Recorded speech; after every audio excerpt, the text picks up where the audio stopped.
Mr. Speaker.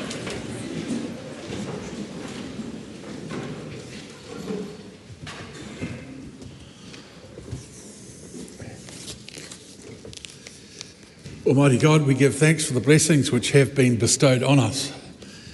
Laying aside all personal interests, we acknowledge the King and pray for guidance in our deliberations, that we may conduct the affairs of this House with wisdom, justice, mercy and humility for the welfare and peace of New Zealand. Amen. Members, I regret to inform the House of the death on the 13th of February of Jennifer Ann Ing, a long-serving chamber officer well known to many of us. Jenny served this House as a chamber officer from July of 2000 until her death last week. On behalf of this House, I want to express our sense of loss and sympathy with the relatives of Jenny and her colleagues who continue to support us today. I've received a letter from the Honourable Dr Aisha Verrill seeking to debate under Standing Order 399 the resignation of the Director-General of Health. This is a particular case of recent occurrence. Last week I allowed an urgent debate which ranged widely over the state of the public health system. I do not think a similar debate is warranted today, and that is what is likely to occur since the Minister of Health is not the employer of the Director-General and her reasons for resigning are her own. The application is declined. A petition has been delivered to the Clerk for presentation. Petition of Melinda McGregor requesting that the House amend the Dog Control Act to require all councils to have clear guidelines to follow after a dog attack. This petition stands referred to the Petitions Committee. A paper has been delivered for presentation. No, in a minute. Yeah. 2023-24 Annual Report for the Local Government Commission. That paper is published under the authority of the House. 3 select committee reports have been delivered for presentation. Report of the Education and Workforce Committee on the petition of Fired Up Stilettos, strippers' rights are workers' rights. Reports of the Justice Committee on the ram raid offending and related measures amendment bill. Report of the Attorney General on the New Zealand Bill of Rights Act, and the petition of Aaron Hendry, Don't Criminalise Our Children, Do Not Pass the Ram Raids Bill. Report of the Petitions Committee on the petition of Shubham Sharma. The bill is set down for second reading and the reports of the Attorney General is set down for consideration. No bills have been introduced. I call on the Honourable Karen Shaw. Mr Speaker. Mr Speaker, I seek leave to make a personal explanation to correct an answer to an oral question. Leave is sought for that purpose. Is there any objection? There appears to be none. Mr Speaker, on the 13th of February 2025, in response to the supplementary questions in oral question number 9, I stated that evidence tells us that youth crime was at an all-time high. What I should have said is that in relation to serious and persistent youth offending, which I understood was the context of the questioning, is that the increase was at an all-time high. This is according to the Ministry of Justice latest Youth Justice Indicators report, which has data back to 2013-14. Lion Farm. Point of order. Thank you, Mr Speaker. I seek leave to make a personal explanation correcting a quote in a question I asked last week. Leave is sought for that purpose. Is there any objection? There appears to be none. Thank you. Last week in the House during oral questions on Thursday in a supplementary to question 8, I asked the Minister for the Environment, does she stand by her statement that, quote, what we do know is that an environmental problem deferred today can be both an environmental liability and a fiscal risk that will have to be faced in the future. This quote was mistakenly attributed to the Minister and should have been attributed to the Parliamentary Commissioner for the Environment, and I apologise again to the Minister for the mistake. Thank you. The House comes to oral questions. First in the name of the Right Honourable Chris Hipkins. Thank you, Mr Speaker. To the Prime Minister, does he stand by all of his government statements and actions? Thank you. Prime Minister. Thank you, Mr Speaker. Yes, and especially our action to promote tourism. Tourism is an absolutely critical industry for this great country of ours. Drives almost $38 billion, employs almost 200,000 people up and down the country. And on this side of the House, we know that actually growing tourism is a good thing for economic growth, and good thing for economic growth is more money in the back pockets of Kiwis. And so we're going all out on tourism. Digital nomad visas, which the member supported, then didn't support. We're going all out on a stronger presence in key markets like Australia and a $30 million investment in conservation tourism. So we're not stopping there. There'll be more to say on tourism in the coming weeks, and I'm sure the member will look forward to supporting us in the work that we're doing to drive the tourism sector, and we don't want him saying no to tourism. Supplementary question, Mr. Speaker. Does his government's Everyone Must Go strategy include driving highly qualified Kiwis to Australia, particularly in light of recent complaints from Engineering New Zealand that his government's delay to infrastructure projects are driving hundreds of engineers across the Tasman? Well, I thank the member for his question, and I acknowledge that under his last year in government there was 43,000 New Zealand citizens that left New Zealand. That number has creeped up to 47,000 in the last year, and that is why this government's working incredibly hard on improving the economy so that there is opportunities for people here. But it has not helped when you've got a Labor government that bans industries that actually Kiwis are leaving New Zealand to go work in mining and oil and gas in Australia. That's good. That doesn't work. Good. Supplementary question. Was Engineering New Zealand Chief Executive Dr. Richard Templer wrong when he said, quote, "The shutdown of education rebuilds, the shutdown of hospital builds and upgrades, the slowdown on roading, the changes in the Three Waters space has meant that New Zealand constructors, the people who build the roads, water networks and buildings, have all had to look elsewhere for work, and that has seen people heading overseas in significant numbers." And isn't it ironic that the member that caused the grief in the New Zealand economy is now criticising us for trying to fix it? And what I'd say is there are some good signs. There are no more phantom projects anymore for engineers to work on. No more Auckland Light Rail, let's get Wellington moving, all those kind of projects. There's $33 billion in the National Transport Plan. There's $148 billion in the Infrastructure Commission pipeline. There's work coming and it's starting to happen. We're getting roads built. Brougham Street starting. Hawke's Bay started. That's what's going on. The Right Honourable Chris Hipkins. Thank you, Mr. Speaker. Was his Everyone Must Go strategy inspired by the fact that under his government's leadership, the number of people leaving New Zealand has reached a record high, with 128,000 people giving up and simply leaving last year alone? Wow. Well, as I just explained in my first answer, net migration has moved from 43,000 to 47,000 for New Zealand citizens. That is why we are working so incredibly hard on building the economy. But I tell you what it's not helped by. It's not helped by a Labor Party not supporting tax relief for working New Zealanders. It's not supported by a Labor Party not supporting fast-track legislation to keep people in work. That's what's important. The Honourable Chris Bishop.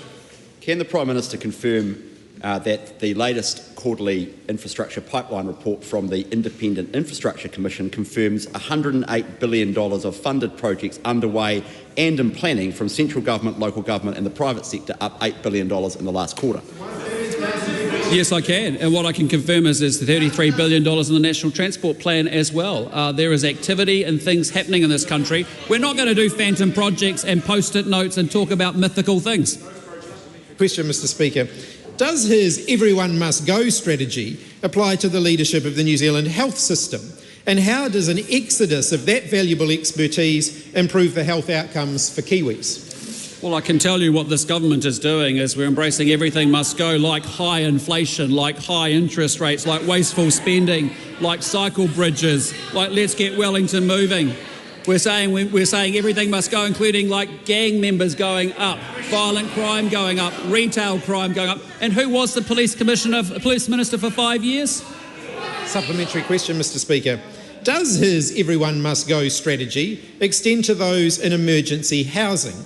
And why can't anyone in his government explain where they've gone, given increasing reports of homelessness, with the Downtown Community Ministry reporting a 40% increase in homelessness under his watch? Well, that is rich coming from that member, because that government presided over an absolute shameful record on emergency housing.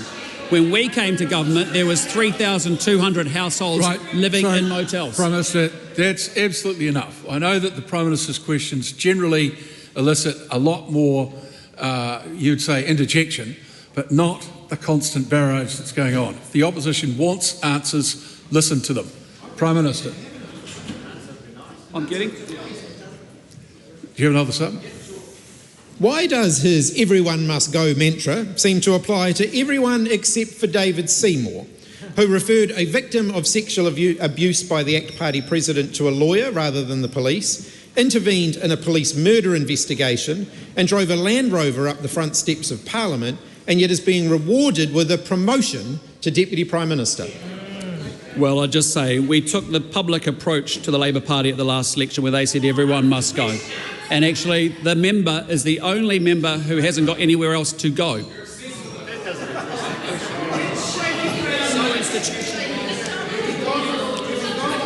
Wait on. Hey, listen, this is the week where someone clearly is going to go for not listening to the instruction to keep it seemly. Could I please have Ō-Rākau Bill? Does he believe that Operation Trolley executed at Aotearoa was a good use of taxpayer money? Absolutely. How much did it cost? I encourage the member to direct his question to the relevant minister. Point of order, Mr. Speaker. Point of order to Rawiri Waititi. It is on the record of the Prime Minister saying that he absolutely believed it was a good use of taxpayer money, but he doesn't know how much it costs. Yes, well, I'm sure that throughout the budget documents there are lots of figures that are good use of public money that are not at the immediate recall of the Prime Minister. But how can so you, the answer was how can you say you support acceptable. it if you don't know how much it costs? No, it wasn't a question on notice. It wasn't a question on notice. So you've got to be reasonable about that. A question to the Honourable Marama Davidson. Thank you, Mr. Speaker. To the Prime Minister, e tautoko ana ia I ngā kōrero me ngā mahi katoa a tōna kāwanatanga. Yes, and especially our $30 million investment in conservation, which is designed to boost biodiversity and also tourism across New Zealand.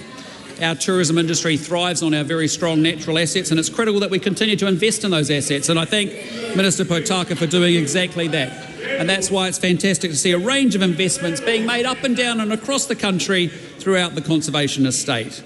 These are evidences that we can actually grow tourism. We're going to continue to do that.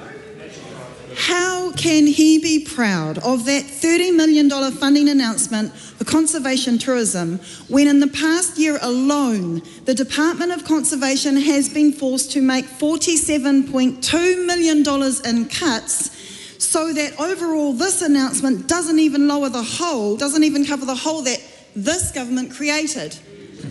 Well, I'm actually incredibly proud of that investment, and I'd hope that that member would get behind it. Surely the member's saying yes to $30 million going in for this particular task.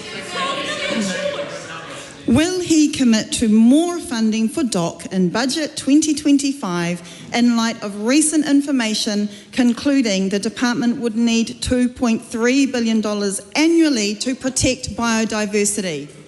You'll have to wait to the budget. One more.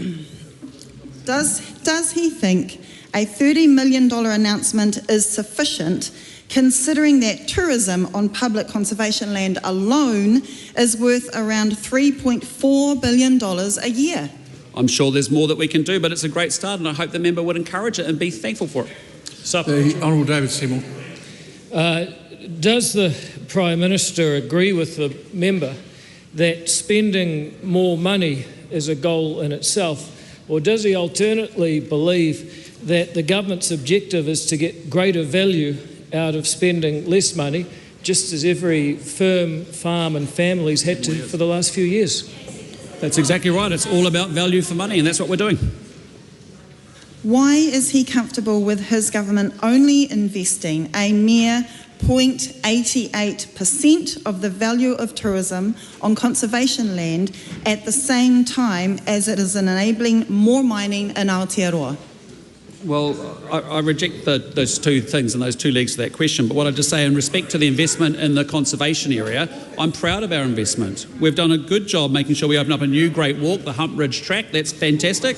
We've got some protection cross-party around the Hauraki Gulf protection. We've reopened Cathedral Cove. That's all good stuff. Does he expect this loose change announcement to distract the New Zealand public from the fact that his government continues to put commercial interests over protecting te taiao for future generations? And in that question, you have it, don't you? That's exactly the mentality. It's just loose change, $30 million. Well, actually, it's the taxpayers' money. We're getting value for money. We want to grow our economy so we can invest more in the environment.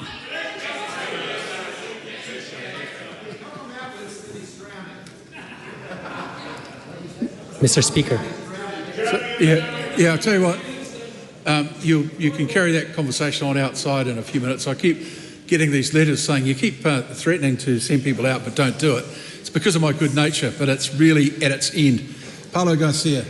Thank you, Mr. Speaker. My question is to the Minister of Finance. What recent reports has she seen on the economy? Mr. Speaker. The Honourable Nicola Willis. I've seen two recent releases from the BNZ and Business New Zealand, the Performance of Manufacturing Index and the Performance of Services Index. In terms of manufacturing, the index lifted sharply in January to its highest level since September 2022. And while, of course, individual manufacturers will have their own set of circumstances, manufacturing on the whole is now expanding after 22 months of contraction. The BNZ describes this as, quote, a positive start to 2025 with the manufacturing sector shifting out of reverse and into first gear. What did the Performance of Services Index show?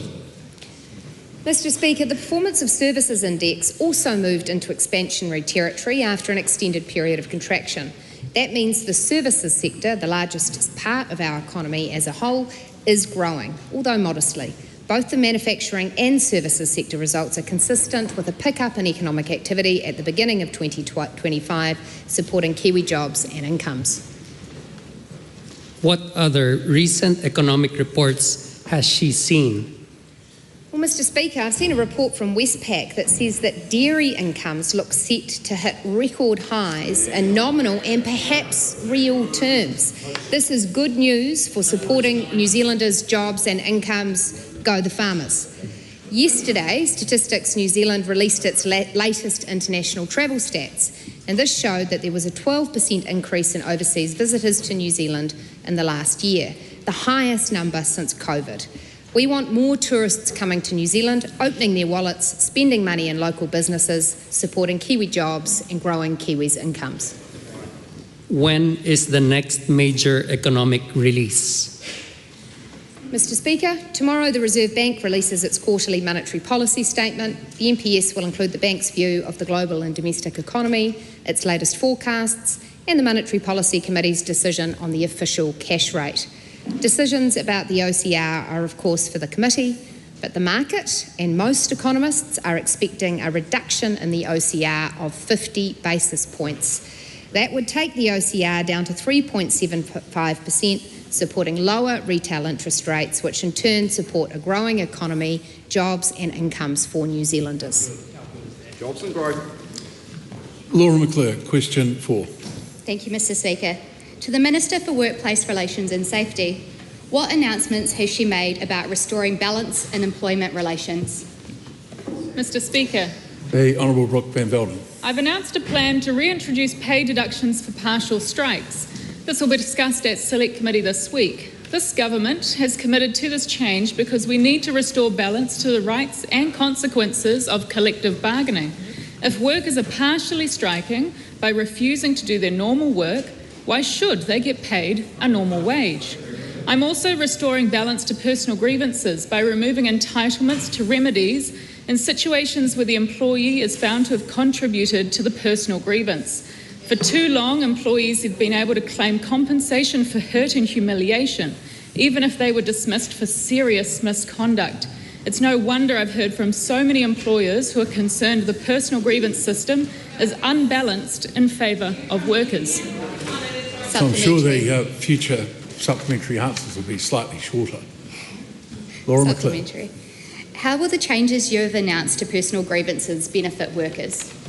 Mr. Speaker, my changes will give employers confidence they can act to remove workers in cases of serious misconduct in order to keep other workers safe, without fear doing so will end up costing tens of thousands of dollars in personal grievance compensation. I've heard one case where a worker was intimidating and abusive towards another worker, yet the employer felt like they were between a rock and a hard place as they feared the intimidating worker might raise a personal grievance and be reinstated if they were dismissed. Supplementary. How will the changes you have announced to enable pay deductions for partial strikes benefit the community? Mr. Speaker, many of the examples of partial strikes we've seen in the past were designed to intentionally cause disruption to the public. Often it's the community who loses out or are caught in the middle when partial strikes occur. When teachers refused to teach certain year groups on particular days, it was parents who paid the price by having to take unplanned leave from work in order to take care of their kids who were rostered home, not to mention the cost of lost learning for the students.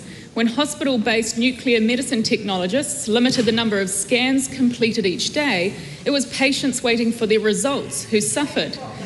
If communities and employers bear the negative consequences of partial strike action, it's only fair that employees do too. Question 5, the Honourable Barbara Edmonds. Thank you, Mr. Speaker. To the Minister of Finance, does she stand by all her statements and actions? The Honourable Nicola Willis. Mr. Speaker, yes, in the context in which they were given or made. Supplementary. Does announcing 19 million of additional spending for conservation make up for the 125 million that was cut from conservation in her budget? Did the member just say the 125 billion that was cut from conservation spending? Because that would be a ludicrous figure to use in this House. Supplementary. Does announcing 500,000 of additional spending for tourism marketing make up for the 20 million that was cut from the Marketing New Zealand as a Tourist Destination Fund at Budget 2024? Well, Mr. Speaker, the government stands by its decision to invest in effective marketing campaigns to bring tourists to New Zealand, because that supports New Zealand jobs and incomes. On the other side of the House, they've got to make up their mind. Should we be investing more in attracting tourists, as these questions seem to suggest, or does she not think tourism is a good idea, as other of her members have suggested? I don't know which way is up or down with you guys. Well, I don't think you know which way is up or down either. Supplementary. How does cutting 24 million from the New Zealand Cycle Trails Great Rides and Tourism Recovery Fund help promote New Zealand as a tourism destination? Well, Mr. Speaker, investment in cycle trails continues, and as a government we have made it very clear that where we make investments we want to make sure they're having the biggest impact for New Zealanders. Taxpayers deserve to know that when a dollar of theirs that's been taken out of their household budget is being spent by ministers, it is going to its absolute best value and impact. Supplementary. Why is she spending international visitor levy funding to attract tourists from Australia that do not pay the international visitor levy? Well, Mr. Speaker, we've been very clear that we want the international visitor levy to support the tourism sector growing in a way that supports New Zealanders. And so it's our view that right now getting tourism numbers up is important. It's important for every New Zealand community who has restaurants, cafes or tourism operators that need more people coming through their doors. It's important for all those people who would like a job but can't get one because those businesses haven't got the tourism numbers coming through the door. And it's important for businesses in the future who we want to see investing in these industries and paying their employees more. We stand by our decision to support tourism growth. Supplementary. Does cutting major government spending, then announcing new spending at a fraction of what was cut, count as new spending? Mr. Speaker, as I have outlined to the member, our focus is on ensuring that where we have dollars to invest, we are investing them for their highest impact. And that means putting them into areas which will actually get tourism back to the levels it was before it was decimated after the COVID-19 border closures. And that means ensuring that we're promoting our tourism sector effectively offshore. Supplementary question, the Right Honourable Winston Could I ask Peters. the Minister of Finance to please put the Labour Party at ease and let them know that everybody must go is not our view of the Labour Party. Yeah, no, that's not a question that will be answered in the House. It's well, it might be a request, but because it's question time and you ask ministers about their responsibility, and I don't think she's got too much responsibility for that. Oh, she's a lovely person, and I'm sure that the opposition know what her sentiments are on all matters relating to them. Help us on the way is extending a long way. Question 6, Tom Rutherford. Thank you, Mr. Speaker. My question is to the Minister of Justice. How is the government progressing with its plan to restore stronger consequences for crime? Mr. Speaker. The Honourable Paul Goldsmith. It's progressing very well. Having banned gang patches and restored 3 strikes, the next step is the Sentencing Reform Amendment Bill. This gives sweeping changes to put more serious offenders in prison for longer and to prevent them from creating new victims, and is getting one step closer to becoming law, set down for second reading this afternoon. This government promised to restore real consequences for crime, and that is what we are doing. Supplementary. What will the Sentencing Reform Amendment Bill do to restore stronger consequences for crime? Mr. Speaker, the Sentencing Reform Amendment Bill reduces the ability for judges to massively reduce sentences for convicted criminals. There will be a cap on total sentencing discounts of 40%, and there will no longer be repeated discounts for remorse. You can't be remorseful repeatedly. The bill also makes a number of other changes, including the addition of a range of new aggravating factors, such as for adults who offend in crimes alongside young people, such as in ram raids. Supplementary. Why is it important to restore stronger consequences for crime? Well, Mr. Speaker, because New Zealanders deserve to feel safe in their communities, and the government is concerned that in recent years the courts have imposed fewer prison sentences while the prevalence of serious crime increased. That's why the government set an ambitious target of seeing a reduction, 20,000 fewer victims of assault, robbery and sexual assault by 2029. The data has long lead times, but early results from our work have been encouraging. There's been 24,000 fewer victims over the year ending October 2024 compared to the year ending June 2024. What other actions is the government taking to restore stronger consequences for crime? Well, Mr. Speaker, we've introduced legislation to make stalking an illegal and jailable offence. New laws are providing police with additional tools to disrupt gangs, and we're already making a mark on our communities through that. And we're currently considering proposals submitted by the excellent Ministerial Advisory Group led by Sonny Kaushal to combat retail crime. Indeed, there's much more work to be done. Supplementary. Supplementary, Taku Te Whiris.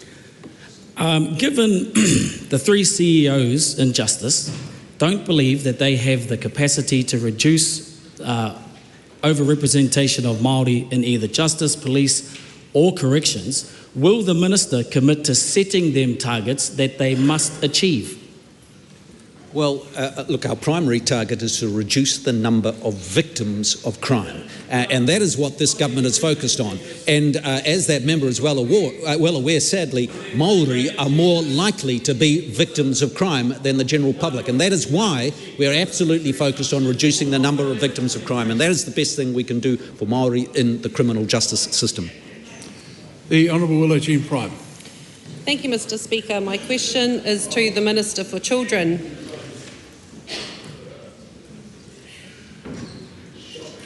Does she stand by all her statements and actions in relation to serious youth offenders and the military-style academies? Mr. Speaker. The Honourable Karen Shaw. Yes, in the context in which they were made at the time. I especially stand by my actions to provide funding of $30.6 million over 4 years to continue the fast-track youth offending program and extend the program to 14 to 17-year-olds, which will contribute to the government's Target 3 of a 15% reduction in the total number of children and young people with serious and persistent offending behaviour. Supplementary. What are her measures of success for the entire 12-month military-style academy pilot? Mr. Speaker, my measure of its success is around making sure that our communities are safe, and we are also putting in place opportunities for young people to be the best version of themselves. What they do with that is ultimately up to them. Supplementary. Does she agree with the Children's Commissioner who said, in terms of what works, that it is not putting young people into youth justice institutions for longer periods of time? And if not, why not? Mr. Speaker, I think we have to take a reality check here. These young people right now, currently, under the current legislation, are ending up in youth justice facilities. They are repeat serious youth offenders who to qualify to be part of the MSA program, must have committed 2 crimes with a sentence of 10 years or more. They will end up in a youth justice facility anyway. What I am doing is making sure that when that does happen, we're asking the questions of what can we do better for these young people. Supplementary. How does the government know already that, as the Prime Minister said yesterday, having longer length residential facility time would actually be more useful? Mr. Speaker, what I can say is, from the first report back, it showed that there was a positive response of the in-residents where young people were expressing that it was helpful for them. This may be an option moving forward. That's why the legislation allows flexibility to be able to make this program work for them. Supplementary. Is she and the Prime Minister withholding information about their pilot until they have passed the legislation, and then it will be too late, it will already be in law, to lock young people up for longer? Mr. Speaker, I refer back to a previous answer. These young people were going to end up in a youth justice facility anyway. What we are doing is making sure that we are asking the right questions and putting the right support in place, not only for those young people, but for their whānau and in the community, so that they can be the best versions of themselves. Question 8. The House will just come to order. Question 8, Jamie Arbuckle. Thank you, Mr. Speaker. To the Minister for Regional Development, what recent announcements has he made regarding steps the government is taking to support regional development? The Honourable Shane Jones. In line with the pro-growth agenda of our government, I recently had the pleasure of opening a new motorway interchange building on 20 years of long-term planning, infrastructure development, and I want to acknowledge Quayside Holdings and in particular Sir Paul Adams, who over 23 years ago had a vision to grow that part of New Zealand, and with the $18 million that was allocated several years ago, it was a pleasure with Tapu Ika, the tangata whenua, to open the infrastructure. Supplementary. Why was the government's Hang on, start again. Why was the government's funding to support this interchange so critical? Speaker, of course this takes me back to the time when New Zealand First not only led the narrative, but it's amazing to see the concrete evidence of historical decisions that are going to open up over 148 hectares of land for industrial development. Land that will be freed up as a consequence of fast-track legislation. Land that includes whenua Māori belonging to a tribe called Tapu Ika, who hail from Polynesia. Sadly, I won't elaborate because the leader of the Maori Party is currently up there meddling in Polynesia. Supplementary. Supplementary question, Jamie Arbuckle. How will this project benefit the wider region? The number of people employed in this project was well over 200, delivered on time, but we have greater ambitions for the area, and it was a pleasure to share the speeches with the Honourable Todd from Rotorua, and that's how things should happen. It shouldn't be just the glory of the matua, but spread it around to the people who have actually supported my narrative day after day and not tried to shoot down fast track, not tried to shoot down the application of common sense in infrastructure development. Supplementary. Yes, we'll have the question, but the answer might just sort of dodge the protestations of humility that as the House already understands. What other steps is the government taking to support regional economic development? Speaker, it's important that the House note that the value of the fishing industry is well over $1.6 billion. A part of that broader marine industry is aquaculture that has been turbocharged as a consequence of extending marine farming permits in those parts of New Zealand where it's a vital industry. So it comes to me as very bleak news, and I will look into it this afternoon, that the Marlborough District Council is meddling and trying to impose their view of the law on marine farming. Marine farming represents the interests of mothers and fathers and households, and we're not going to tolerate bureaucrats in that particular council repeating the perfidy of what they did with seabed and foreshore. Supplementary, Right Honourable Winston Peters. Look, on this project enabled by the Provincial Growth Fund, did he hear Chris Hipkins just shout across the House, which government did that? And could he, please, for the umpteenth time, remind them of who did what, where and when? Well, okay, but make it brief because it's a bit of... He can reflect on it, but it's history. In line with my approach, I shall be succinct and pithy. Look no further than the coalition agreement of 2017, and I would direct similar attention to 2023. Very good. Question 9. When you're ready. Question 9, Carl Bates. Thank you, Mr. Speaker. My question is to the Minister for Tourism and Hospitality and asks, what recent announcements has she made about increasing visitor numbers to New Zealand? The Honourable Louise Upston.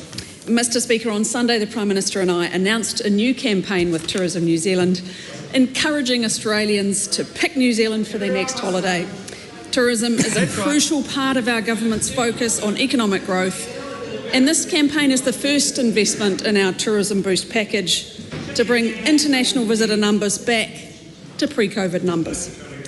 More visitors mean more full tables in restaurants, more bookings for local accommodation, more jobs across the country, and an overall stronger economy. A Kiwi holiday isn't just great for visitors, it's great for New Zealand. And we're letting our Aussie mates know that we're ready and waiting to welcome them now.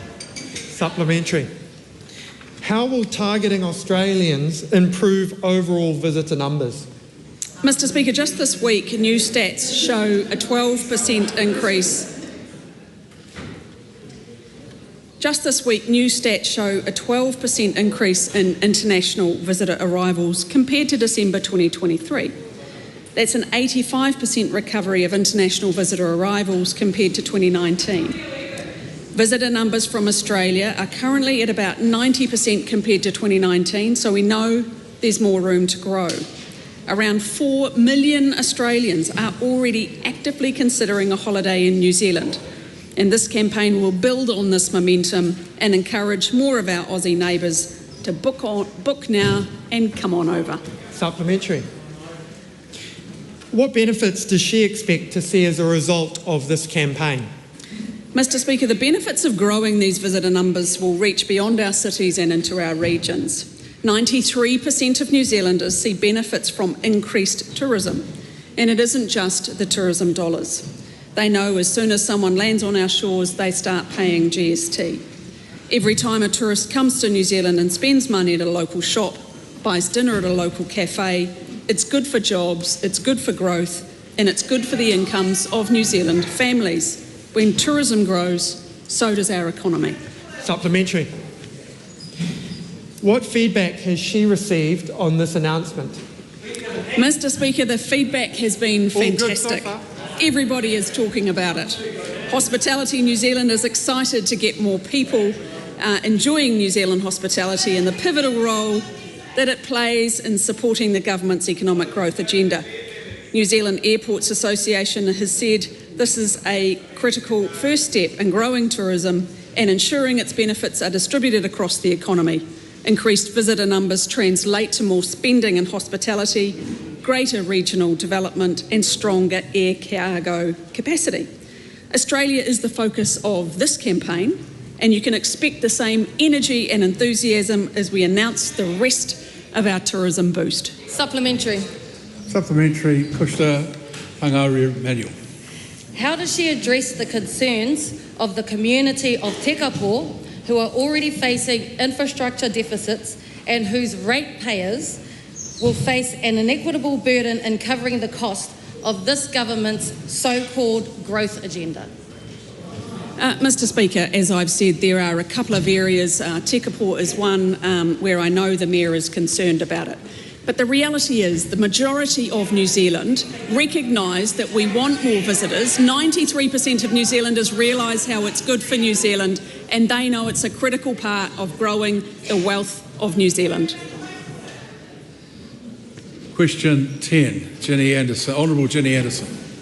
Thank you, Mr Speaker. My question is to the Minister of Police. Does he stand by his statement that being involved in organised crime and peddling drugs is not going to be tolerated in this country, and it's going to be much tougher to do any of those things? If so, why? The Honourable Mark Mitchell. Yeah, thank you, Mr Speaker. Absolutely I do. We heard from political parties and commentators that the gang legislation wouldn't work and that gangs were too strong and wouldn't comply. Gang apologists came forward wringing their hands over gang members' rights. This government is focused on victims' rights. The gang legislation has been enforced for nearly 3 months and has changed the way gangs are policed in New Zealand. Police now control our streets, not the gangs. We have seen entire chapters of gangs dismantled by police, public gatherings policed in a way where law-abiding members of the public have their rights protected, gang members blocked from entering our country, and record drug seizures through combined efforts across government. There is more work to be done, but I was pleased to note in recent reporting last year, for the first time since 2018, we have seen an annual drop in violent crime. Good. Okay, we'll just have, we'll go for the concise answers. They're generally the best. Somebody with the questions. Honourable Ginny Anderson. Is he concerned that gangs are controlling streets in Auckland, given there has been an increase of over 9,000 grams of methamphetamine consumed a week, a surge of 129% in just 1 year? No, I'm not concerned at all about the gangs controlling the streets in Auckland, because the police are doing an outstanding job in policing the gangs in Auckland, and that's certainly the feedback that I get. And I want to acknowledge my Associate Minister of Police and the Minister for Customs.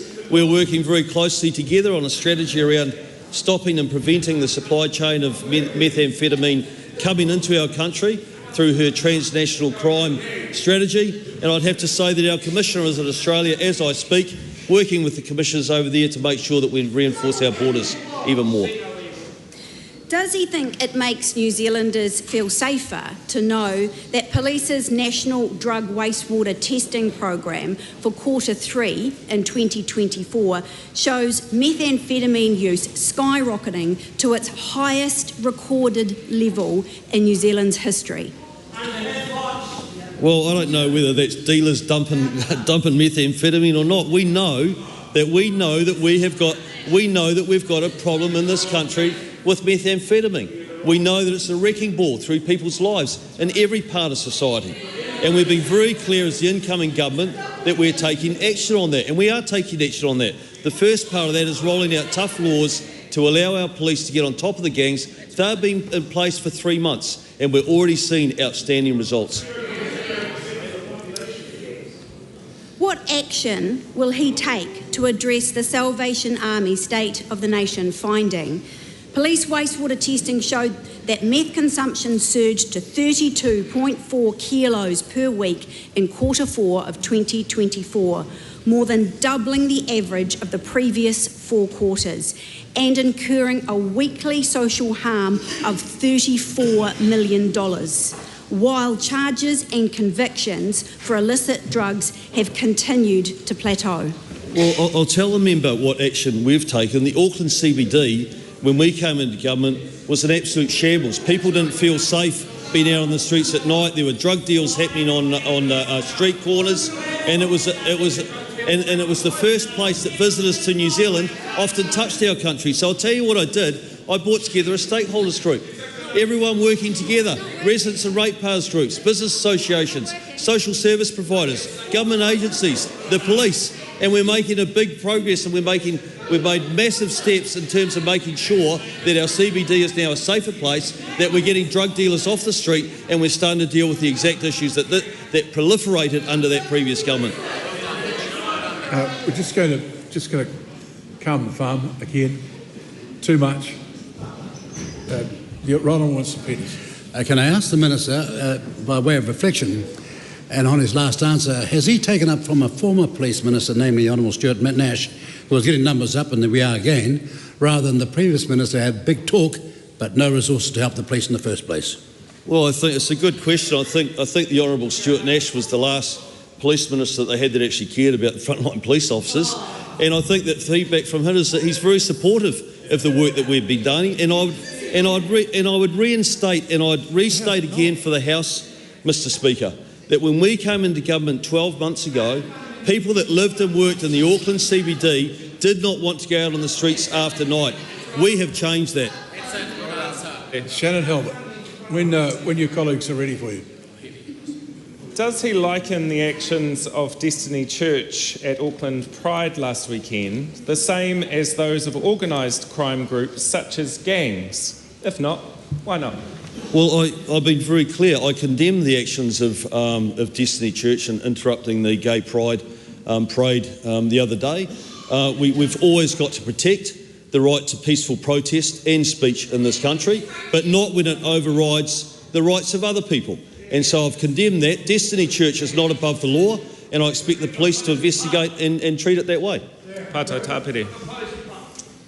How many of the 119 hate-motivated incidents of offending against the rainbow community that were reported between the 24th of September and the 30th of November 2024 were carried out by organised crime groups such as gangs, and what has he done to stop them from happening again? Well, Mr. Speaker, I'd ask the member to put that into a written question for me, but I'd say this. I'm extremely... I don't have those numbers, but I'd say this. I'm extremely proud of the work that our police... Well, you're asking me how many gangs are involved in those crimes. I don't have the number in terms of how many gangs are involved in those crimes, but one thing I can tell you this, regardless of who the offending is against, I'm very proud of our police service and the fact that they take assaults seriously, and they will follow up and they will investigate them. Point of order, the Ronald Winston Peters. Mr. Speaker, how proper is it for a member to ask a question, and when the question is being answered, shouts out and holds up the paper to the minister, you gave us the numbers. So he's asking a question about the numbers he already had in his hand. I mean, so how professional in a political sense and a parliamentary sense is that? Well, look, excuse me, we're on a point of order. I can't be expected to make an assessment of any member's ability to assess the information they've got and then make claims about it. And I know that the Honourable Mark Mitchell made the point that the information that was asked for was not on those papers. The Honourable Ginny Anderson. How does he hope to make New Zealanders feel safer when it has become easier for gangs to peddle drugs on our streets and communities in Auckland continue to be intimidated by people wearing patches? Well, we've made sentencing tougher. We've returned the 3 strikes legislation. We've just brought in very tough gang legislation to allow the police to be far more effective in dealing with the gangs. And the reality of it is the gangs are the driving force behind the organisation, the global networks, the importation and the distribution of drugs. I call question 11, Chloe Swarbrick. To the Prime Minister, e tautoko ana ia I ngā kōrero me ngā mahi katoa a tōna kāwanatanga. The Honourable Prime Minister. Thank you, Mr. Speaker. Yes, and especially our action to build the infrastructure that Kiwis need to get ahead. We know the big difference that our roads of national significance have made to communities up and down the country, whether it's the Waikato Expressway or the Kapiti Expressway, and that's why it's so exciting to see construction on Takatimu Northern Link Stage 1, a 4-lane expressway between Tauranga and Te Puna is now past the halfway point. So we know there's $33 billion set aside in our National Land Transport Program. The good news is more regions are going to get more roads that will benefit investment, drive growth and keep money in Kiwis' pockets. the member asked the question, both sides are going to come down. The government affirmations of the Prime Minister's statements are not elucidating on the answer he's actually given at all.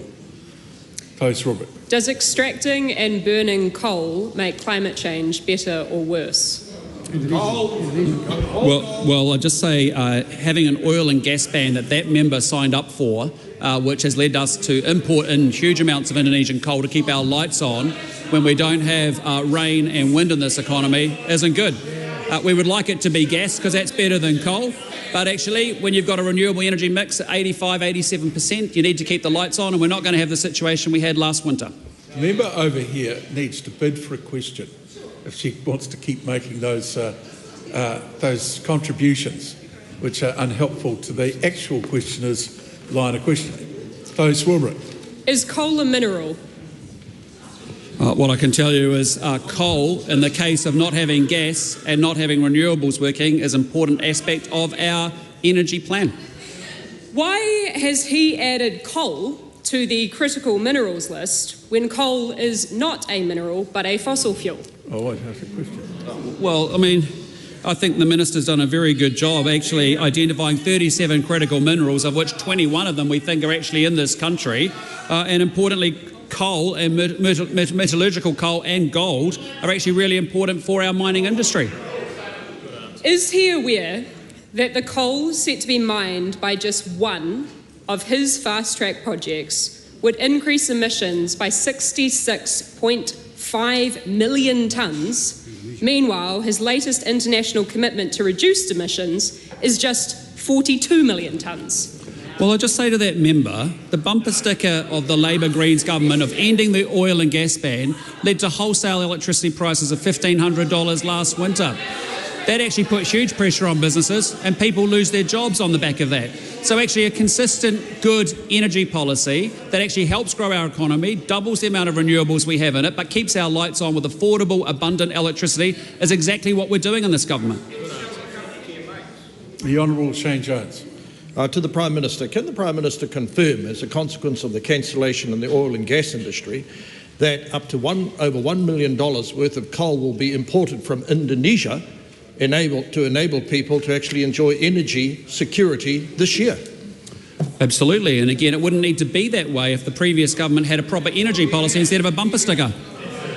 Why does the Prime Minister think that Rod Carr, former chair of the Climate Change Commission, in his final hearing before this Parliament, said that those who promote the combustion of fossil fuels are, quote, committing crimes against humanity, end quote? God riddance to him. I mean, this is an outrageous conversation we're actually having here, because this country needs to grow. We need to have economic growth. Are the Greens not for economic growth? I mean, what's the position? You have to grow an economy, you need to have energy to do it, and we need to make sure we make it affordable, abundant, and we're not having $1,500 wholesale electricity prices next year, period. Supplementary. Supplementary. I think the balance of this question is going to be heard. Sorry, there's quite a bit of noise in the galleries. Can we just keep the conversations down up in the galleries? We'll hear the rest of this question in total silence, apart from the person asking a question and the person answering. The Honourable David Seymour. Can the Minister confirm that parliamentary activities, including the member for Auckland Central commuting to work by aeroplane every week, contributes to climate change? No, he has no responsibility for the travel plans of any other members of Parliament. Question number 12, Katie Nimmin. Yes. Just wait. At some point, people might get the message that they need to be quiet. It's taking a long time. Katie Nimmin. My question is to the Minister of Conservation and asks what recent announcements has he made about conservation? It's Mario, it's funny. I'll tell you what, that wouldn't have happened if the member wasn't so intent on having a conversation across the House. The Honourable Tama Potaka. Te Mānga o Te Whare, Inanahi yesterday announced $30 million investment from the International Visitor Conservation and Tourism Levy to fund more than a dozen projects to boost biodiversity, kanorautanga and manuhiri infrastructure and tourism. Tourism is a key critical economic driver, and nature alongside culture are our biggest draw cards for international tourists. Around 50% of tourists manuhiri cite as their primary reason for coming here, and about 50% of international tourists visit our iconic national parks. Supplementary. What are the benefits for biodiversity? It's Mānga o Te Whare. We are investing $19 million into protecting biodiversity by reducing the spread of pests, predators and weeds.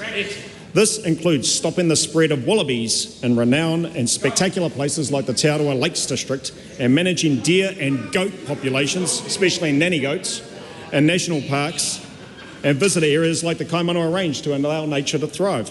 Targeted predator control to protect native species, especially the critically endangered tuturiatu or southern dotterel birds in Ō-Rākau National Park. Te Mānga o Te Whare. Tourism is a critical part of this government's focus on economic growth and supports nearly 200,000 jobs and, might I say, 15,000 jobs in Māori tourism businesses. Improving tourism infrastructure is good for the economy, helping export receipts and mahi. To manage pressures at our most popular visitor sites, the government is investing $11 million, including upgrades to huts in Aoraki Mount Cook, Rangitoto Island, Ngā Pona e Toru a Peretu, and Motutapu Island, Te Motutapu a Taikehu. Safety upgrades to various cable structures, including suspension and swing bridges. We'll build those and get through them. And investment at Goat Island, Te Hāwari a Maki, to improve beach access, car parking and reflect the area's significant cultural heritage. Mukhonak will be pleased. These investments will help a top-notch manuhiri experience at some of our most popular visitor sites. Supplementary. What are the benefits for international visitors? Te Mānga o Te Whare, many. Our manuhiri infrastructure is not keeping pace with growing tourist numbers or providing the experiences expected at world-renowned sites like Aoraki and Tongariro. Investments in improving visitor or manuhiri experiences benefit international tourists and all New Zealanders now and into the future for their health and safety, their recreation and their wairua. Kia ora tātou.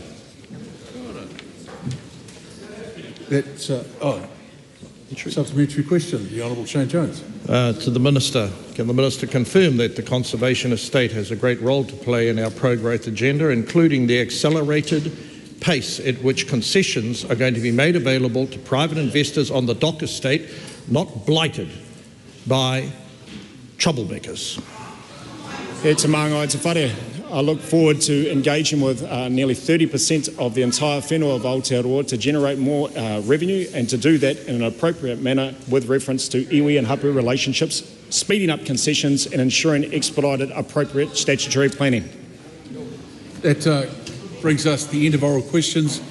There are a few more people to come at the gallery, so we'll take a short break while those who have to leave the House do so quickly, quietly and without conversation on the way.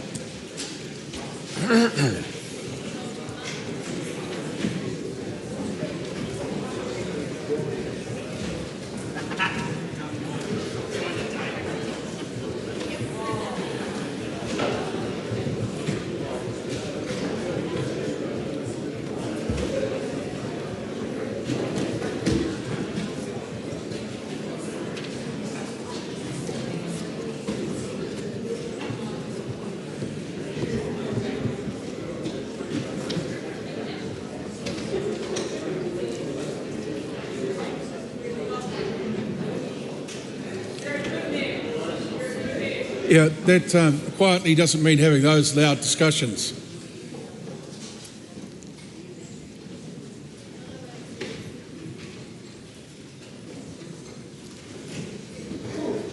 Thank you, Mr. Willis.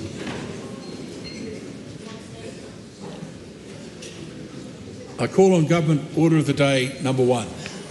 Te pere mō Ō-Rākau te pai o Maumahara Ō-Rākau Remembrance Bill, second reading. Te Mānga o Te Whare, I move that Te Pere mō Ō-Rākau te pai o Maumahara Ō-Rākau Remembrance Bill be now read a second time. The question is the motion be agreed to. Those of that opinion will say aye. Aye. The contrary no. The ayes have it. Ō-Rākau te pai o Maumahara Ō-Rākau Remembrance Bill, second reading.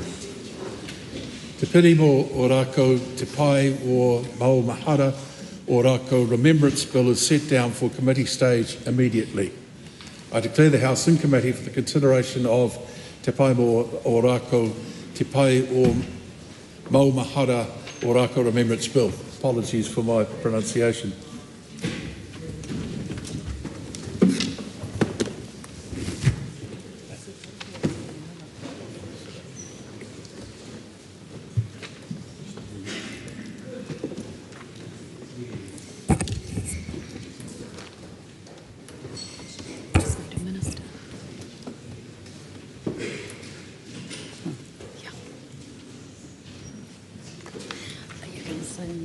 No, there's no changes. Members, the House is in committee on Te Piri mō Ō-Rākau Te Pai o Maumahara Ō-Rākau Remembrance Bill. We come first to Part 1. This is the debate on clauses 3 to 9, preliminary provisions and schedules 1 and 3. The question is that Part 1 stand part. The question is that Part 1 stand part. All those in favour say aye. Aye. To the contrary, no. The motion is agreed. Members, we now come to Part 2. This is the debate on clauses 10 to 19, vesting of Ō-Rākau site and related matters, and Schedule 2. The question is that Part 2 stand part. The question is that Part 2 stand part. All those in favour say aye. Aye. To the contrary, no. The question is agreed. The question is that Schedule 1 stand part. All those in favour say aye. To the contrary, no. The question is agreed. The question is that Schedule 2 stand part. All those in favour say aye. Aye. To the contrary, no. The question is agreed. The question is that Schedule 3 stand part. All those in favour say aye. Aye. To the contrary, no. The question is agreed. Members, we come now to the final debate, clauses 1 and 2, title and commencement. The question is that clause 1 stand part. All those in favour say aye. Aye. To the contrary, no. The question is agreed. The question is that clause 2 stand part. All those in favour say aye. Aye. To the contrary, no. The question is agreed. I will report this bill without amendment.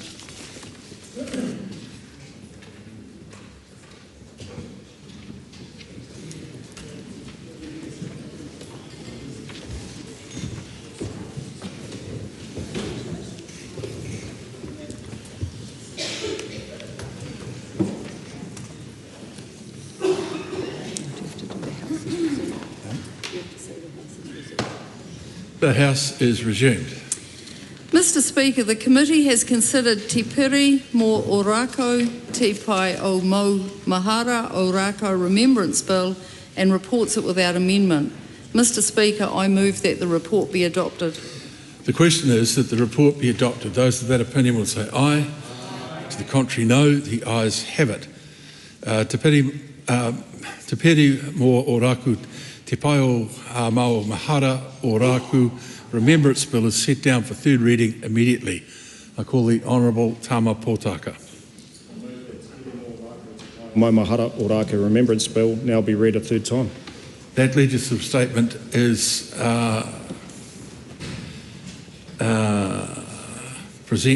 published under the authority of the House and can be found on the parliamentary website. I move that Te Piri mō Ō-Rākau... I think we might have missed something there. We better get it right. Do you want me to start again? If you wouldn't mind. Yes. I present a legislative statement on Te Piri mō Ō-Rākau Te Pai o Maumahara Ō-Rākau Remembrance Bill. Thank you. That legislative statement is published under the authority of the House and can be found on the Parliament website. The Honourable Tama Potaka. E te maunga o te whare, I move that Te Piri mō Ō-Rākau Te Pai o Maumahara Ō-Rākau Remembrance Bill now be read a third time. E ua e te ua e tā heke, koe I runga rā, ko au I raro nei riringi ai. He ua kei aku kamo e te hungangaro, Koutou e moi mai rā ki tua o tuni ki tua o mano mano. Ki rātou katoa, matua Harold mā, matua Denny mā, o te wā, o te kaupeka, o te marama. Katoa atu rātou ngā tupuna o te pō, haere pō o te atu rā. O te atu rā ki tō tātou kingi o te kotahitanga, kingi tūheitia pōtatau te whero te tuawhitu. Ka mata tētē kura, ka ramai tētē kura, tō tātou kuini koutou e whakakanohi nei i te kahu kiwi a tupuna mātua. Koutou ngā ahi e toru, koutou ngā mātua, ngā ruahine, ngā ruanuku, ngā ruruhi, ngā koroheke, ngā rangatakapu me ngā rangatahi ko hara mai i ngā kura kāriti o Waikato. Nau mai, nau piki mai, nau kake mai, nau ora mai, nau kawe mai, nau whanaunga mai. In October 2023, the Crown, together with Maniapoto, Raukawa and Waikato Tainui, signed Te Whakaaetanga Whakataunga mō Ō-Rākau, Te Pire o Maumahara, Te Pai o Maumahara, deed of agreement relating to the Ō-Rākau site, providing for the transfer of the Ō-Rākau Pā site, often referred to in my whānau as the Ō-Rākau Paiwai site. Last April, the House held the first reading of this bill. To the many members and the many whānau, uncles, aunties, fathers-in-law, mothers-in-law, I was about to say sons-in-law, I'm not quite there yet. Brothers-in-law and sisters-in-law, Kāwhia and others who have worked tirelessly for many, many years on the backs of the aspirations of our tupuna mātua, who have worked closely to return the whenua at Ō-Rākau and honour our tupuna with those connections to that whenua. It's required an immense amount of work, and I acknowledge the contributions of various representatives of Maniapoto, Raukawa and Waikato Tainui, and indeed all iwi, hapu and whānau who have worked with Crown officials to make this happen. I acknowledge the other iwi and mihi out to Ngāti Manawa, Ngāi Tūhoi, Ngāti Tūware-toa, Ngāti Te Kōhera, Ngāti Ware, Te Arawa, the iwi and hapu of Te Wairoa and Te Tairāwhiti, who are part and represented in the battle with people such as Hinei Tūrama and, of course, the whānau of Ahumai, Honetiri and Hitiri Te Pairata. I wish to acknowledge the late Kingi Tūheitia for his tireless leadership of this kaupapa and indeed many, many kaupapa, and I'm reminded of his words last year. Ia wā, ia rā, me Māori koe e kore tātou e mate. Te kuini ngā wai hono i te pō, the kāhui ariki, our tumuaki and others, nōku te nākau iti rawa me te nākau humārie, ki te tuku i tēnei ture, tēnei pire, kia tai ki tōna whakarurenga, ki te taha o te tāmoko a te kāwana tianara. The historical context for this legislation recognises a national turning point. The three-day battle that began at Ō-Rākau on the 31st of March 1864 was one of the most significant events in the history and herstory of Aotearoa, New Tirene, New Zealand. Ō-Rākau being the last battle in the war and the campaign of the Crown in Waikato. And compounding the loss of life experienced by whānau, hapu and iwi who fought there was the loss of whenua itself. The year after the battle, of course, the Crown confiscated in this whare hundreds of thousands of acres of land in the Waikato, 1.2+ million acres, similar in nature to our whānau in Taranaki, including the site at Ō-Rākau. This legislation seeks to return the whenua I rere ai te toto to those who were present, those that were there on the day during the battle or have traditional connections or hononga to that whenua.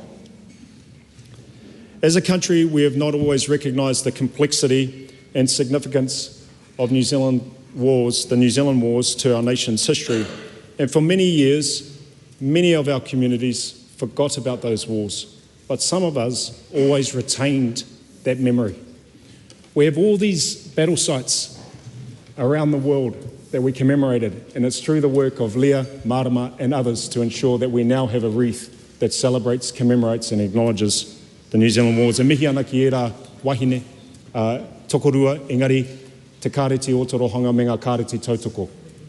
E kore, e taia te whakapua wai I aku mihi. The inclusion of the word remembrance in title of this bill speaks to this legislation's part in growing commitment in this country to acknowledging and remembering the past, and the House first read this bill last April. Since then, the Māori Affairs Committee has heard submissions at Parawera Marae and travelled to the Ō-Rākau site for themselves, Ātinana Ākanohi, to see and feel for themselves the profound importance of this place. And I acknowledge and thank the members of their committee for their diligence, for their mahi, and to the many who made submissions and brought forward the names of tupuna to be recorded in the legislation. A mihi out to all our uncles and aunties and Rob Joseph, Dr. Robert Joseph, and others who have done that tireless work, and it hasn't finished. I'm sure in the future we will also find other tupuna who we forgot or didn't quite make onto this legislation, and we can add them. They heard, as many of you will know, those whakatauaki that are connected with the site. Ki te mate ngā tāne, me mate ango ngā wahine me ngā tamariki. Ka whawhai tonu mātou, ake. Kaore e mau te rongo, ake. And in my reflection, ko te utu he toto he whenua, ko te whakautu he tūohu he whakapaha he whenua. I thank those who hosted our committee members, our fellow MPs, those at Parawera and elsewhere. The bill vests title, the taitara, to this 9.7 hectare site, 5 kilometres east of Kihikihi, and those tupuna of Ō-Rākau, the ancestors of Ō-Rākau. And this unique arrangement acknowledges those that fought and were present at the battle and have those hononga connections to the land. Not only those tupuna from Ngā Ahi e Toru, but tupuna from throughout various iwi tautoko, those who went in support in tautoko of mana motu hake and rangatiratanga. The battle site will be managed by a body representing the descendants of those tupuna, as well as their whānau, hapu and iwi. The Crown is also providing some putau to support groups and rōpū who have connections to the site and to tell their stories, share their experiences, convey their whakaaro on the history and herstory of Ō-Rākau. Alongside its national importance, there are many whānau hapu and iwi for whom this site carries a very deep personal significance because they descend from the traditional owners of the land or from those that took part in defending Ō-Rākau. And I know some of those descendants who are not here today, like Uncle Harold and Uncle Denny and others, and many of whom has passed on. They're represented by many of you, all of you actually, who are represented here today, and the many descendants throughout Aotearoa and indeed throughout the world, including, might I add, my 3 children, one of whom Tiaria is named after one of her tupuna. I sincerely hope that the ownership and management arrangements in this bill provide a model for those connections and to be appropriately recognised and honoured. And as I said in the pōhiri earlier today, it provides an important and possibly exemplary example of other mahi that is to come. The next steps, the site, once this bill was passed, will transfer 20 working days after the royal assent by our Governor-General, Cindy Kiro, and which will provide it to be vested before the 161st anniversary of this battle. Te matua tame, tuku, koutou ngā kākahi whakairoiro, ngā kāhi katea me ngā tōtara haimata o ngā ahi e toru, koutou ngā kākākura, ngā manu kārearea, a ngā iwi katoa, a ngā whānau katoa I tautoko atu I enei mahi rangatira. E kore e taia te kawe I aku whakaaro katoa e pāna ki tēnei kaupapa whakahirahira, tēnei kaupapa whakaharahara. Engari, nōku te koro nā ngā tūpuna hoki I whakamaunu te waka. Nā tō tātou kingi atu heitea, katoa me koutou e te matua murahi, I whakaputa ki wāho moana. I riro māku me enei nā kia kore ia e riro ki te koro o te parata. Engari te whakaoki ki uta, ki uta, ki uta, ki reiro, ki reira whakatāranga ai. Tēnā tātou, katoa. Call on the Honourable Penny Henare.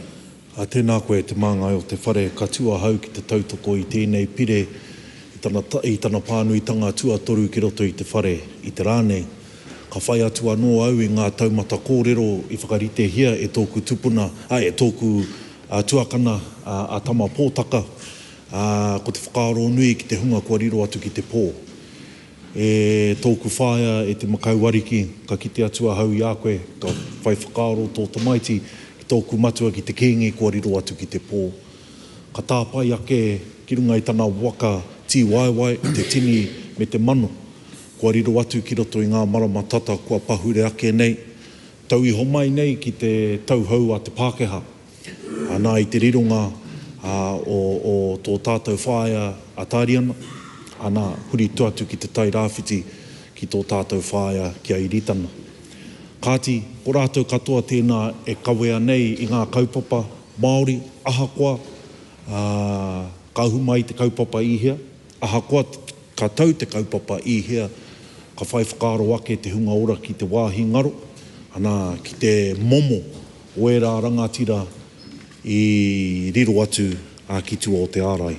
Nō reira, e ngā mana nui, e ngā tapu nui, e ngā tini whanaunga huri noa ki roto i tō tātou whare, nau mai, haere mai, whakatau mai. Whakatau mai rā koutou ki roto i te āhuatanga o tēnei kaupapa. Me te mea anō hoki, ka rongo atu ahau i ngā roimata e maringi i homai nei, i ngā kamo o tōku tuakana a tama. Wena te āhuatanga me he mea ka noho mai he Māori ki roto ki tēnei whare. Te whare i tāhai tō tātou whenua. Te whare kua roa rawa e pēhi ana i ngā kōrero a ngā mātua tūpuna kia mate rānoa. Nō reira ka rongo atu ahau i te kōrero a tōku tuakana a tama pōtaka me te tautoko ake. I ngā kōrero hei whakatau nei a koutou, i ngā mana nui, i ngā tapu nui, i ngā hapu, ngā iwi maha, kei roto i a koutou, nau mai, haere mai, whakatau mai. E tika ana ka tautoko ake i te kōrero tōku tuakana a tama pōtaka mo te āhuatanga ki wā tātou rangatahi. Nā rātou te peti hana i kawea mai ki mua i te aroaro o te whare pāremata, e hia nei tau ki muri. Ki runga i te karanga o tōku tuakana ka kite atu ahau i a praone, tōku matua nei a kāwhia, ho mai he rā. Nā ka tau mai te peti hana ki mua i te aroaro o tēnei whare e te māngai o te whare, ana i reira ahau me tahi atu kei roto i te whare nei. Nō reire e mihi atu ana ki wā tātou rangatahi e kōwhita nei, e kōwhita tonu nei i te ahi o maumahara ki roto i a tātou. Mr. Speaker, I acknowledge the reference that the Minister made to our young people who carried the petition here to Parliament, which indeed paved the way for not just this bill, but discussions around battle places, battle sites of significance in Aotearoa, from the top of the north to the bottom of the south. And Mr. Speaker, I can say that before coming in here, I was the chairperson of the Ruapeka Pā or battle site in the far north, and had the good fortune of meeting a number of people who were directly linked to this particular bill, namely my matua Kāwhia Murahi and a few others who continue to drive a kaupapa. In acknowledging those our young New Zealanders, our young Māori, our young community leaders, I do want to acknowledge the likes of Kāwhia Murahi. I do want to acknowledge the likes of Mr. Tom Roa and so many others who, when it wasn't in vogue to continue to teach the stories of our ancestors, they continued to hold the mauri and the fire within them. Not just them, but so many others who are no longer with us here today. And if it wasn't for them, their stories, their knowledge, and the words and deeds of our ancestors could have been forgotten to time. But we are lucky to have people like them who have continued to support the voices of our ancestors into today and, of course, into the future. So in acknowledging our young people, I want to acknowledge our old people too. I too was here when we unveiled the plaque, a memorial plaque in the house here, in the chamber here, Mr. Speaker, and it was once again the likes of our strong iwi of Waikato, of Maniapoto, and many others from right across the country who came here to unveil that, to acknowledge just how important it is to remember these stories. This bill does that. And I hope that it also proves itself to be a mechanism, or at least a pathway, to allow so many other important battle sites across the country to gain similar or same recognition. And I think of the many from where I come from in the far north, to the many across the Waikato, and right across the country, the Bay of Plenty, so many other places where we know that if actions weren't taken by, in particular, Māori ancestors, but I will also say Pākehā farmers, to protect this land, wouldn't have happened. It just simply would not have happened. And for the many people who drive on the roads around this country, they'll drive past these places without giving it a second thought. But it was the deeds of so many that made sure that now, not only is Ō-Rākau on the map, so too is Kihikihi. I'd never been to Kihikihi. In fact, I was talking to my tuakana Rawiri Waititi about Kihikihi, and he thought it was at the back of the marae. But nonetheless, what it does, not just for Ō-Rākau, the site itself, but more importantly, the stories and the rich tapestry of heritage that all of the tribes and all of those of our ancestors who participated at Ō-Rākau will be heard, will continue to be a part of a story that doesn't limit itself to Ō-Rākau alone. In fact, it stretches to the many places that the Minister referred to in his contribution in the third reading here, Mr. Speaker, from as far across to the East Coast, to further north, to further south. That entire story can now be spoken of, celebrated, and indeed acknowledged here by the passing of this bill, Mr. Speaker. I was fortunate to have been subbed on to the committee when the committee went to the marae at Pārāwera, and also had the opportunity to walk across the hallowed lands at the battle site of Ō-Rākau. And I want to thank the people who hosted us humbly and with a great aroha to share their stories. And I recall a number of the submissions, Mr. Speaker, where tears were flowing. And it's hard to, it's really hard as a committee member, whether you're Māori, whether you're Pākehā, to sit there and hear these stories. And I remember looking across members of the committee thinking, man, we've got an opportunity to do something really important. And that doesn't always happen when you're a member of Parliament. I can tell you some of the members across the House sit on a committee and think, by crikey, what is it we're doing here again? But this one was special. And so perhaps a word of advice to this government, Mr. Speaker, as we've seen a whole number of bills that impact on Māori and indeed this nation, as they have been pushed through the submission process, perhaps we should take more to the marae, where our people can be heard, where the issues that they raise can be actually heard and felt, as it was for myself and the committee members on Pārāwera marae that day. And not only was it confronting and it was passionate, but it was also delivered with so much humility that for somebody like myself and my tupuna who weren't at the Battle of Ō-Rākau, I could feel it. And so I leave that suggestion on the floor for this government to consider as we look at so many other bills currently going through and future bills. Let's take them to the marae. Zoom committee meetings just aren't good enough. And I think our people and New Zealanders right across deserve so much more. Mr. Speaker, in the final minute, I want to think about, I cast my mind back to that call for Hon CHRIS, the call that asked to give recognition and the day in this country to commemorate the many battles that took place. I attended a number of those wānanga. In fact, unwittingly, I must have popped out to go and make a phone call, but when I came back in, I was the chairperson. It wasn't for long as I had entered Parliament and then ended up having to step down and passed on to others.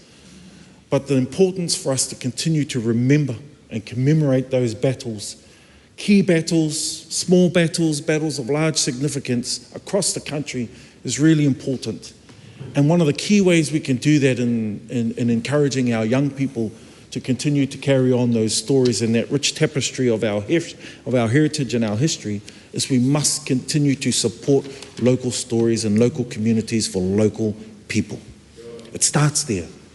And then once it grows, it'll spread its aroha and its wisdom to everybody right across Aotearoa and across international shores. Mr. Speaker, I stand on behalf of the Labour Party to support this bill in its third reading. I call on Steve Abel. Kia ora, Mr. Speaker. Ngā mihi to the descendants of the tupuna o Ō-Rākau who are here today in the House. Mr. Speaker, as I scrambled my way to the House this morning in the rain, I was trying to think where I would find a peach. And I didn't have time to get one, and I showed up in the kitchen of the Green Party office, and there was a bowl of heritage peaches. Thank you to Celia Wade-Brown. These are old variety peaches, Mr. Speaker. I have 3 here for ngā ahi e toru Ō-Rākau, Maniapoto, Tainui, Raukawa. The Battle of Ō-Rākau, Mr. Speaker, was fought in a peach grove. And the reason for it being fought in a peach grove planted by the iwi was because the land on which the peaches grew was the aim of the invaders of the Waikato. And also, Mr. Speaker, when the munitions ran out in the pā at Ō-Rākau, where 300 defended men, women and children, they were forced to use peach stones to arm the muskets against Cameron's army, which numbered 5 times and had rifles and had cannons. Riwi Maniapoto was a reluctant battler, Mr. Speaker. Waikato was the granary of the North Island, Mr. Speaker. The wife of the Chief Justice, Mary Martin, observed when she visited there in the 1840s that the women sat under trees sewing flour bags while healthy children and babies swarmed around. Governor Grey himself visited the district in 1849, and he said that he had never seen a more thriving or contented population in any part of the world. He had never seen a more thriving and contented population in any part of the world. There were wheat fields and peach groves as far as the eye could see. It is that very same Governor Grey who led the deliberate war of conquest of the Waikato to steal that abundance from tangata whenua Māori, Mr. Speaker. That is the reason for the Waikato invasion, egged on by the entrepreneurs of Auckland. I watched a movie last night, Mr. Speaker, that I've been wanting to watch for some time, and I could justify it on the basis of it being my job. The movie was Ka Whawhai Tonu. It is a very moving account of the Battle of Ō-Rākau. I recommend all members of the House and members of the country to go and see that movie. I understand that some of the actors in the movie were endorsed by the descendants of those who fought at Ō-Rākau to represent their ancestors. It occurred to me, Mr. Speaker, that those actors who played the British soldiers on the other side are also potentially the descendants of those who fought at Ō-Rākau. Or perhaps they are descended from the settlers who were the beneficiaries of the spoils of war of the Waikato invasion. And it occurs to me, Mr. Speaker, that we as British descent, we New Zealanders, we must own our part in the Battle of Ō-Rākau and in the Waikato Wars. We cannot be responsible personally for the actions of our ancestors, but we must account for the consequences of those actions, Mr. Speaker. And we must, Mr. Speaker, for the good of our descendants, seek to dull the blood on our hands. That may seem like strong words, Mr. Speaker, but let us recall that the consequences of the Waikato invasion was the loss of land, a profound consequence for iwi Māori. And if the objective of the invasion, and I just want to recount, Mr. Speaker, that there was little to be found, in fact, I would say nothing to be found of honour on the British side, Mr. Speaker. The worst atrocities in the New Zealand Wars were committed in the Waikato and the Bay of Plenty in the 1860s. And if we are to account for those atrocities, even those at the time knew how bad it was. A correspondent for the New Zealander newspaper reported that at Ō-Rākau, and forgive me for recounting this story because it is not words that we want to hear, many women were slaughtered and many children were slain. These were amongst the trophies, as he called it, of Ō-Rākau. And civilization, as he called it, in pursuit, as it returned from the chase, amused itself by shooting the wounded as they lay upon the ground. It's grisly stuff. It's terrible stuff, Mr. Speaker. But it is the truth of our history. As a 55-year-old, I know that 55 years is a very short time. And 1864 is recent history, Mr. Speaker. There's a gentleman here today, a kaumātua, who was raised by his grandmother, who was a child at the Battle of Ō-Rākau, if I understand correctly. That's how recent this history is, Mr. Speaker. For us to account for that history and make good on it, as in the words of Vincent O'Malley, acknowledging this difficult history is not a recipe for endless division and recrimination, as some critics like to allege, but rather a precondition for genuine reconciliation. Owning our troubled past requires guts and grit. It is an essential step in the process of maturing as a society, Mr. Speaker, Madam Speaker. If the objective of the invasion was land, then surely the recompense must be the return of land, Madam Speaker. Let's recall that 10 days after the Rangiawhia horrors, the surveyors were in kehi dividing up the land and giving it out to the soldiers who had fought in the battle. 10 days, Madam Speaker. It is 161 years since the Battle of Ō-Rākau. And finally here today, we are returning a portion of that land. We must be bold as a nation and be willing to return more, Madam Speaker. This is for the good of all of us, for the good of justice for Māori, for the good of the cohesion of our nation. We as tangata tiriti must be endorsing and supporting of hoki whenua mai, the return of land to tangata whenua Māori. Why are we so afraid of giving the land back? Maybe it would be planted in wheat fields and olive groves again, Madam Speaker. And for somebody who's got a problem with too many dairy cows, I would be happy if the Waikato became wheat fields and olive groves again. Olive groves, did I say? I meant peach groves. The arc of the moral universe is long, but it bends towards justice, is the famous saying of Martin Luther King. I don't think it is inevitable that it bends towards justice. I believe it is us who must bend that arc towards justice. We must take active actions to do that. On this day, some drop of justice is done, Madam Speaker.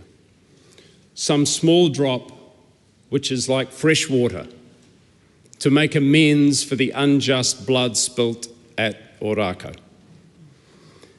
May that drop of justice become a stream of justice. May it become a river of justice for Māori in this land, Madam Speaker. For the good of all of our sakes. Hoki whenua mai, Madam Speaker. I commend this bill to the House. Cameron Luxton. Thank you, Madam Speaker. I rise on behalf of the ACT Party to speak in favour of Te Pere mō Ō-Rākau Te Pai Mau Mahara Ō-Rākau Remembrance Bill. Madam Speaker, it dawns on me quite strongly that my first name is shared with the General Cameron, who was the General in charge of the Waikato Wars. And this is something that I have been aware of my entire life, being from Tauranga, Cameron Road running down the middle, and no doubt many of us in this room right now also recognise that once the battles had ceased in Waikato across the Kaimai and went to Tauranga, where we had Pukihina and Te Ranga battle sites.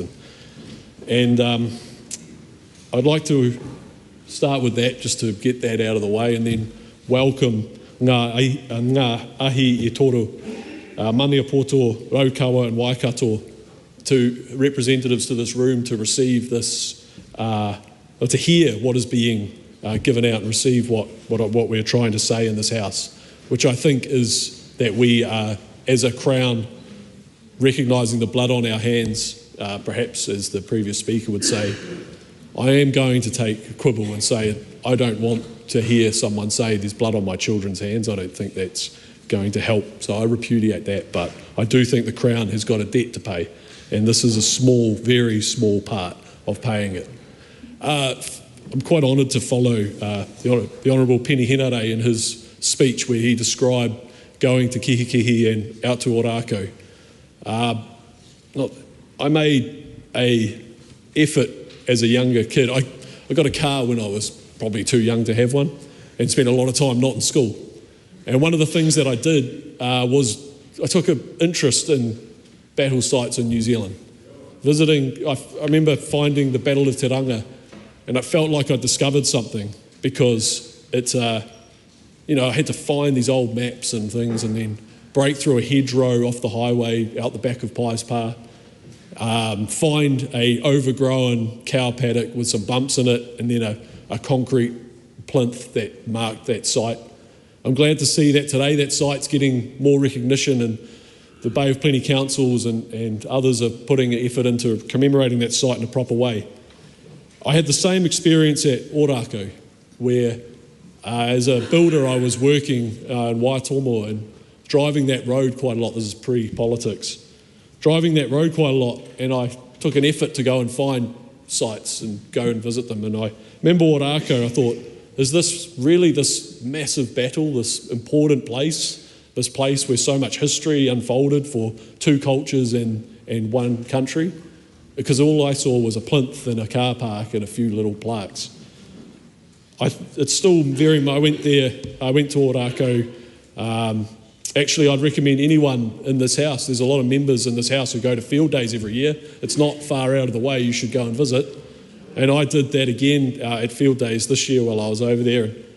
I thought, I hope that this part of the House, the Crown, giving this land, investing it, as it were, in the rightful guardians, will mean that that site will get so it's not just a young kid wagging school trying to learn about the history of New Zealand and probably getting a better job of it than I was at the time in school. I hope that this site will be brought up to a place where New Zealanders will learn and remember what had happened in New Zealand's history and start that path, which we are only just starting, on making sure that this country can be somewhere where people can look each other in the eye, perhaps, and not feel ashamed of what has happened before. It's moving, Madam Speaker, to have heard the stories of the Select Committee going to Marae and seeing face to face with the people who clearly feel the wounds of today that were inflicted on their tupuna of the past. I wish I could have been there. I can only imagine what that would have felt like, but as the previous speakers have said, this is probably a one step in recognising more of New Zealand's history, in particular the land wars. And I think that hopefully I will have an opportunity to be at one of these events in the future. Madam Speaker, I suppose I'll just finish by saying that this is something that the ACT Party supports, because it sets New Zealand on it continues New Zealand on a path where we recognise our history and come together as a people for the betterment of the future, but recognising, acknowledging the past and the mamai and the pain that is still with us to this day. Thank you, Madam Speaker. Honourable Shane Jones. Te reo Māori. E ngā mātāwaka, e ngā kahurangi, e ngā tai awatea, e ngā maiangi, e ngā kaihau tū o tēnei kaupapa o koutou waka ko mai ki te ākau tōranga pū e kia nei ko te whare pāremata. Tēnā koutou ka tae mai kia tūtahi mo te whakatutukitanga o tēnei pire. Tō mua me mihi ki te kapa tamariki nā rātou te kaupapa nei i wahā i roto i ngā tau pahe mo tataake nei. Nōku i te tamariki, kāhore he tamariki pērā i roto i ngā kura i kurangi ai mātou. Tuatu i tēnā me mihi atu ki te kapa o ngā ringa raupā i āta whakamākuku i te purupura, i wainga tonu i o koutou hapu, i wainga tonu i te hāpori Pākehā, hāpori Māori. Mena e tae rānei tēnei kaupapa kia e ai.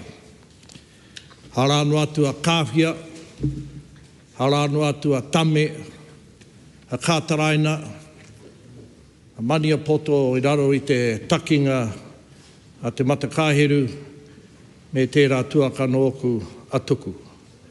Tēnā koutou, tēnā koutou, tēnā tātou katoa. Nōku i te kura i tīpene, i tai atu tō mātou kura, a kanohi, a tinana ki te wāhi e whakatairanga tiana i tēnei rā. O tirā, e rua ke ngā wāhi i tai ai mātou. Tō mua ko Ō-Rākau, tō muri ko te Rākau e kia nei ko hui pūtea. Nā te pōhauhau o te kamupene hiko, te Rākau tūturu i kia ai ko hui pūtea i Turakina. I reira tō koutou ruanuku a henare tū whāngai. Tā te mea, tana mokopuna he me kuratahi me mātou. Ka tahi ka whakamārama tia mai e tērā tohunga, e tērā maurohirohi, te tātai o Taua Rākau. I wainga tonu i a ngāpuhi ko te kupu mo te herohero ko te kiri pakapaka. Hei a āta panipani tana tinana, ki te henu, ki te uku, tana rite he wherowhero. Ka hopu kina, engari horakau i mau. Ka arumia, horakau i mau. Ka puta, ka tahi, ka tatu i a ngāpuhi, ko nā te hiehia. Te mate ke o tōku tūpuna a hongi hika e kore rawatu e nā. Ka tahi ka ki atu a te kanawa, ki te ariki o hokianga, kia pōroa. Me rapu me pēhea rānei te taihuru manu e ai. Ka ki atu a pōroa, kia hongi, hei a koe tēnei rā, hei a hau te pō me te rangi kei tua. Ka hauhia te rongo. He korenga no taku tūpuna a hui pūtea i whai. Ka tūpono atu ki ngā wāhine a tāhua o roto i a taimi. E roto i te pō, ka whakakore takengia ngā toa o ngā pohi. Ka hoki mai, ngā tamatāne i roto i a Waikato, ka paukatoa ngā pohi, te patupatu, te hunga i pokano ai, ki te whakakāhore i te kupu i oti i tōku ariki i a pōro. E kia nei ko te huru manu. Muri mai, ka tonua e te herohero, te kōtiro a kati. Kia whakamoia maarikatia ki te tamaiti a rewa te tuakano o hongi hika. Ka mau te rongo, ka mau te rongo, ka mau te rongo. Tēnā koutou e Waikato i haere mai ai, e karetame i te wā i whakakaupapati ai tēnā mahi ki kerikeri no roto i ngā tau pahore tatakene. Pai ke me hakaputa e ahau we rā tātai kōrero, tā te mea me kaua te tanga te titiro ki Ō-Rākau anakerake. Ara noa atu te ātāhu o ngā kōrero kei wānga tonu i a tātou a Māori, me o noki tātou ki aua kupu, ki a kauarau atu e waiho, ko wēnei mahi a nake nake e ki ai tātou he hunga take take. Nā reira, mihi atu ki te hunga, nā rātou te kaupapa nei, I whakatairanga. Madam Speaker, during 2017 and 2020, my leader, Winston Peters, encouraged me to find some pūtea to address the outstanding matters of rehabilitating Ruapekapeka, Rangiriri and other places of such significance. And of course that may sound incongruous given the ebb and flow of political rhetoric at the moment. But let it be known, any fair-minded New Zealander, once they are told the broad and factual story, has no hesitation in embracing the entirety of our history. And as I've said in Aotearoa, acknowledge the efforts of the rangatahi with their petition, and as I said, we never had kids like that in any school where I was educated, because we're of the generation either who took things for granted or such history was regarded as the preserve of our kaumatua, and it was not freely shared.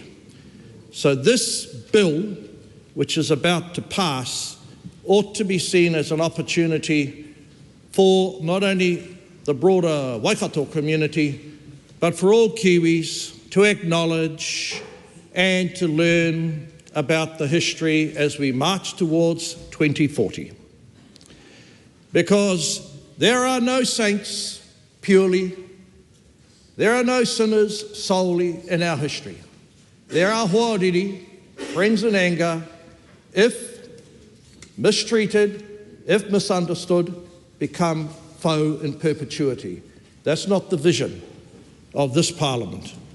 So as I've said, acknowledge all of the leaders, and I want to acknowledge them also in English, Kātaraina, Kāwhia, the leadership from Te Arawa, the leadership including Tameroa, Tuku, Te Matakaheru from Maniapoto. This is a significant day for you. And I just want to finish up by saying, there is a rich array of history scattered throughout our landscape. History did not begin just when the Treaty of Waitangi was signed. The history goes well before the Treaty of Waitangi, and let's not condemn or constrain ourselves only to talking about the history we may or may not have learnt through Waitangi Tribunal claims. In the 1820s, the Ngāpuhi went to this area. There was a tree not far from the site called Hui Putea, named after my tupuna from Mangakahia. And as a consequence of not following the peacemaking that had been entered into to end the hostilities of that time after Mātakitaki, and the beauty and shrewdness of the Waikato woman, he met a grisly end. And that is the origin of the name of the Hui Putea tree. It does not mean where the treasures were laid. However, far be it for me to say that Waikato women aren't treasures. Kia ora tātou. Now, I just want to confirm, I want to say thank you. The Green Party has given your call to Te Pāti Māori. Is this intended to be two split calls or one call? One 10-minute call. Thank you. I call Hana Rafiti Maipi Clark. Tēnā rā koe e te whika. Me mihi ana ki te whika katahi anō ka kōrero I mua I au. If only we could have that mitzvah Shane every day.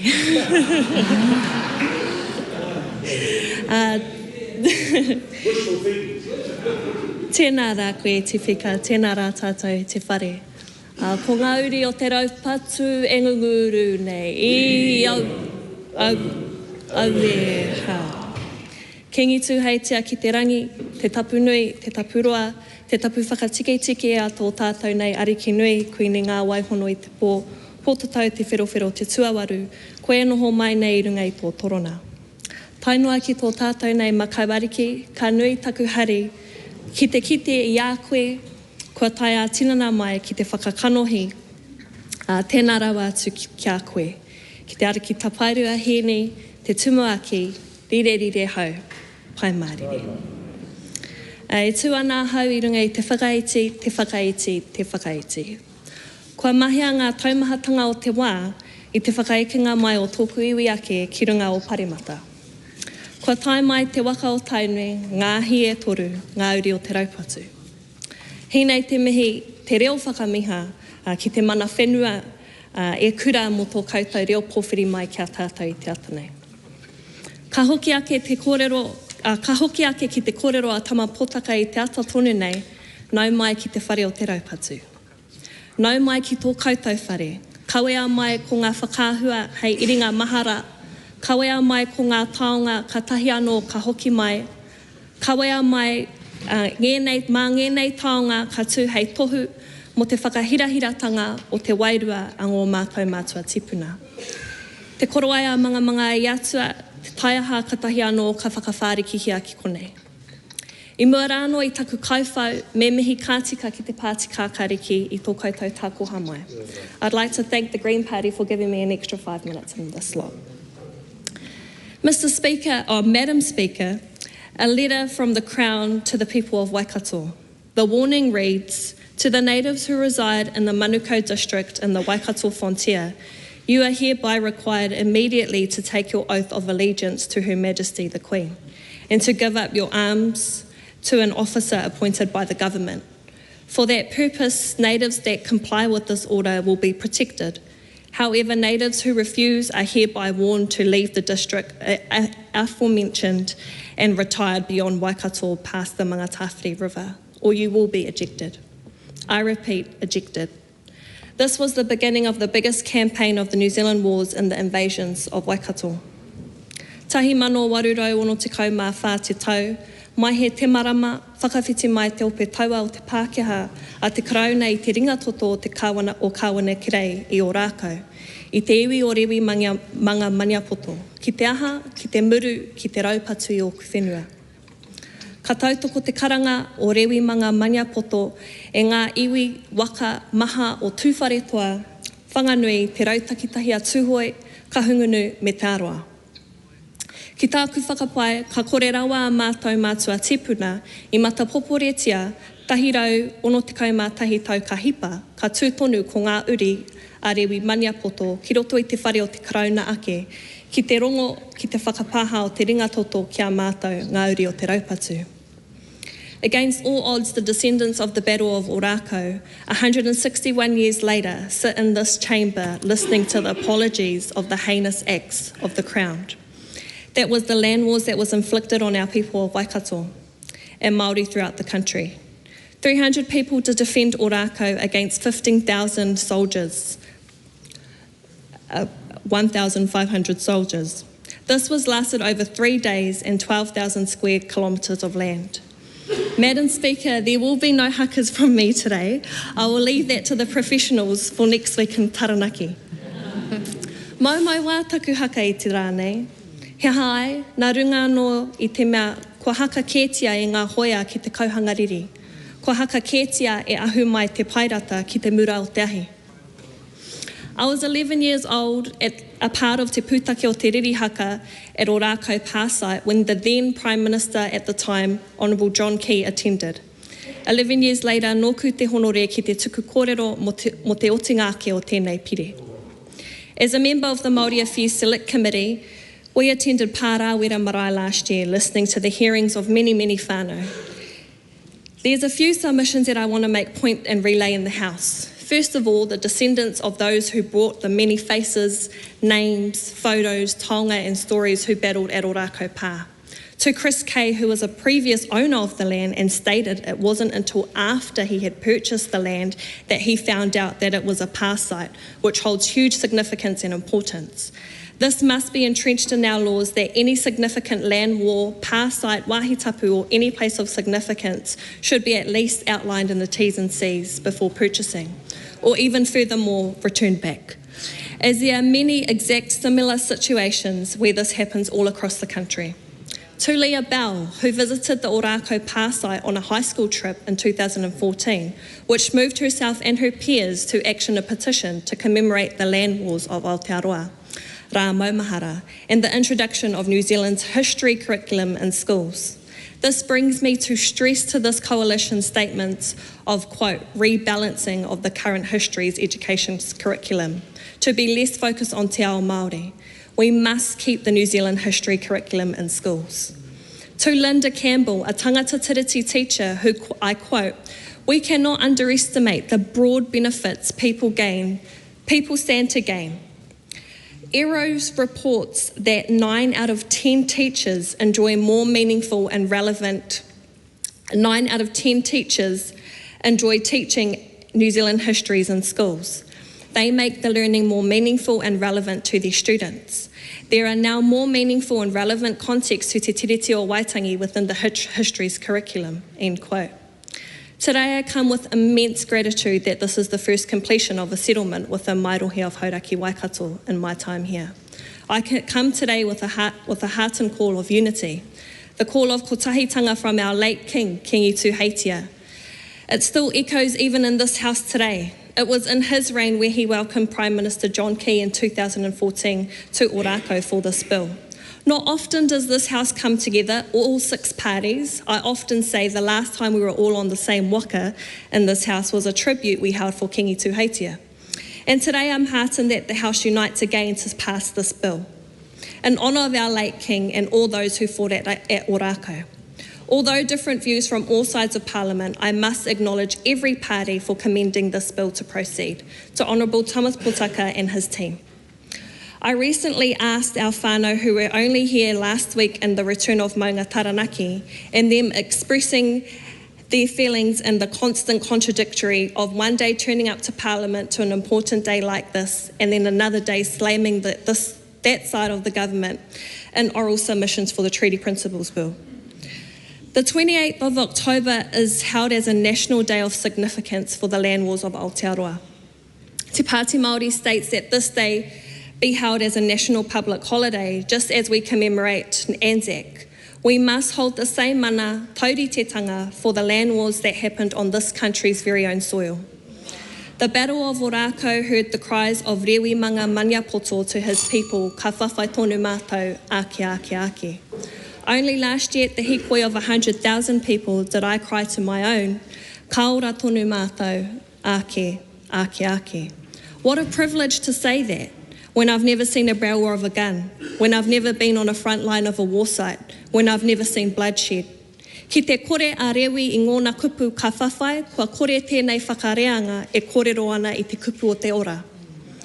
If it wasn't for rewi saying we must fight, this generation would never have been able to say we have survived. E kore tēnei whakaoranga e huri ki tua o kumokopuna. Nō reira, tēnā rā tātou te whare. Can I just, before I call the next speaker, can I just thank the member for mentioning Leah Bell, who was my first youth MP for Taranaki King Country. So I'd like to acknowledge her as well. I call Dan Bidwa. E te mangai, e na mana, e na reo, e na iwi, tēnā koutou katoa. Te whare e tu nei, tēnā koe. Te papa e takoto nei, tēnā koe. Nā mate, haere, haere, haere. Ka mi ki te iwi kāinga, nā te raukawa, nā te maniapoto, Waikato Tainui. Nau mai, haere mai. Ko Tainui te waka, ko Waikato te awa, ko Kakepuku te maunga, ko Ngāti Maniapoto te iwi, ko Ngāti Huio te hapu, ko te kouai te marae, tēnā koutou, tēnā koutou, tēnā koutou katoa. Madam Speaker, I'd like to begin by tautōkuing the acknowledgements made in this House, particularly those made by Minister Potaka. And I would like to acknowledge all who have travelled south today to be here, and I see many familiar faces in the audience. Thank you very much for your presence. Also, thank you to those of you tuning in, including my many whanaunga at home and around the country. Madam Speaker, this is a significant bill. It is a bill that is small in the size of redress, but huge in significance. It is a bill that recognises the courage and bravery in the face of certain defeat to defend people's values, whenua and lives. It honours all tupuna, men, women, children who had died or had a connection to the whenua. It acknowledges the loss of land, life, mana, sustenance, livelihoods and identity and connection that was suffered. And Madam Speaker, it acknowledges the intergenerational mamae carried since the Battle of Ō-Rākau. This is a major step in the Crown acknowledging the past so that we and iwi and the Crown can focus on the future. It was my privilege, Madam Speaker, to help shepherd this bill through the House as part of the Select Committee process. And I had the privilege to visit Ō-Rākau twice, once on the 160th commemoration and second as a Select Committee member visiting Parawera Marae and the Battle of Ō-Rākau site. And I must say, Madam Speaker, as a proud Maniapoto person, I learnt a lot from that battle. And there's a lot that I didn't know growing up. And like the speeches who have gone before me today, I agree with my whanaunga across the way that it is important that we learn and continue to remember the significance of the battles of Ō-Rākau, to name just one. Madam Speaker, I wish to make some acknowledgements. Firstly, to the rangatahi of Ōtira College for their mahi well over a decade ago to bring the petition forward and the life that they brought to this kaupapa. I would like to honour and acknowledge Christopher Finlayson, the previous minister who had the foresight to purchase the land. And it has been mentioned, but I will mention once again to Chris Kay and his wife for acknowledging the significance of this land and being willing to put it up for sale. I'd like to acknowledge the current Minister, Minister Potaka, who arranged for the site to be transferred and for this bill to be brought forward.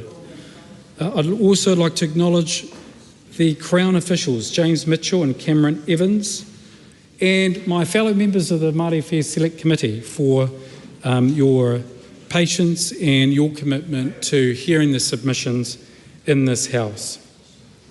Madam Speaker, the future of this land is really up for the entity and the three iwi and the post-settlement government entities.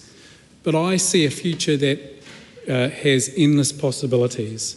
And I do hope, like what I heard at the Select Committee submissions, that it will be used as a way to educate those for future generations, plus all New Zealanders, on the significance of this battle and what it means to local iwi and the rest of our country. So, Madam Speaker, the process of healing begins anew. E hoa ka whawhai tonu mātou, ake. Friend, we will fight on forever, forever and forever. I commend this bill to the House. Nō reira, tēnā koutou, tēnā koutou, tēnā koutou katoa. Right, Honourable Adrian Rurawhai. Tēnā koe. O te rā ki a koutou katoa kua tai mai ki te paramata nei, koutou o Maniapoto o Raukawa, Waikato Tainui, anei a hoki au e tuku mihi atu ki a koutou katoa, tai atu ki a te kāhui ariki, tai atu anō ki a koe te makau ariki, tēnei te mihi ake ki a koutou o te rā, tēnā rā tātou katoa. Being speaker number 8 in this debate pretty well much means everything has been said, and I'll make a promise, I'm not going to repeat what's already been said. But I think it's really important to acknowledge the significance of this day. And I was sitting here thinking about all of those who have passed and all of the actions that have been taken over a number of years. I come from a little place called Ratanapa, where I come from. If you have the likes of the Honourable Shane Jones, the Honourable Tama Pōtake, the Honourable Pēni Henare on your pai, when it gets to you, you're probably not going to say much. and my elders will say, yeah, well, we've probably heard enough. However, because I'm from Ratanapa, I'll talk about Ratana. In particular, a visit by Tupu Taingakawa to Ratanapa, who came there and said to Ratana, I come not for the healing of the body, but I come for the healing of the land. And it reminded me of that today, even after 161 years, we can still heal the wrongs of the past. This is not the end day, though. This is just the beginning of a new journey that starts with the passing of this legislation that enables the people who were most impacted, the descendants of those who were in that battle, to find a way forward and to commemorate what had happened there. Why? So that our future generations will know the truth about our own history. Because growing up in New Zealand, Aotearoa, I did not learn that at school. And so I wanted to briefly acknowledge the day, acknowledge the significance of it. I agree with pretty well much what everyone has said, but I wanted to in particular point out what Steve Abel said around the, well, these are my characterizations of what he said, that something happened 161 years ago was not an honourable act. And today we do an honourable thing so that in the future we might remember not to do this again. And remember, every member in this house should remember that in 161 years they're going to judge what we're doing today.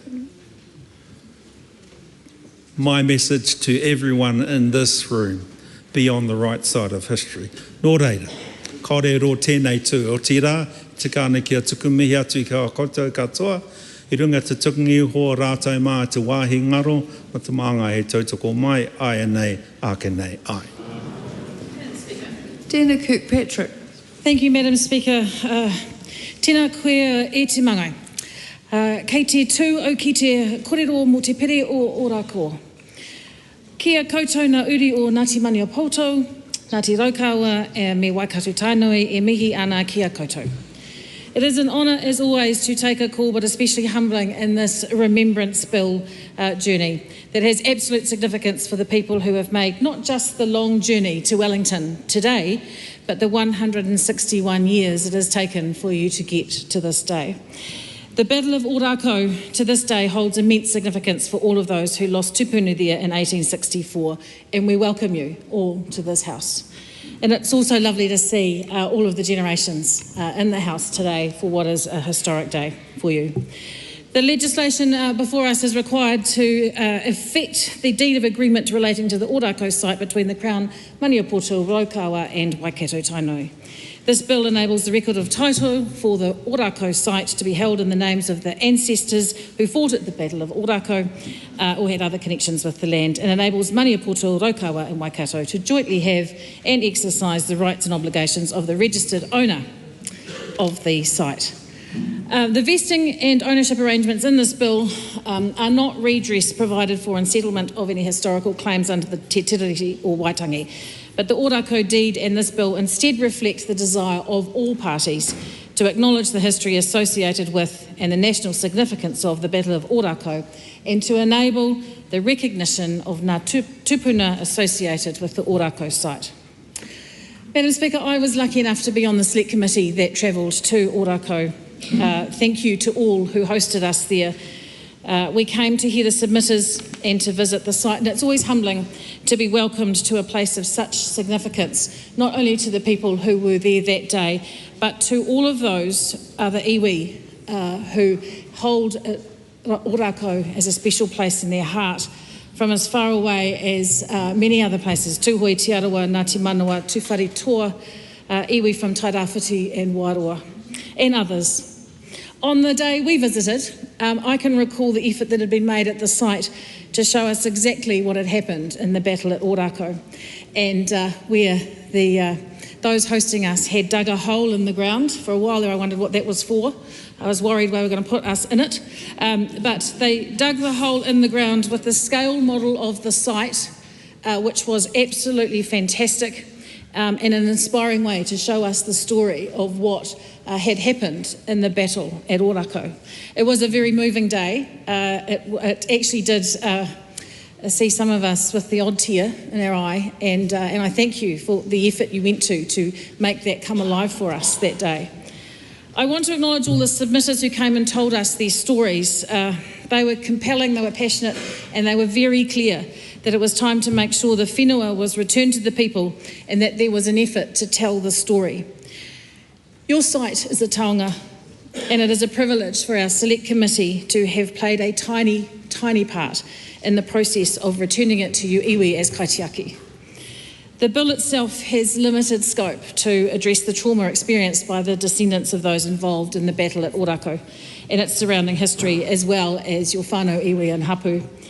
But the Crown's intention is that by returning the whenua to iwi, it provides autonomy to the descendants of Ngā Tupuna o Ō-Rākau to decide its future and support all of you to tell the stories in the way that you deem appropriate. And that the bill is just the start of the reconciliation and healing for current and future generations.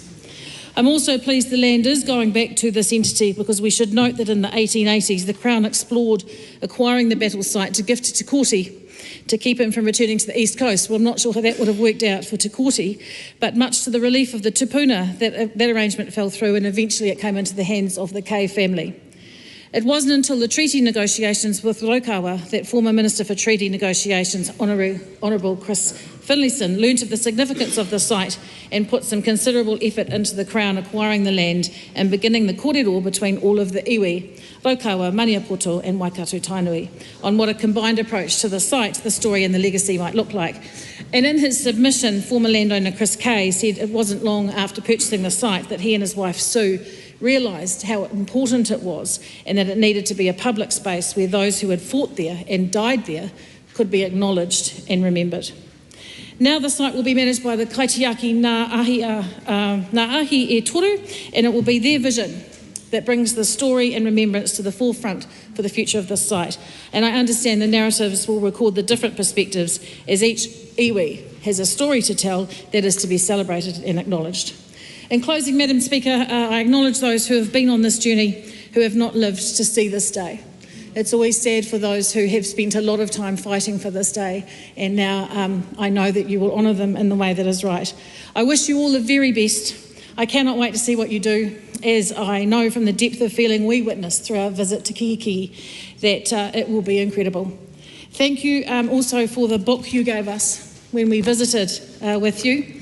It's taken 161 years for this book, but I think that you will need many, many more chapters to complete the rest of the story as you go forward and honour the site and the Battle of Ō-Rākau.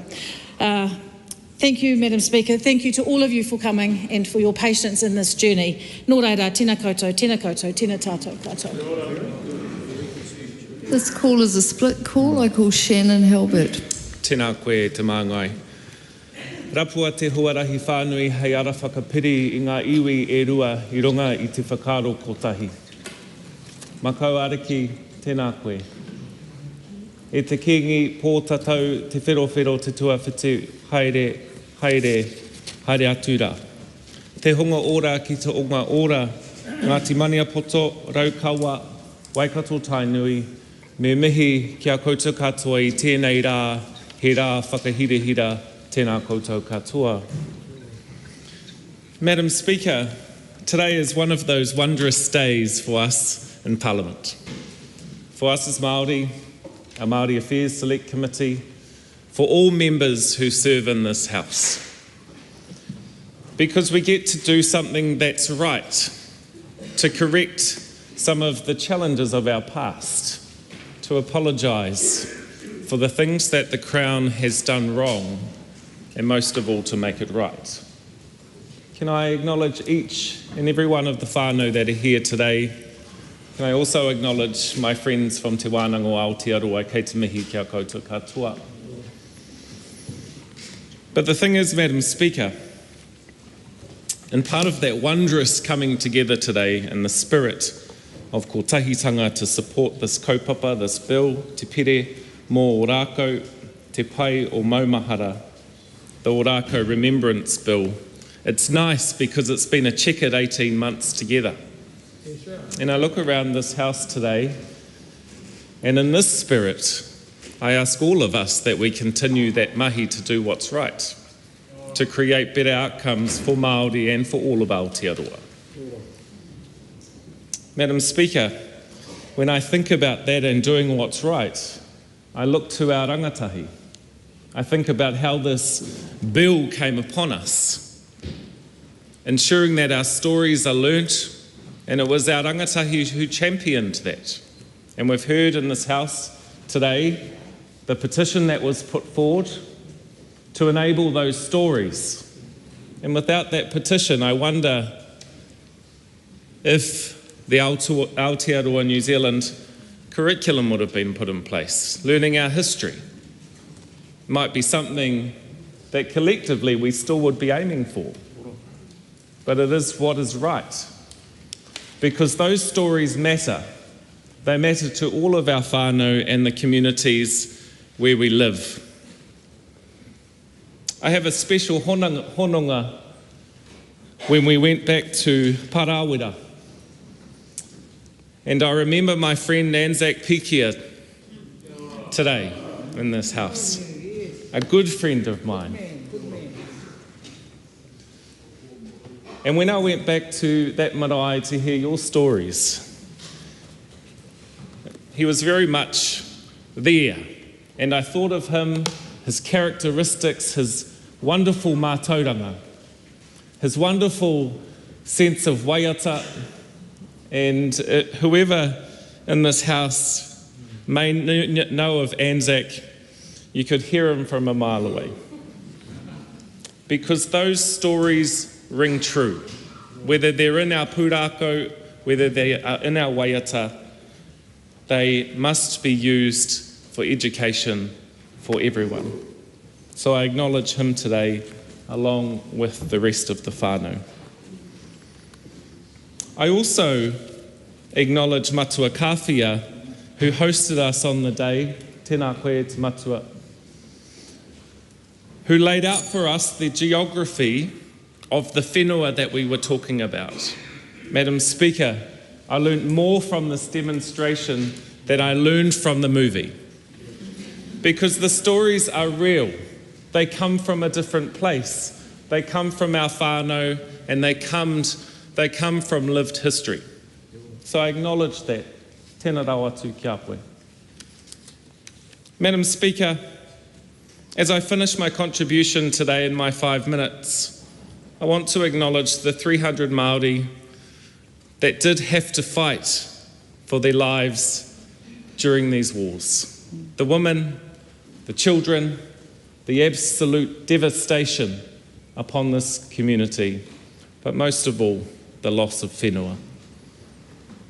And today, we take one step to make things right, and I commend this bill to the House. Tēnā tātou. Rima Narkley. Madam Speaker, I rise and add my commendation to this bill, the Te Pere mō Ō-Rākau Remembrance Bill. And before I embark on my kōrero contribution, I'd like to acknowledge the presence of our Queenie Mother in the House. Welcome, and thank you to you and your whānau for the warm manaakitanga that you've always extended to me, a Lebanese person originally from Bankstown. I'd like to also say, may Kingi Tuhatia's precious soul rest in peace, and may he guide the kaupapa that we embark on today from across the veil.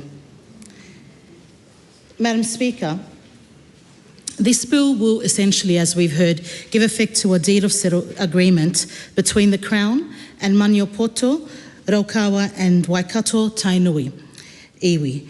And this deed of agreement, Madam Speaker, will essentially place a piece of land that's almost about 10 hectares in size under a title where the names of people long gone but whose memory will live on even more fervently, because they'll become the owners because of the kaupapa of today.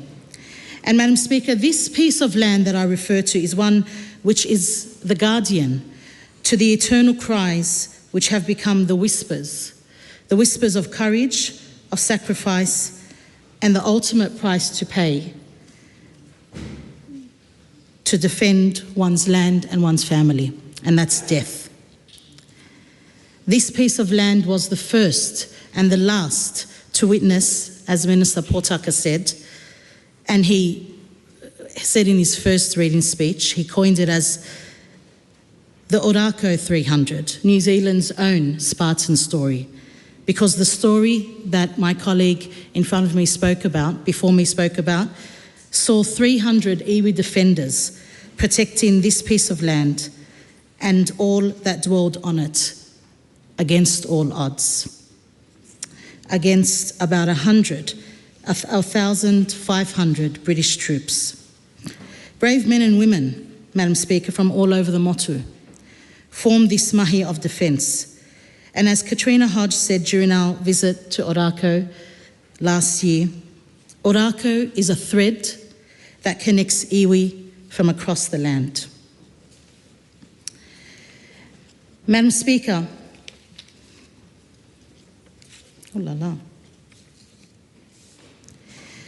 who I'd also like to acknowledge, Madam Speaker, when we discuss this bill, and so many have been acknowledged, but I think that a lot of times with this type of kaupapa, a lot goes on behind the scenes. And sometimes these behind-the-scene people aren't necessarily always acknowledged, and I'd like to do so today.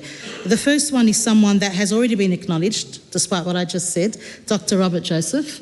Dr. Robert, you have contributed so much with respect to the history of what happened at Ō-Rākau, and you continue to contribute. And I know that, that advisors and that everyone involved with putting this together were able to lean on your deep knowledge. So thank you very much for what you've done and what you continue to do to bring this extremely important history to the forefront of our minds.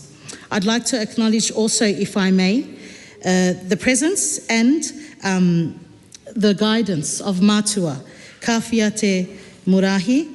You were part of the initiation of the Battle of Ō-Rākau Heritage Society, and you've done so much as well as guide us down that historic path when we were there on that beautiful day last year. I'd also like to acknowledge, as has been acknowledged before me, Chris Kay, the gentleman and his wife that purchased the site back in 2006 and then realised the importance of it, only to sell it to the Crown. And with what you've done, you've allowed all of this to take place. I pray that the history of this last battle is enshrined in all of our memories for many years to come and never fades away. Thank you. Honourable Willie Jackson. Aotearoa, Ngāti Maniapoto, Waikato Tainui, te mākau araki, te mama, te kuini mama, pai te rāingoa. Mihi ana, pai te rāingoa, mihi ana kia koe e te whaia. E kouta katoa I whakaranga tirai a mātou I tēnei wā, e honore nui ki te kōrero I tēnei wā nō reira. Tēnā koutou, haramai, nau mai. I always find these, this type of kōrero hard, Madam Speaker, because you have to be nice and Rawiri Waititi asked me not to be too nice today.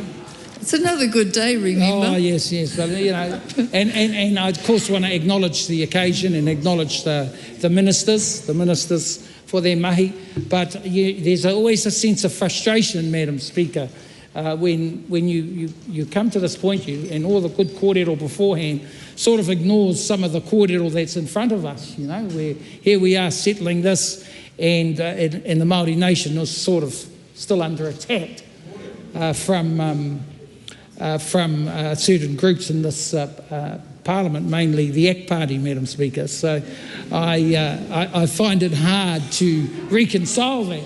Find it hard to reconcile when we talk about we must put the past behind us when the future's not looking too good. You know, in terms of some of the plans and strategies for Te Ao Māori, it really does get on my nerves. And for instance, Madam Speaker, I was looking at the pūtea, 1.7 million for the transfer of the Ō-Rākau site at no cost to iwi, 75,000 to fund the establishment of managing entity for the Ō-Rākau site, 306,000 to fund historical research. Madam Speaker, it's chump change, really. And both governments can take responsibility for that. I'm not just talking about national here. Both governments can take some responsibility for that. Because when are we going to look at proper compensation for kaupapa like this, Madam Speaker?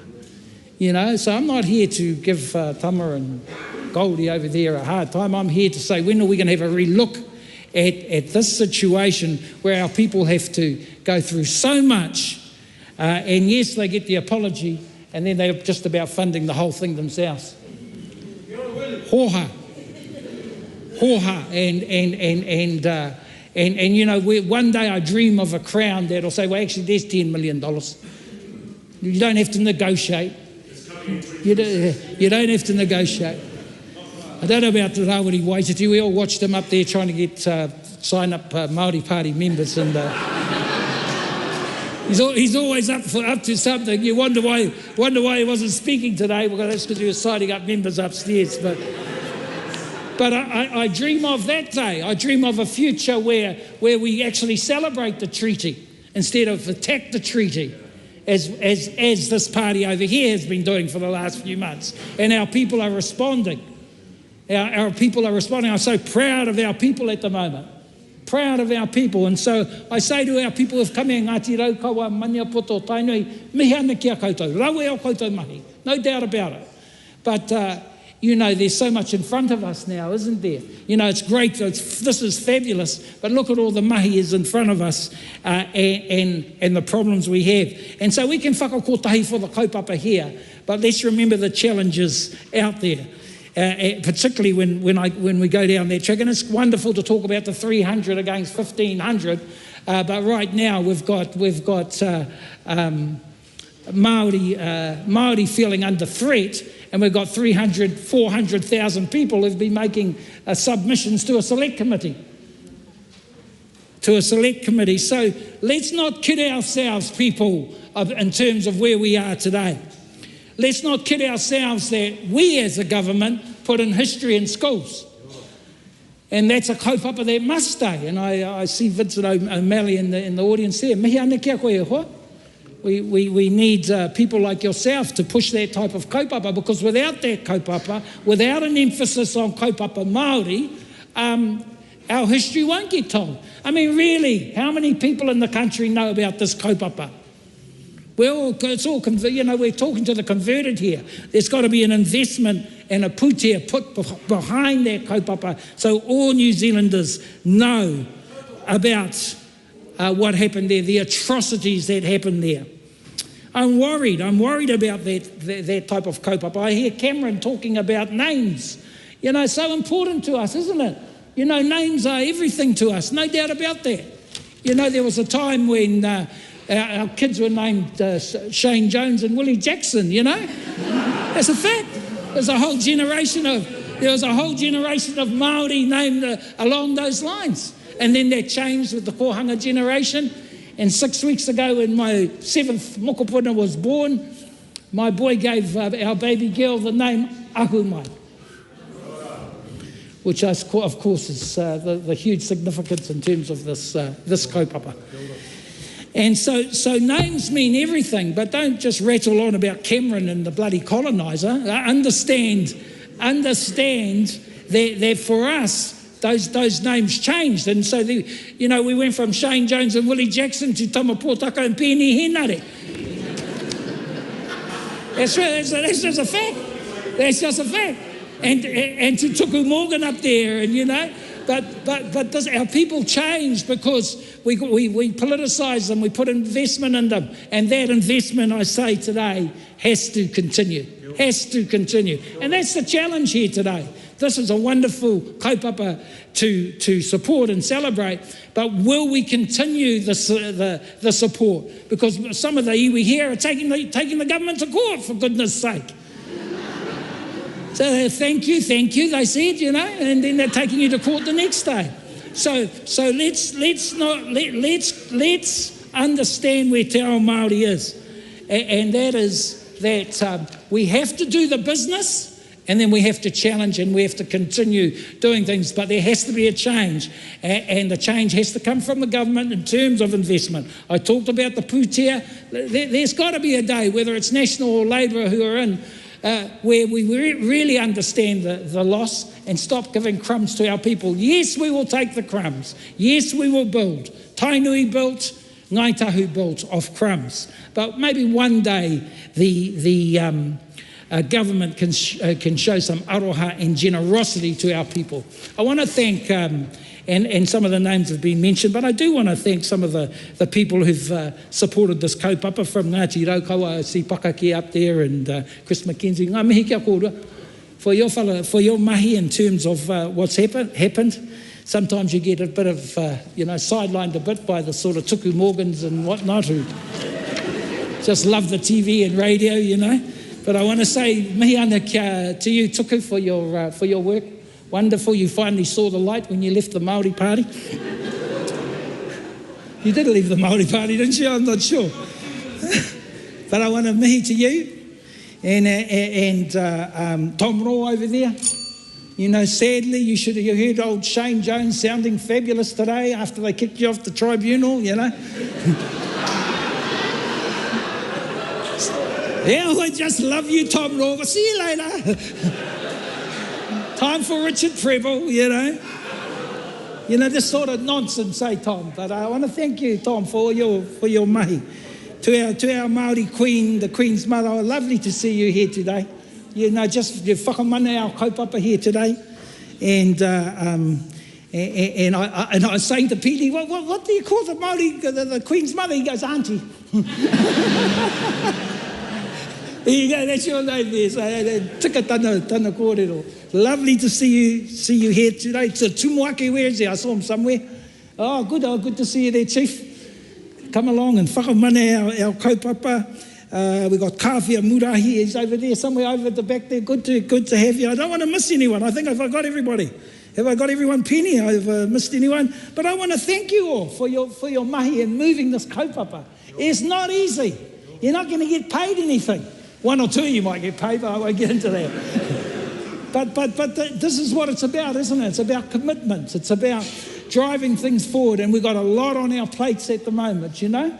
And so thank you for that. You know, we've got these Destiny lot going blinking nuts in Auckland, you know? Some of them are your relations, Tuku. You've got to do something about it. You know, we've got them going blinking stupid in Auckland. We've got to work a strategy out. We can't just say, oh, we love our gay community and do nothing to support them. They're our whanaunga. They're our family too. So bring that Brian Tamaki into Tainui and fix them up. Queen, way to go. But I want to thank you all. Thank you for coming together for this kaupapa that is so important for all of us. I want to thank the other side too, because it is a kaupapa that is meaningful, I know, to both these ministers and former ministers, and it is a great day. Tēnā no tātou katoa. Greg Fleming. Te mutunga kia mai o te whānui o te kōrero. I am the final speaker. This is my great honour. Nōku te maringa nui kia tauai te waka nei. Nā reira, I will not speak for long because I am all that is standing between where we are now and this bill finally becoming legislation. Karoria ki te atua, maungarongo ki te whenua, whakaro pai ki ngā tangata katoa. Ko enei ngā kupu e waia te tia e te opi o ngā anahera, e te pōrā i whānawai te tama o te atua. Tērā kōrero, tērā harikoa, tērā oati. E rongohia potanoi i ngā ao me ngā tau, e pāna tonu ki te ao I tēnei rā. Maunga rongo ki te whenua. Koira tō tātou tino wawata. Koira te painga o tēnei pere I tēnei rā. Ka timata I te huarahi o te whakarauora. Kaori anake ki te whenua tapu o Ō-Rākau, ingarei ki tō tātou whanaungatanga hoki. Nā reira, e mihi ana au ki ngā ahi e toru, kua hui mai I runga tēnei rā. Nā rātou I kawe mai I a mātou ki tēnei wā. Mania poto, raukawa, waikato. Tēnā koutou I te whānui o tō koutou whakaro nui. I te rahi o tō koutou manua nui. I te hoho nū o tō koutou aroha noa. E te mangai o te whare, e rua wiki ki muri noiho, I whakanuia e mātou te manatanga te ture o Taranaki Maunga. I tēnei rā, ka whakaturia te taitera o te whenua tapu o Ō-Rākau, ki ngā tūpuna, nā rātou e whakaritia hei tapu tēnei whenua I runga I tō tātou toto. Madam Speaker, just 2 weeks ago in this House, we acknowledged the legal personhood of Taranaki Maunga. It was an amazing day. And today, we vest the title of the sacred land of Ō-Rākau in those tūpuna whose blood has made that land sacred. While this House is all too often defined by its hoha, by its mamae, this bill, this kōrero, is a moment defined by rangimarie, by aiotanga, by peace. Throughout the last year, as I have been privileged to be a part of this legislative process, that has been the overwhelming posture te tino āhuatanga o ngā ahi e toru, the desire to hoho I te rongo. We heard it consistently in the submissions. From Craig Ahipene's, you can't hold on to anger forever, it will eat you up. To Ainsley, who, as a psychologist, spoke about epigenetics, the mamae passed between generations, and the ability, she taught us, of reconciliation to bring intergenerational healing, literal healing at the level of our bodily cells. Koira te āwinga o te tino maunga rongo. There are 2 submissions as I end that I want to quote at length, for they spoke so fluently to this desire, and I believe that their kupu should land this waka. First of all, to Te Ao Nui. I've listened to your submissions so many times that I can hear your voice as I read these parts. Ko taku he rurirui e tahi o ngā purapura o ngā uri o ahu mai raua, ko matawaia tēnei te tuatu nei. Ko te taonga o taku nākau, ko taku kuia, ko tūmanako. Nāna te aroha ki taku reo, ki taku ahurea I whakatō ki o mātou, ko aku teina.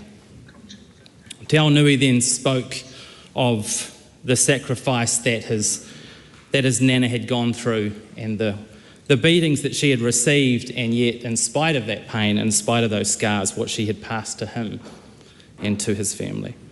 And then he carried on. He said, this bill is a step towards our people reaching the ever-longing goal of air, a craving for reciprocity, a yearning for peace, a desire to be free from the effects of 160 years of suffering, an end to the battle. My kuia always wore her scars, sometimes with pride, sometimes with shame, but all the time she taught me love, passion, pride and humility. And when I learned about my tūpuna who fought at Ō-Rākau, I saw them all in my nana. Te Ao Nui then told us more about his tūpuna ahumai. After the Battle of Ō-Rākau, a lone Pākehā soldier found himself wandering into our pā. He was restrained, and then ensued a hui to decide what was to happen to this Pākehā. It was all but decided that he would be killed. How could an alternative resolution be reached after the multiple atrocities they faced? Despite this, and despite her brother and father dying at Ō-Rākau, Ahumai wrapped her korowai around the soldier, ensuring that he be kept alive. Like my nana, Ahumai had scars. Despite this, she still saw the value of life and saw a way forward for her people.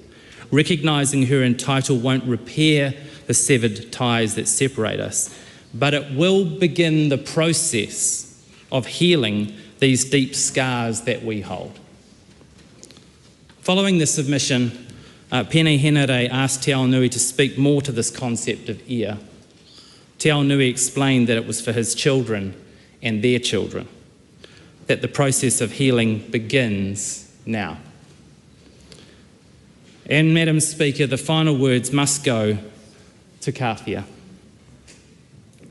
Let us together give life to a legacy left in trust to this nation, a legacy of blood carved into the lands at Ō-Rākau, a legacy long denied, a legacy whose time has come.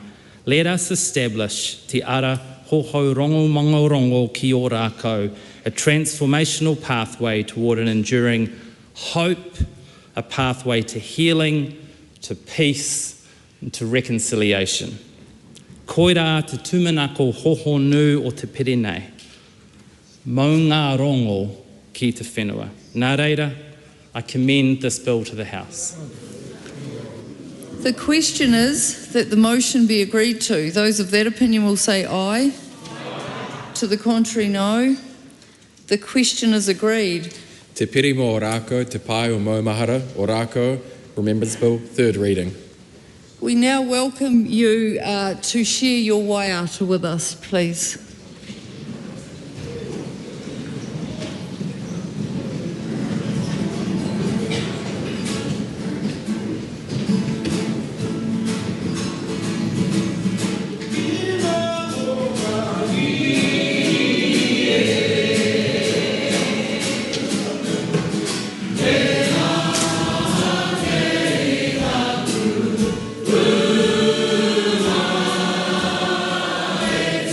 To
Kia ora.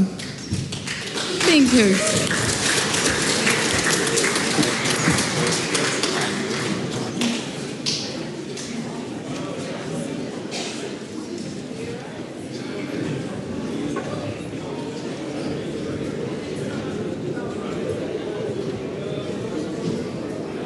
Just to the members, I'll just take a small moment while the gallery is leaving, and then we'll start on our next order of the day.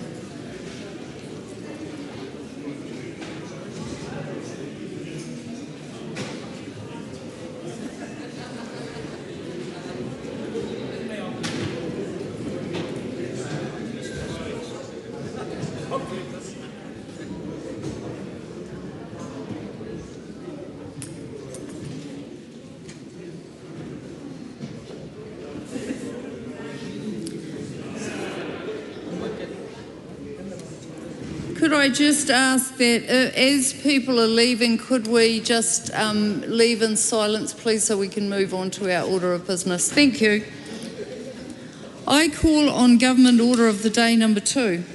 Sentencing Reform Amendment Bill, second reading. Honourable Paul Goldsmith. I present a legislative statement on the Sentencing Reform Amendment Bill. That legislative statement is published under the authority of the House and can be found on the Parliament website. Honourable Paul Goldsmith. Thank you, Madam Speaker, and I move that the Sentencing Reform Amendment Bill be now read a second time. The bill continues to give effect to the Coalition Government's commitments to restore law and order and to ensure appropriate consequences for offenders. In recent years, we've seen the use of imprisonment go down despite more serious offending coming before the courts. For example, the imprisonment rate for burglary, which has a maximum penalty of 10 years, reduced from 50% in 2016-17 to 39% in 22-23. And the imprisonment rate for robbery, which has a 14-year maximum penalty, dropped from 74% to 58% in 2023. And we're aware of the public's frustration that all too often penalties do not reflect the seriousness of the offending and the harm inflicted upon the victim of that crime and their communities.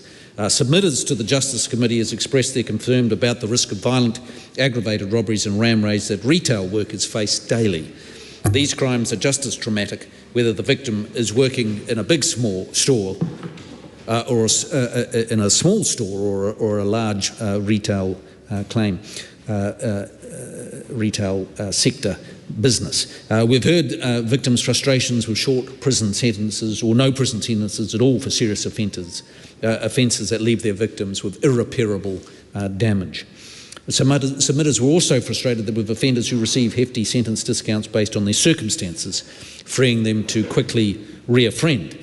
So the bill strengthens consequences for offenders by limiting sentence reductions for personal mitigating factors to 40%, establishing a sliding scale of sentence reductions for guilty pleas, preventing repeat sentence reductions for youth and remorse, and encouraging cumulative sentencing for offences committed while on bail, custody or parole. The bill also adds new aggravating factors to denounce certain kinds of offending.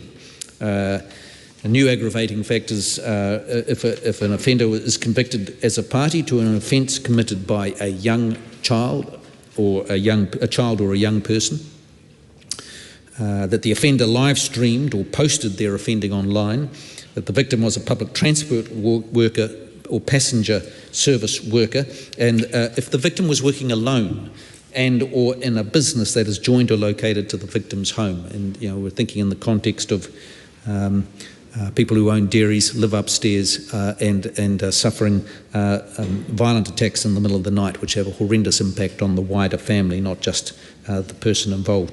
And at last, by no means, the bill puts victims at the heart of the justice system by strengthening the requirement for the courts to consider any information provided to them about the victim's interests. Now, the bill has been reported back to the House from the Justice Committee. I want to thank the committee for their efforts. As often the case in many submissions, only further instilled why these changes were important. The Louise Nicholson Trust, I want to just mention, a campaigner for the rights of women who have been victims of sexual violence, told the committee that a 40% cap on sentence discounts would address the perception of leniency in our justice system, which can be distressing for survivors and can act as a disincentive to reporting. One other submitter spoke of the repeated use of discounts for youth and those who show remorse, something this bill will stop. They said, quote, if you're not remorseful if you carry on committing crimes and victimising more innocent people. People do make mistakes for which they're remorseful, but this should be a factor in sentencing. But many offenders have dozens of convictions, yet still argue that they're remorseful. The Justice Committee has made recommendations that clarify and refine the bill. I welcome their recommendations, which will assist the law in the wider courts in understanding this. So the government's long been concerned, so let me come to the question of the 40% discount maximum cap. Long been concerned about offenders receiving heavily reduced sentences for personal mitigating factors. Accumulation of mitigation factors such as remorse, previous good character can result in significant discounts, and the bill caps it at 40%. The committee recommends the bill make clear which factors are included in the cap through a new definition of personal mitigating factor that the cap applies to. Factors subject to the cap will include the age of offender, expressions of remorse, evidence of the previous good character, any guilty plea. The committee has recommended the bill specify that mitigating factors are not prescribed in the Act and that the court considers are personal to the offender are also included in the cap. In some cases, an offender may provide substantial assistance to the authorities to maintain the law. The courts may recognise assistance with a sentence reduction. Assisting the authorities has clear system and societal benefits, such as the quicker resolution of cases and intercepting crimes. Submitters rightly pointed out the cap should not disincentivise offenders from assisting the authorities. It's not the intention of the policy to discourage such practices. The committee recommends that the bill specifically exclude from the cap reductions for assistance to authorities. From the outset, the government's also made it clear that victims are central to these reforms, and any offender that can remedy some of the harm they have caused to the victim by making an offer to amend, such as payments or service. The courts can recognise the offender's genuine and appropriate offer of amends or other measures under Section 10 of the Sentencing Act with a sentencing reduction. These actions should be encouraged because of the direct benefit to the victims of the crime. As such, the committee recommends excluding Section 10 matters, including offers to make amends from the cap, and we're accepting that. The bill clamps down on repeated use of discounts for youth and remorse of offending. Submitters have told us that remorse is meaningless, even if it is genuine, unless the remorse is followed by a changed behaviour. The new provision is intended to apply to offending that take place after the commencement of the bill, and the limit on discounts will only apply to offending committed after the sentencing where the offender received the initial discount for youth or remorse. The committee recommended that we make that wording clear. The bill as reported back also contains changes to address the consequences if the court omits to comply with the duties of the court to inform the offender of the consequences of receiving a youth or remorse discount and to record the discount in the court's permanent record.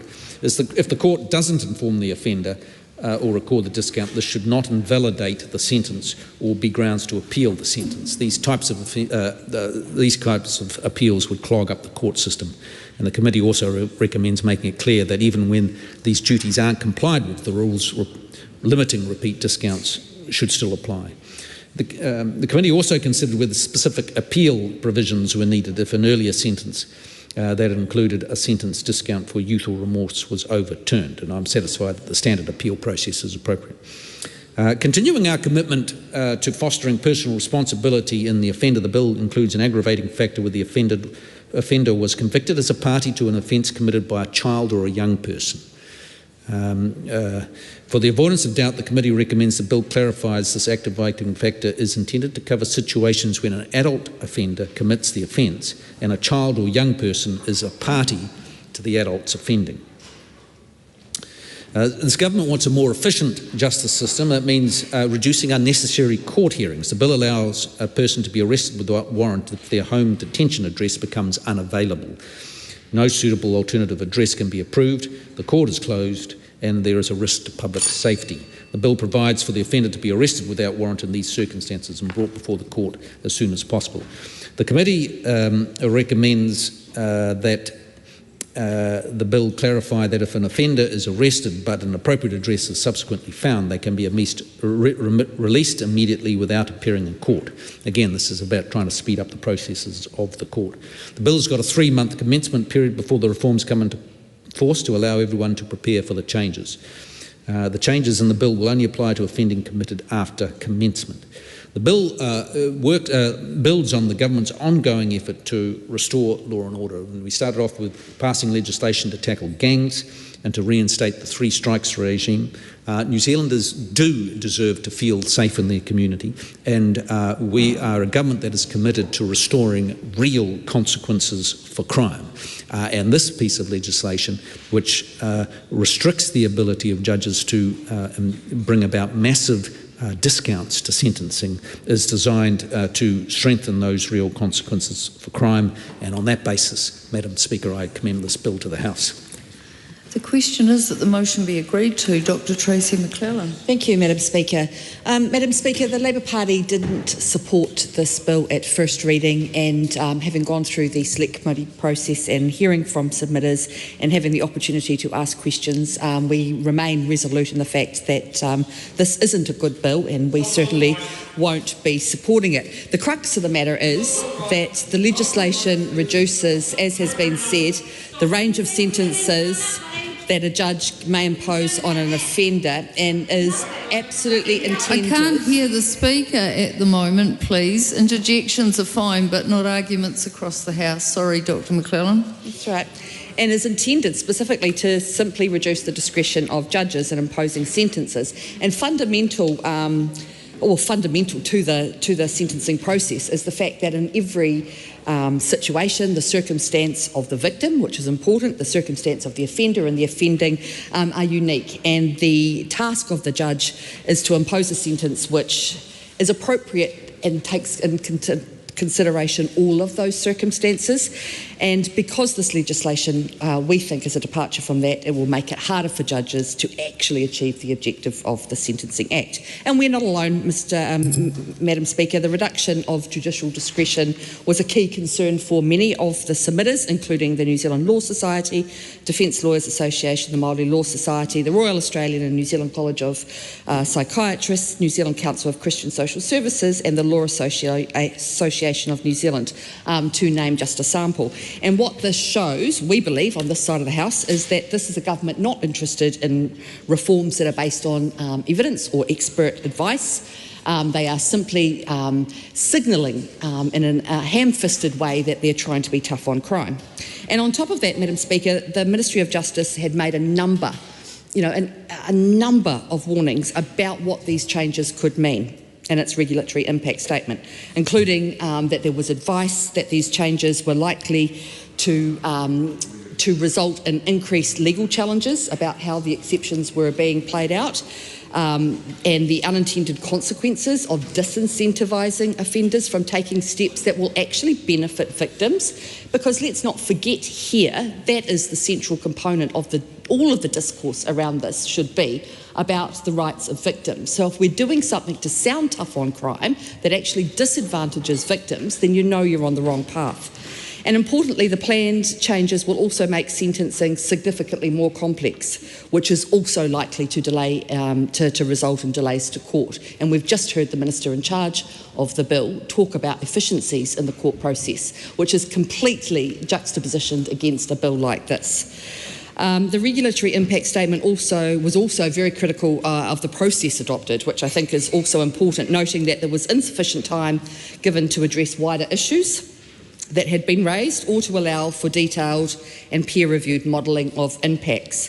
So the Ministry was not able to explore all of the other options that were available, but was instructed only to look at the narrow options in this government's coalition agreement, meaning that by definition better options could have been out there, but we didn't get to see those because this government was determined to chug ahead with their coalition agreement direction.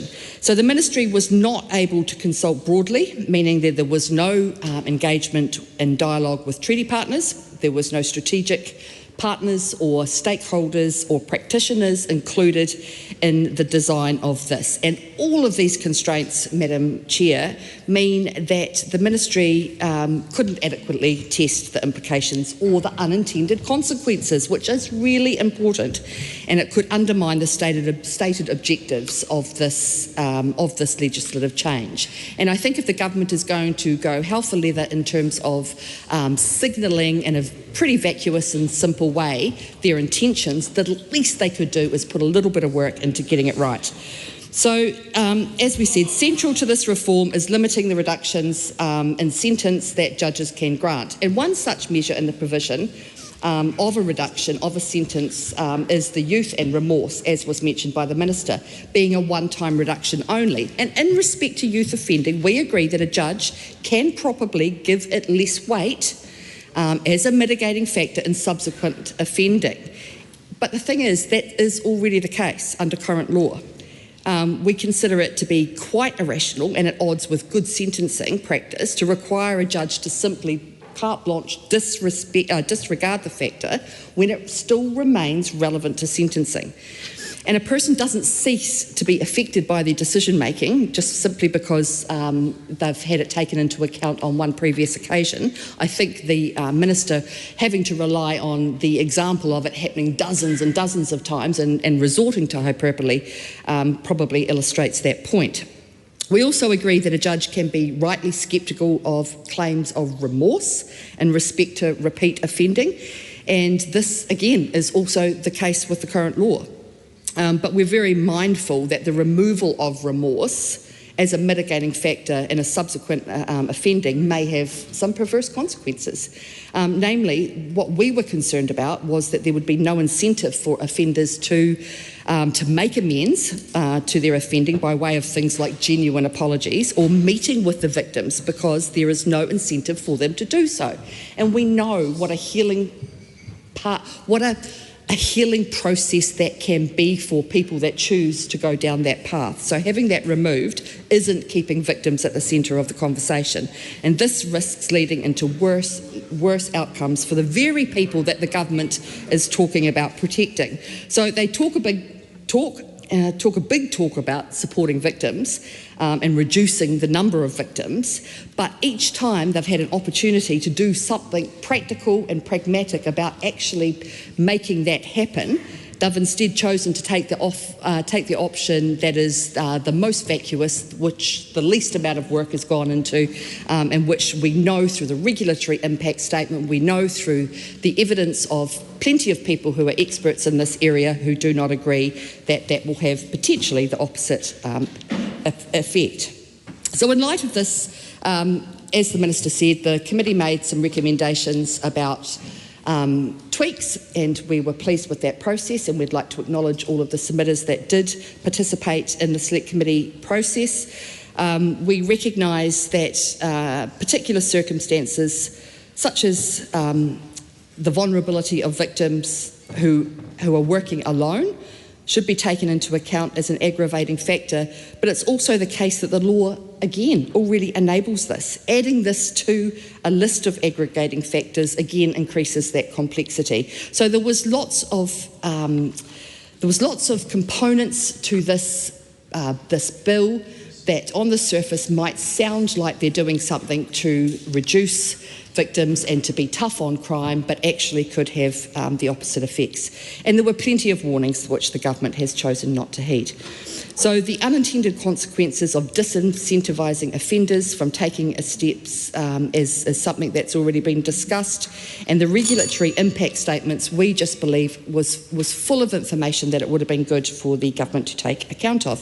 So the ministry was not, as I said, able to explore all of these options, so we find ourselves here today at the second reading, being able to give scant earring to those really, really important pieces of information that the government should have taken into account. In short, this reform essentially is the government just grasping in the dark.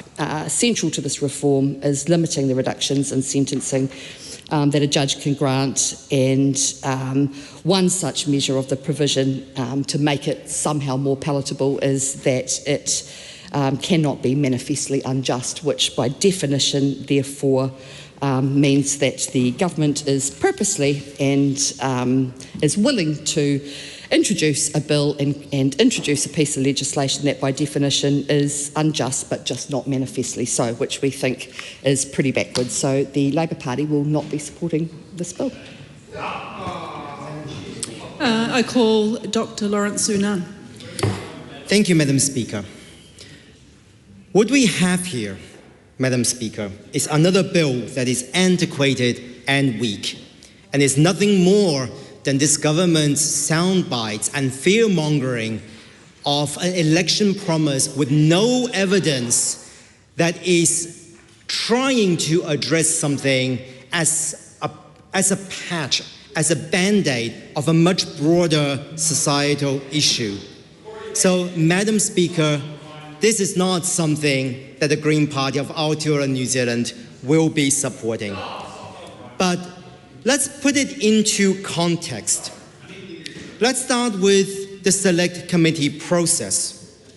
First of all, one of the things that we have heard consistently during the Select Committee process is that the limited nature of this bill means that it is hard to consult, but it's also hard to expand or make any changes that will potentially be beneficial to our communities. We have heard, Madam Speaker, from experts in the field, such as the Defence Lawyers Association, the Hongaroa Māori o Aotearoa, the Māori Law Society, and the Law Association of New Zealand, who have expressed serious concerns with this bill. And I think let's just unpack some of these concerns. From a fundamental constitutional range perspective, we have said in this House over and over again the importance of the principle of comity and of the importance of judiciary independence. But what we have seen here is an overreach by the executive, and the legislature is complacent in that, in the executive overreach of judiciary discretion and undermining our constitutional arrangement. And again, this is something we have heard from experts in the field. This cannot be understated in terms of that violation of the separation of power. That is just the start of the broader concerns, Madam Speaker. If we're looking at from an international perspective, we have seen a number of our obligations under international agreements and covenants that is under threat, such as the United Nations Convention of the Rights of Indigenous People, the United Nations Convention of the Rights of the Child, and the International Convention on the Rights of the Child, 1990, and also the International Covenant on Civil and Political Rights. And what does that actually mean in context, Madam Speaker? Firstly, what we have seen is this is a bill that is going to continuously punishing our young people, and particularly on young Māori. We do see that there is an overrepresentation in our criminal court and justice system, and also in our correction system of youth. And I think in particularly when we're looking at experts in the internationally in child forensic psychology, which shows that part of the brain in governing risk-taking behavior, impulse control, and the ability to evaluate consequences continue to evolve until a person's mid-20s, which is exacerbated by experience of trauma, abuse, and poor mental health and social disadvantage. But yet this bill continuously to punch down on our Māori youth. And I think one of the most concerning elements of this during the Select Committee process, Madam Speaker, is we only got clarification during the Select Committee after we heard from the submitters that this bill and the lack of recognition of the youth mitigating factor in certain circumstances is applicable to current sentences. Madam Speaker, that is not only not giving submitters the chance to submit on that, it also means that the Attorney General in their consistency on their report against the Bill of Rights Act could not have evaluated this, and is not, it's invisible when it comes to the violation of Section 26 of BORA. It also means that any of this particular risk does not manifest. And I think this is something that we really need to investigate and dig further during the committee stage in terms of this BORA violation, Madam Speaker.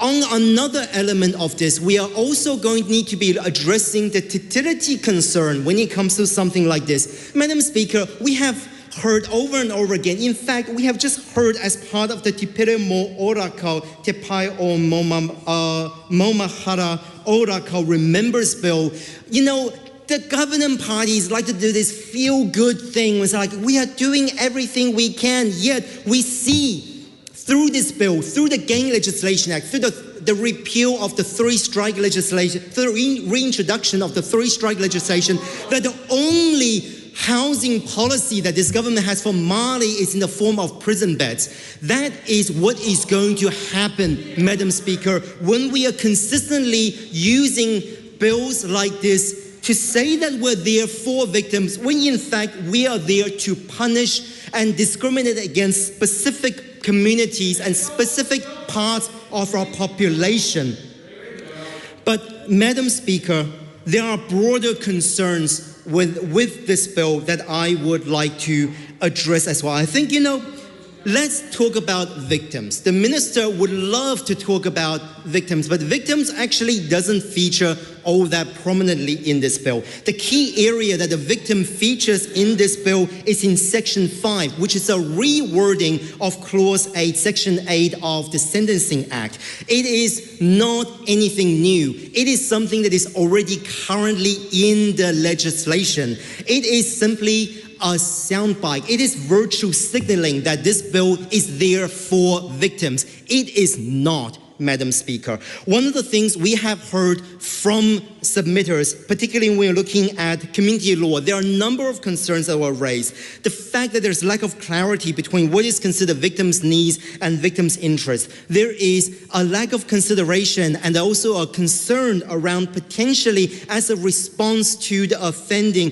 the vengeful and the psychological impact this will have from a victim's perspective. But most importantly, here is the crux of the issue, Madam Speaker. The report and the department report itself says that the scope of the bill is limited in giving greater prominence to victims. That is what is in the official's report when we are looking at this bill. So if you are really there for the victims, Madam Speaker, that phrase should never have occurred, but it does. Therefore, what is about victims in here? And I will admit that it was really important to hear from people who have been affected by crime as part of the selected committee process. And I think the select committee has improved or has made clarifications on certain elements of that. But let us be clear, this bill is not about victims. It is about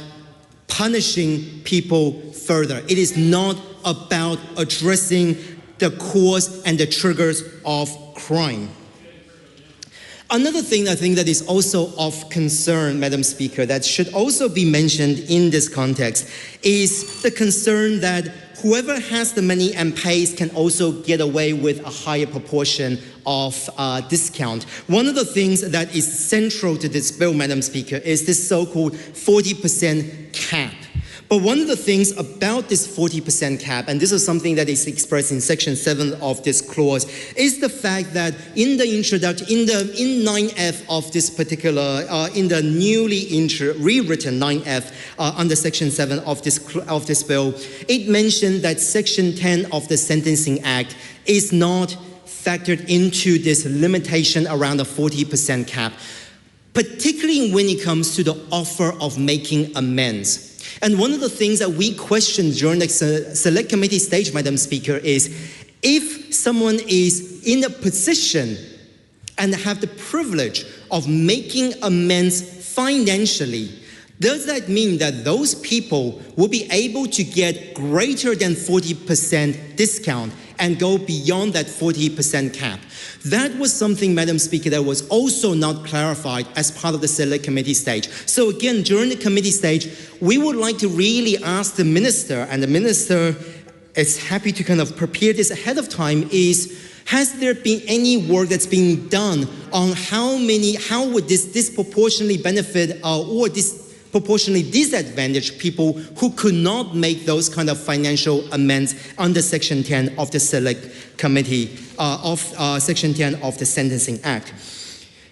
Madam Speaker, to prevent crime, inequality must be addressed with the urgency that it requires. Governments should prioritize livable income, stable housing, and accessible education, healthcare, and addiction treatment.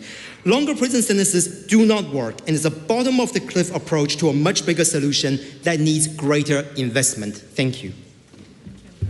I call Cameron Luxton. I rise to speak on behalf of ACT on the Sentencing Reform Amendment Bill. Madam Speaker, we have heard all kinds of claptrap from across the House tonight. New Zealanders saw an abhorrent situation in our country where crime was rising. It was all over the show. We all saw it. To keep your head in the sand to pretend like it wasn't happening is just outrageous. And that is why the good people of this country saw fit to unceremoniously turf out the last lot. Just what I just heard, to have a victim, you have to have a perpetrator. And what we found was that cuddles for criminals was not ending the amount of perpetrators we had. All we got were more victims. I, along with my ACT colleagues and colleagues across this coalition, have been to the scenes of ram raids. We have seen what has eventuated 12 months later from families who have had their providers victimised in assaults on retail crime. And that is why this government has taken the steps that we have in this bill, Madam Speaker, to put victims back, not just at the centre, but even in the picture of what is going on with our criminal justice system. Long-term damage to families has been a shocker, and that, as I say, is why we are doing things like we have got in the ACT National Coalition. We put in things like if an aggravating factor can be an attack on a sole trader, someone who's operating in their business, someone who lives above their business, someone who's working alone. These things need to be protected, and given the amount of victimisation that can happen to someone who was working late in a place that's connected to their home can experience, has just got to stop. We've got a capping of sentences, and we've heard the 40%. Well, I can remember hearing someone say to me that some of the people who had victimised them were getting bigger discounts than they could get at Briscoe's. And I think when that sort of comment is happening in the country, that just shows the laughable aspect that had happened under the reign of the last lot. Madam Speaker, this government is increasing police numbers, 500 more by the end of 2025. We are also introducing an aggravating factor in this bill of public transport service workers being an attack on public transport service workers being another aggravating factor, because even as we continue to move this country towards a place where order is returning to our streets, still people see fit to do things like attack good, honest, hard-working public transport sector workers as they go about their daily business.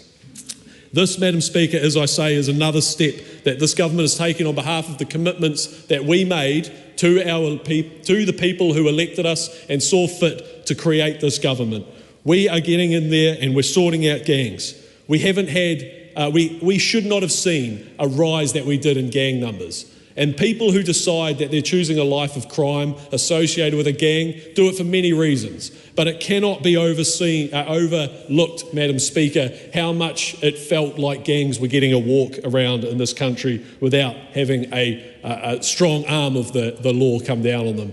And that is what this government's trying to do. We want New Zealanders to be able to feel safe in their country so they can see somewhere not just to invest their capital and in their businesses and see fit to buy and do things in the economy that provide for others, but also invest their life. Madam Speaker, so many New Zealanders have taken a look at this country over the last 5 years and said, I can't deal with that direction. And so they have gone and packed up and gone overseas. And this government is doing its damnedest to make sure that New Zealanders can see a future in this country and that New Zealanders who have taken their skills overseas can come back bloody promptly. Sorry, I'm not allowed to say that, am I? Come back, apologies, Madam Speaker, for that word.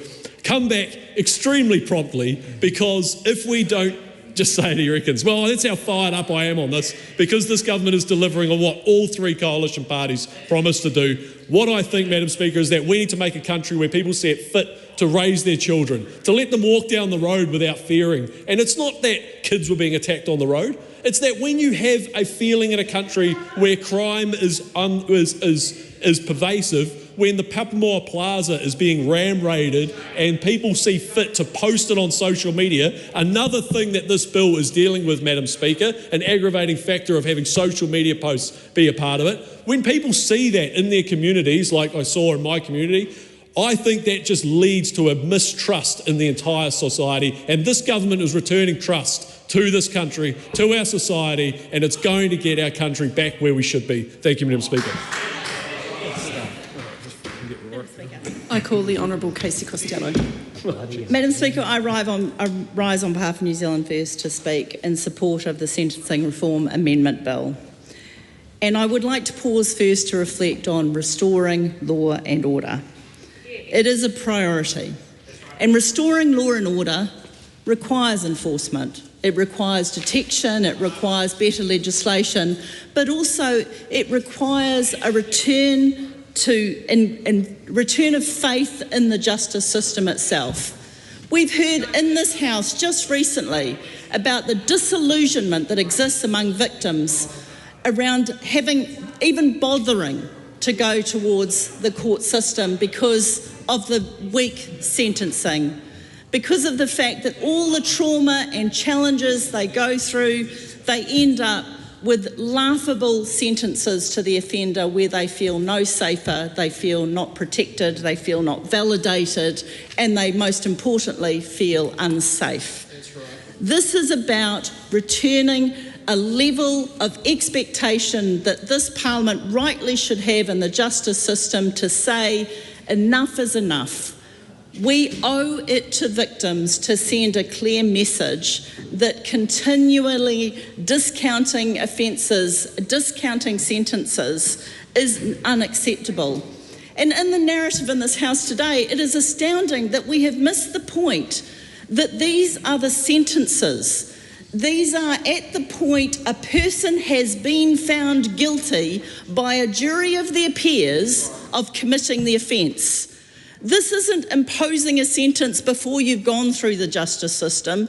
This is restoring faith in the justice system once you've gone through this arduous process. You have been convicted. You have been found guilty, and now we're saying that this society deserves some level of assurance that these crimes will be taken seriously. And when you have gone through the court system, when you have gone through the jury system, when you have sat next to a victim and gone through this incredibly arduous process, through adjournment, through delays, through all of these challenges, and still fought the system, and when you finally get your conviction and you think, I've done my duty, I have found someone accountable, and then the system kicks you in the teeth and says, well, we'll discount for this and we'll discount for that, and oh, he has said he's sorry eventually after the 15th time. This is not acceptable. And this is when we talk about how we will stand up for our victims, and we will make sure that there is a clear message that this is about accountability. And yes, we have said repeatedly in this government, we will deal with the social housing issues, and we are dealing with education, and we were dealing with the drivers that force people into bad circumstances. And we're not getting rid of those initiatives. We are actually doubling down. We are delivering more than the previous government was able to deliver because we're serious and because the grown-ups are in the room. But this part here relates to the fact you have committed a crime and you will be held accountable. And this is about restoring faith so that our victims don't feel, why bother? We see it too much. Why should I bother? Because he will be back out on the street before I have even finished paying all the losses that I have for the crime that's been committed against me. So this is why we are taking it seriously. And I would have to take a couple of points about what was said across the House. This idea that we are punching down on our rangatahi, we are punching down on our youth. No, we are protecting them. We are protecting them from being manipulated by serious criminals who are using our young people to be the face of their crimes. They are using our young people, they are victimising our young people, and we're going to say, you're party to it, we will take it seriously. We will not allow you to punch down on our rangatahi. We will stand up for them, and we will deliver accountability in our sentencing. We have for too long allowed the system to erode. We've allowed to be the cuddling of our criminals. We have allowed this to occur because our victims lost their voice. Our victims lost their ability to be heard because we heard all the excuses about what was driving the criminal.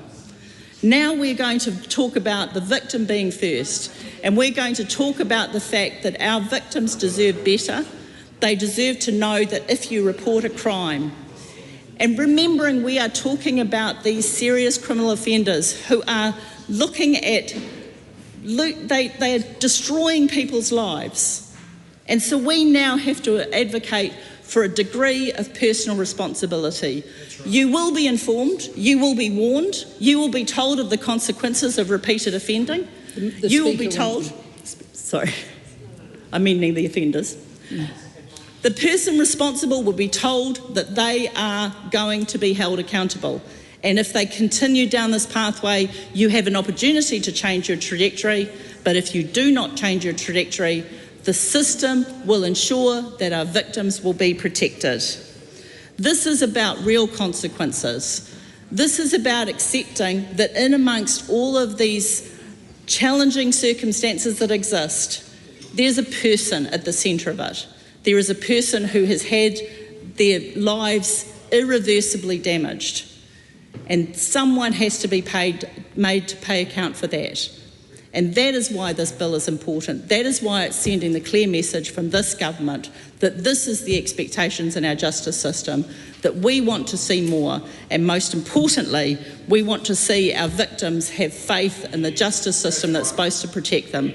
And for that reason, New Zealand First commends this bill to the House. I call Takuta Ferris. Tēnā koe, o tira, tēnā tātou. E tuana hau ki te waha i ngā kōrero mō te iwi Māori.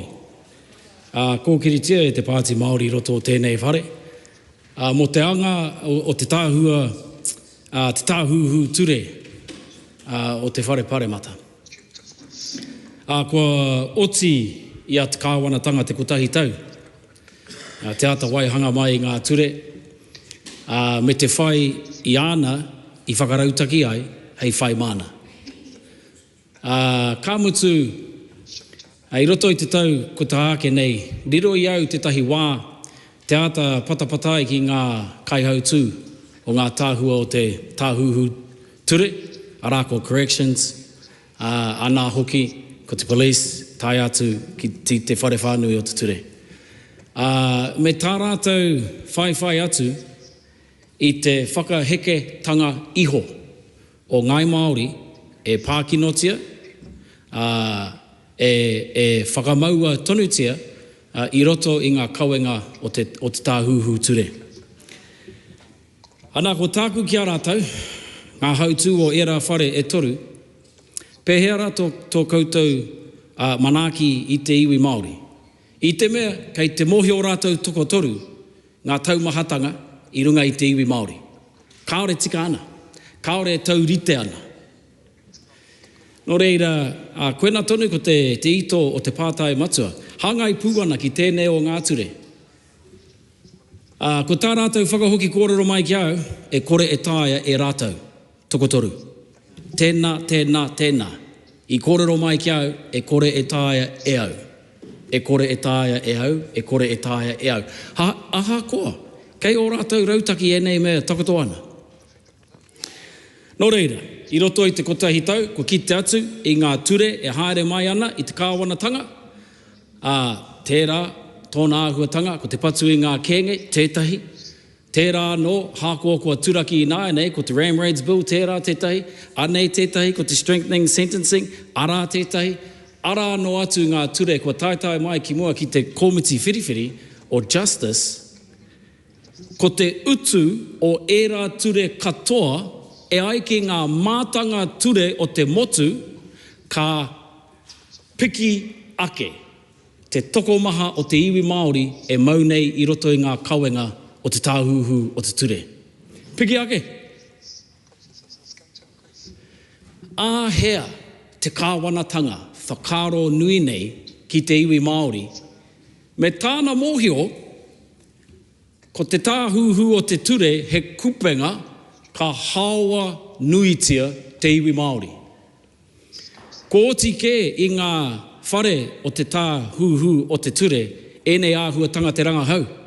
Kei te mōhio ke rātou. Kāore tika te taurite o te pānga o te ture ki te Māori, ki te pānga o te ture ki ētahi atu. Kei te mōhio ke. Nō reira ina taku pātai ki te minita, mā he ia whakatau tika, whakatau toka ai i ngā tauranga hei whai mā ngā kai hautū o tēnā whare, o tēnā whare, o tēnā whare, o te tāhuhu o te ture. Kāore ona whakautu. Nō reira e tukua tonu tia te iwi Māori ki te kupenga o te ture, kei reira whakamau atu ai he mataika no te pakanga, e rū tonu nei, e haere tonu nei. Nō reira mena e tika ana ngā kōrero o tēnei whare, mo te pire, kātahi anō ka whakamanahia.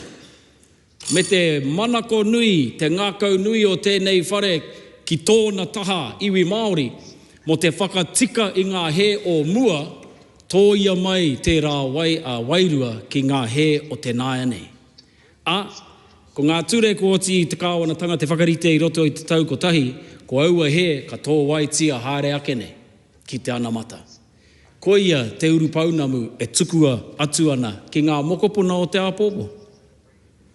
Te kautau, rua te kautau, hoki mai a ngai Māori kiko nei me te wero i ngā whakataunga ture o tēnei kāwanatanga i roto i tēnei tau, anei te tahi, ko te sentencing reform nei.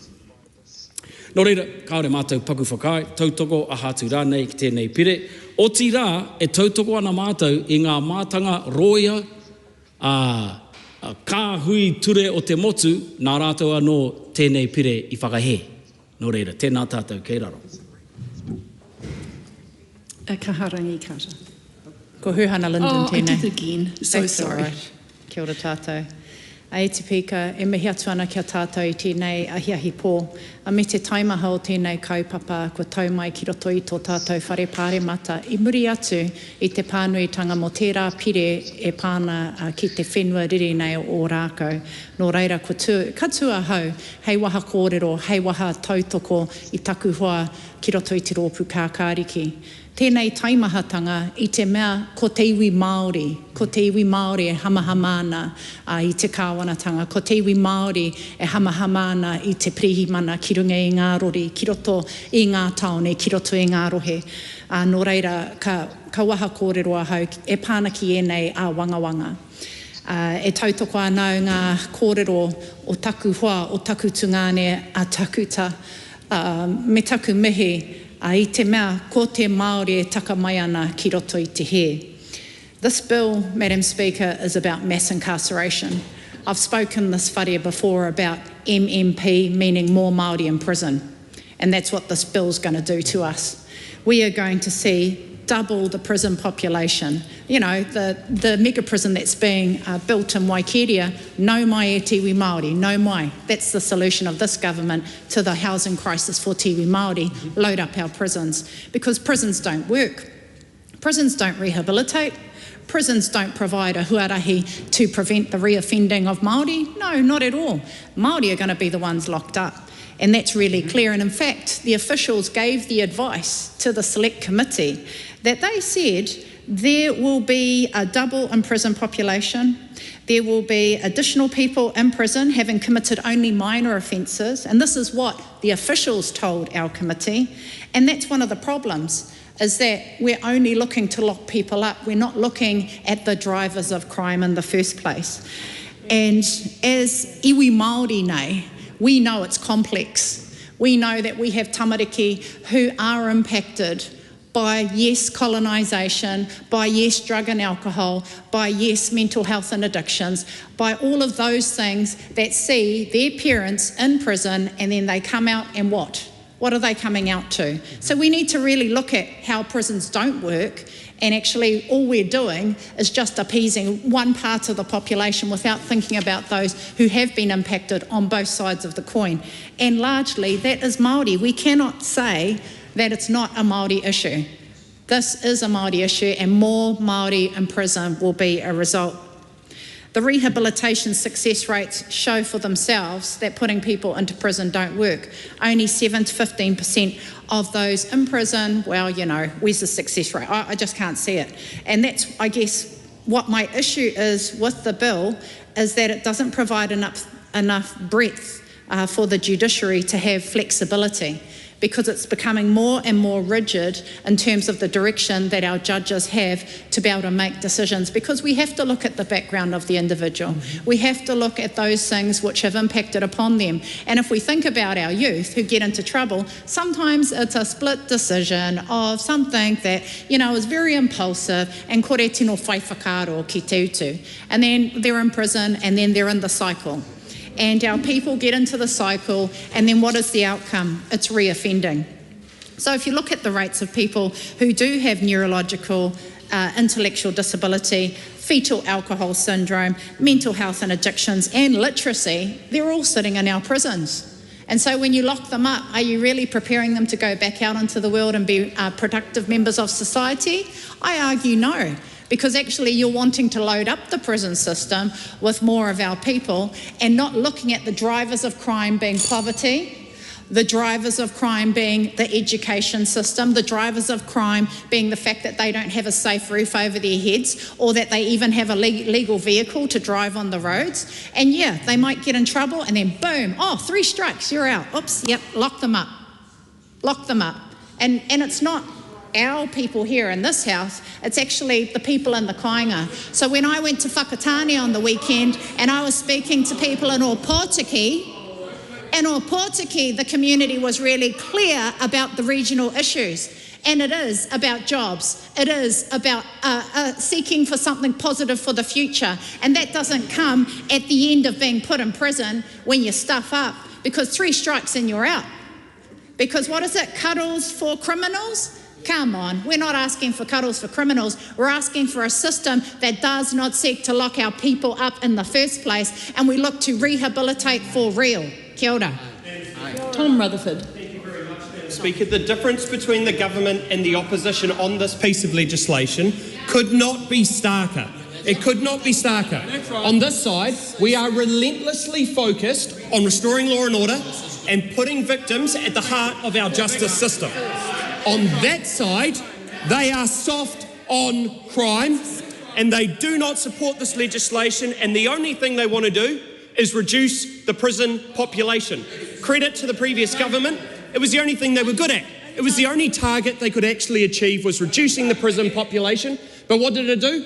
It drove up violent crime and increased the amount of victims in New Zealand. And what a shameful day to see members opposite voting against legislation which will protect New Zealanders, which will protect Kiwis in this country who want to feel safe in their communities. Let's be very, very clear. The contrast is crystal clear. Tough on crime on this side, soft on crime on that side. You've made it clear to the New Zealand public they know what they will be voting for in 2026. And Madam Speaker, one of the key points I want to make crystal clear, and I know other members will talk about it in the legislation too, is you can only be remorseful once. Shameful that people can continue to receive discounts based on remorse when they've already had it previously. Wow. That ends now. Remorse can only be given as a discount once through this legislation, and it is a good thing. We've made it clear. There will be real consequences for crime. Finally. We are clamping down on lenient sentence discounts, particularly for youth and for remorse. Simply saying sorry does not cut it anymore. We're also introducing several aggravating factors. And this is the last major change through reforms and the encouragement of cumulative sentencing. Sorry, the last major change is around cumulative sentencing. We've seen a growing rise of concurrent sentences as well. That will be changing, and that's why this legislation will set clear expectations that offenders should be held to account for the crimes they commit to ensure that we can protect the people of New Zealand. I commend this bill to the House. Thank you so much. I call the Honourable Ginny Anderson. Thank you very much, Madam Speaker. Well, I thought we would have nearly got 10 minutes out of the government if they had all the answers to fixing law and order. I think that one made about 2.5. So the problem that we've got here, Madam Speaker, is we want to keep our community safe now, but we also want to break the cycle of crime. And so this government quite clearly has no plan to break the cycle of crime. The crux of the matter is the legislation reduces the range of sentences that a judge may impose on an offender and is intended to reduce the discretion of a judge in imposing a sentence. Fundamental to the sentencing process is the fact that every situation, the circumstances of the victim, the offender, the offending are different. And the job of the judge is to impose a sentence which is appropriate to all of those circumstances. But those members over there know better. They think that they can map out the future for every single human and how it's going to work, and they think they know better than judges, and that's why they've introduced legislation that overrules the discretion of the judiciary in New Zealand. This legislation is a departure from that and will make it harder for judges to achieve the objectives under the Act. And that's exactly what we heard in Select Committee. We heard that from the New Zealand Law Society. We heard that from the Defence Lawyers Association. We heard it from the Māori Law Society. The Royal Australian and New Zealand College of Psychiatrists said the same thing. The New Zealand Council of Christian Social Services said that as well. And the Law Association of New Zealand also said that. What it shows is this government is simply uninterested in evidence. They don't want reforms based on expert evidence or actual proof of what works. And the one measure they've done in the law and order space already, which is boot camps, is another example. A blatant failure of trying to get on top of youth crime that they won't even talk about or admit to where it's failing. And this is the second second cab off the rank in terms of how we fix making New Zealanders feel safer and breaking the cycle of crime. On top of that, the Ministry of Justice made a number of warnings about these changes in their own regulatory impact statement, but again, that would be evidence and proof, and we're not interested in that if you're the government. The unintended consequences, they stated in the regulatory impact statement, which is worth a read if you'd ever took the time to do that, of disincentivising offenders from taking steps that will benefit victims. So after we've heard speech after speech on how this bill is victim-centric, the regulatory impact statement from the Ministry of Justice states that it will have detrimental impacts on victims and outcomes for victims. And this government, read the regulatory impact statement. So one of the reasons that concerns me about this, particularly for victims, is we've heard it's victim-centric, but there is no additional support for victims, for their ability to have a voice in this justice system, for their support through the judicial process, or even for counselling or additional services that victims are crying out for. We put huge extra support in victims going through the system, and all the government thinks it's going to do for victims is simply remove the discretion of judges, and somehow that's victim-centric. Well, I'm not buying it. Madam Speaker, sorry. The other point I would like to get to before wrapping up is one of the areas that they're not focusing on in terms of what's causing the cycle of crime to repeat, and we've seen this with the huge increase in methamphetamine in New Zealand. How is restricting the choices or the ability of a judge to make a decision impacting on the fact that New Zealanders are seeing 129% increase in methamphetamine? And if you're going to get tough on crime and tough on organised crime, then where is this government's plan to reduce the increasing rate of methamphetamine and cocaine that's finding its way into New Zealand? And so that is a real concern, that the plan is boot camps and restricting judges' ability to make sentences is the plan to stop the cycle of crime.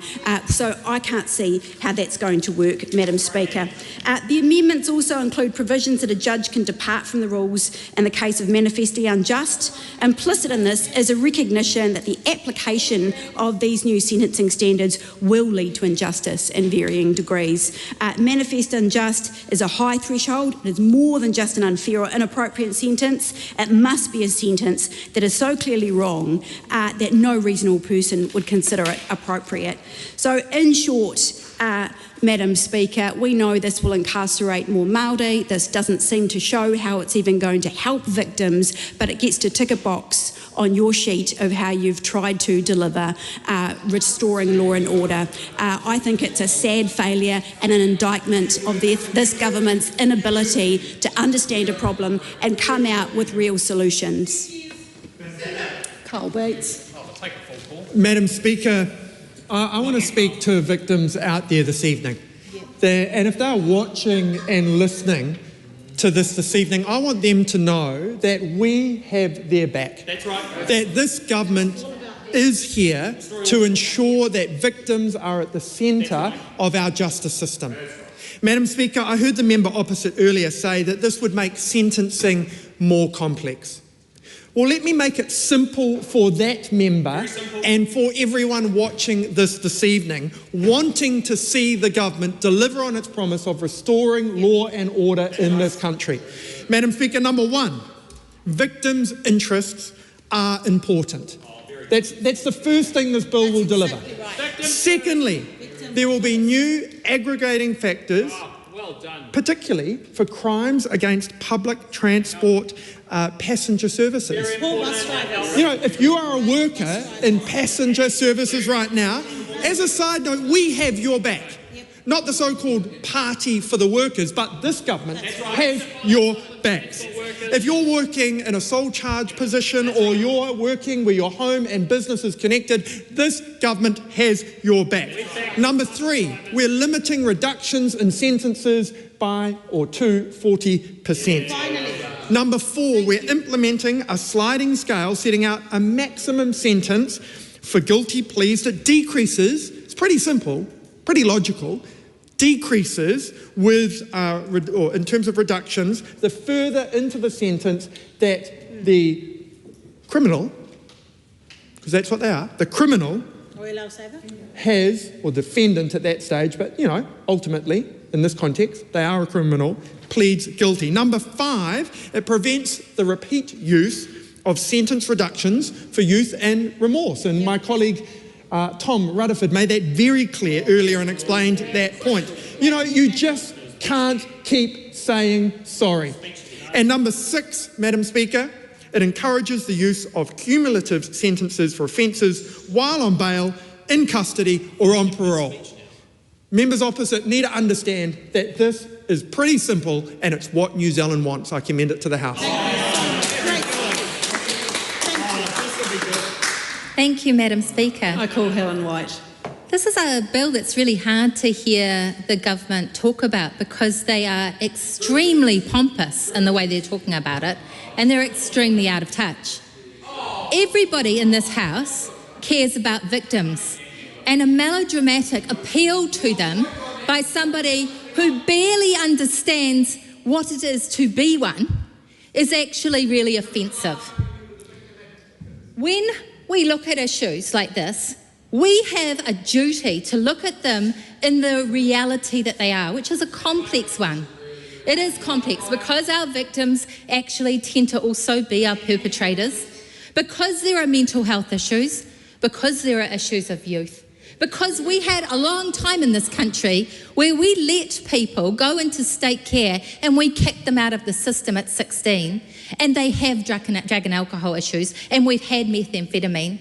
All these reasons mean that we end up with a complex situation before a judge. And what do?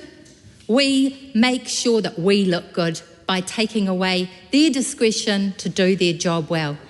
That's what we are doing today in this court. We are making ourselves look good and doing very little to address the problem.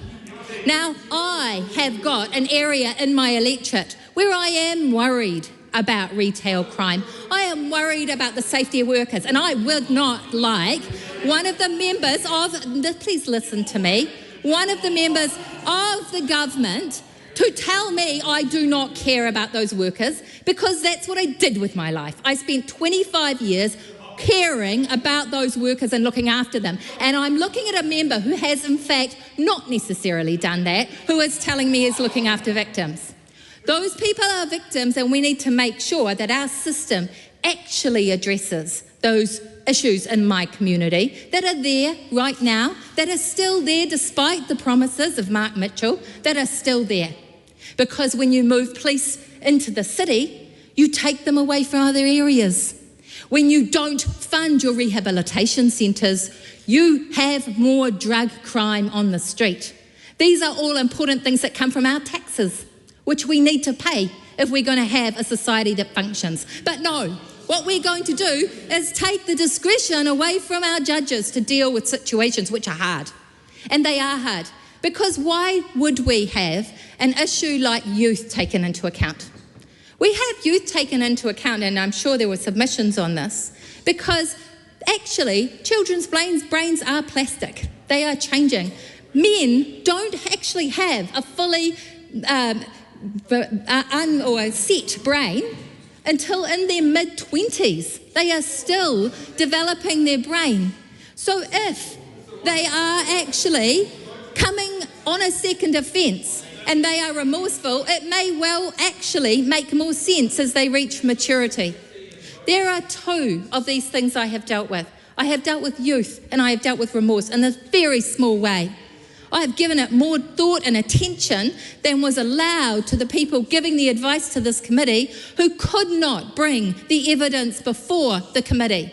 So what did the committee do? It added a little thing at the end of all of this that said, if it's manifestly unjust, we'll change our mind. Manifestly unjust. What about if it's just unjust? What about if it's really hurting people? We pay judges a lot of money after they've spent their entire life doing this work, and often they really care. They've worked with families. They've seen families in cyclical violence. They have been there through thick and thin, and we pay them a lot of money because we respect them. And what have we done today? What are we going to do? We're going to take away the discretion from the people who are in that position. Do you know what I call that? I call it arrogance. I call it arrogance, and I call it pontificating. And I call it actually something less than the duty we have in here, because we are in a trusted position here. We should be putting up good law, robust law that doesn't have unintended consequences and doesn't lead to things that are unjust, not just things that are manifestly unjust. Unjust, because real people will become victims again if we allow laws like this to rule us because it happens to make us a little bit more popular when we're down in the polls. Kia ora. Madam Speaker, it really is... I call Greg Fleming. Thank you, Madam Speaker. You can see my excitement. I was not anticipating to speak on this bill, but I'm delighted that I have the chance. I have actually spent the last 25 years of my career working on the front line. I was on the founding board of Rethinking Crime and Punishment in New Zealand, and I, like my government and like my party, are huge believers in the need to prioritise the restoration of people to society. We also believe that we must, and this is not compatible with our first priority, we must protect people from crime. And I had some would call it a Damascus Road experience. I'm going to call it a Campbell Road experience. Not long after I became a candidate, this was the year before last, Madam Speaker, and I was walking along the road in Campbell Road in my electorate of Maungakea when I came across a person that I had not seen for many years. She was clearly, visibly shaken.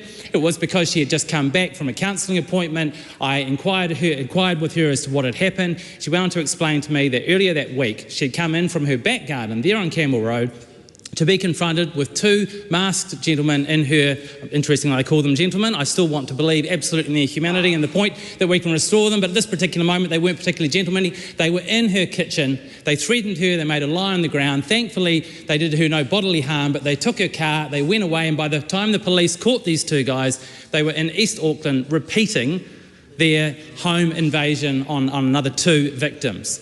When the police did finally apprehend them, they discovered both of them were wearing monitoring bracelets. And when you unpack their case, it is sadly the result of a very well-meaning but misguided sentencing system that wanted to believe that these guys were ready for release. They weren't. They needed to spend some time inside our prison, being subjected, going through our rehabilitation services, and that is what we as a government are absolutely committed to seeing more investment and better programs in there to restore these people to the people that they should be and can be. But that will happen when they are under those programs. It's not going to happen when they are wandering Campbell Road, invading neighbours because they shouldn't have been there in the first place. And that's why, as my Madam Speaker, I commend this bill to the House. Williams. Madam Speaker, thank you for the opportunity to speak on this bill, the Sentencing Reform Amendment Bill. What has been a debate, Madam Speaker, that has focused on politicians talking about being tough on crime and not on being tough on the causes of crime. Madam Speaker, it's difficult to listen to as the MP for Manariwa, where we have significant issues with youth offending in the area, where we have gang activity back on our main streets, and where we have young people who see a life in the gangs as a possibility. None of us want that. None of us want the kind of community that feels like people don't have an alternative to crime and that only punishments are the way to get young people on a track to success, where our principals are dealing daily with a rise in violent crime and knife crime in our schools. That has never been a feature of our South Auckland schools, and it is something that is happening now. We need real solutions for this, Madam Speaker, and it is sobering to think that we as elected representatives are presiding over a situation in New Zealand which is completely unacceptable and should never have been a part of growing up as a young person in our communities. But Madam Speaker, bills like this do not do the hard job of addressing the causes of crime in our communities. They do the job of signalling, and I agree that signalling to judges is sometimes required, but it is also really important to give judges the role that they do in our justice system, which is to assess the appropriate sentencing and the appropriate conditions in each case. That is why Parliament doesn't set compulsory sentences for every type of crime and every type of offending. There is a reason why this House is not the court that decides every sentence for every person in every case. And especially in those circumstances, like the member who has just resumed his seat has described, there is a need for harsh punishments for people who reoffend on parole or when they are in home detention. But those circumstances are always some of the most complex. These are people who have been engaged in our rehabilitative systems, and as the member acknowledged, in a system that is trying to get them on a better path. And so for these harsh punishments that politicians like to talk about to actually have an effect, we need a justice system which is geared up and built around getting people on a better path and into something that is more useful for them to be engaged in. Madam Speaker, none of the victims of violent crime that I have spoken with in my electorate after really horrific events like jewellery store owners being bashed by store owners who have been the target of ram raids have spoken first about the need for sentencing reform. They've said that it is the role of their elected representatives to make sure that this kind of thing does not happen.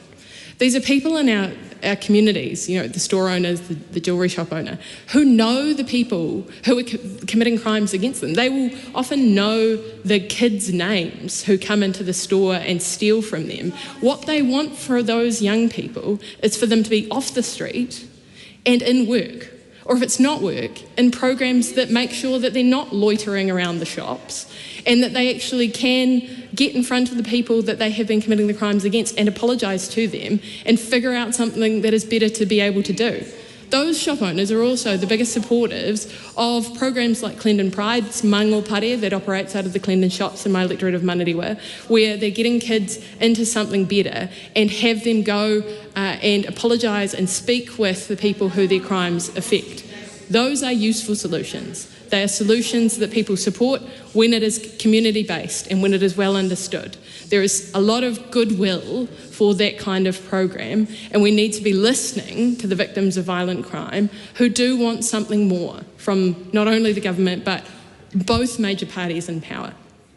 Now, I can hear some heckling on the other side, and I would just say that these sorts of debates about sentencing are for, I do want some action, I do, Grant McCallum.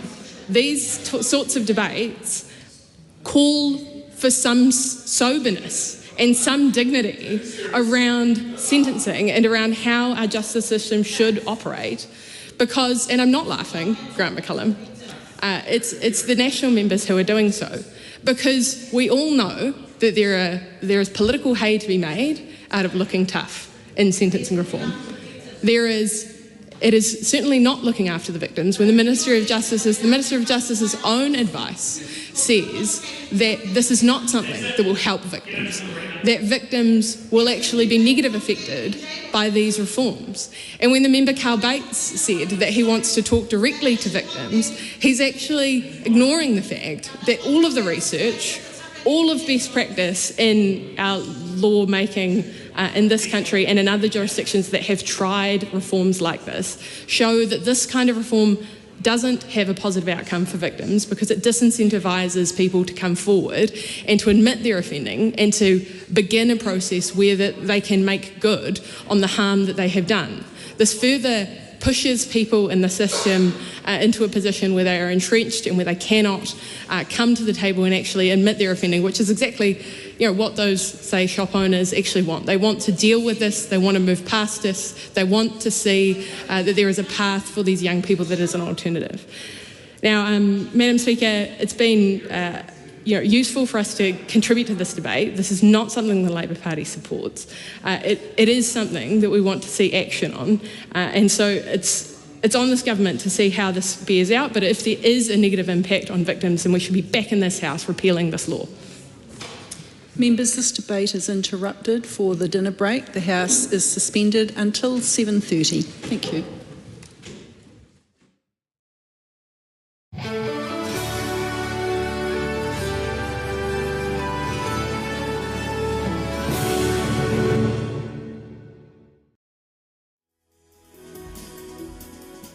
Live coverage from the House of Representatives will resume at 7:30 p.m.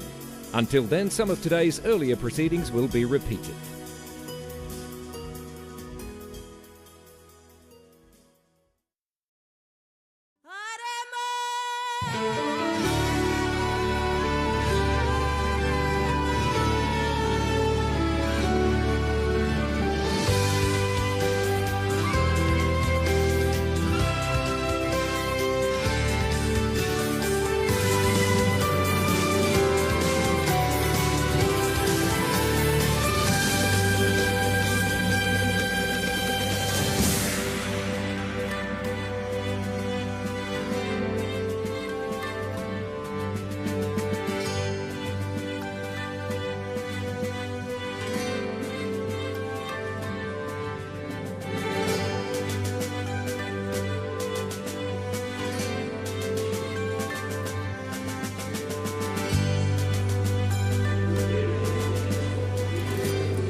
Mr. Speaker.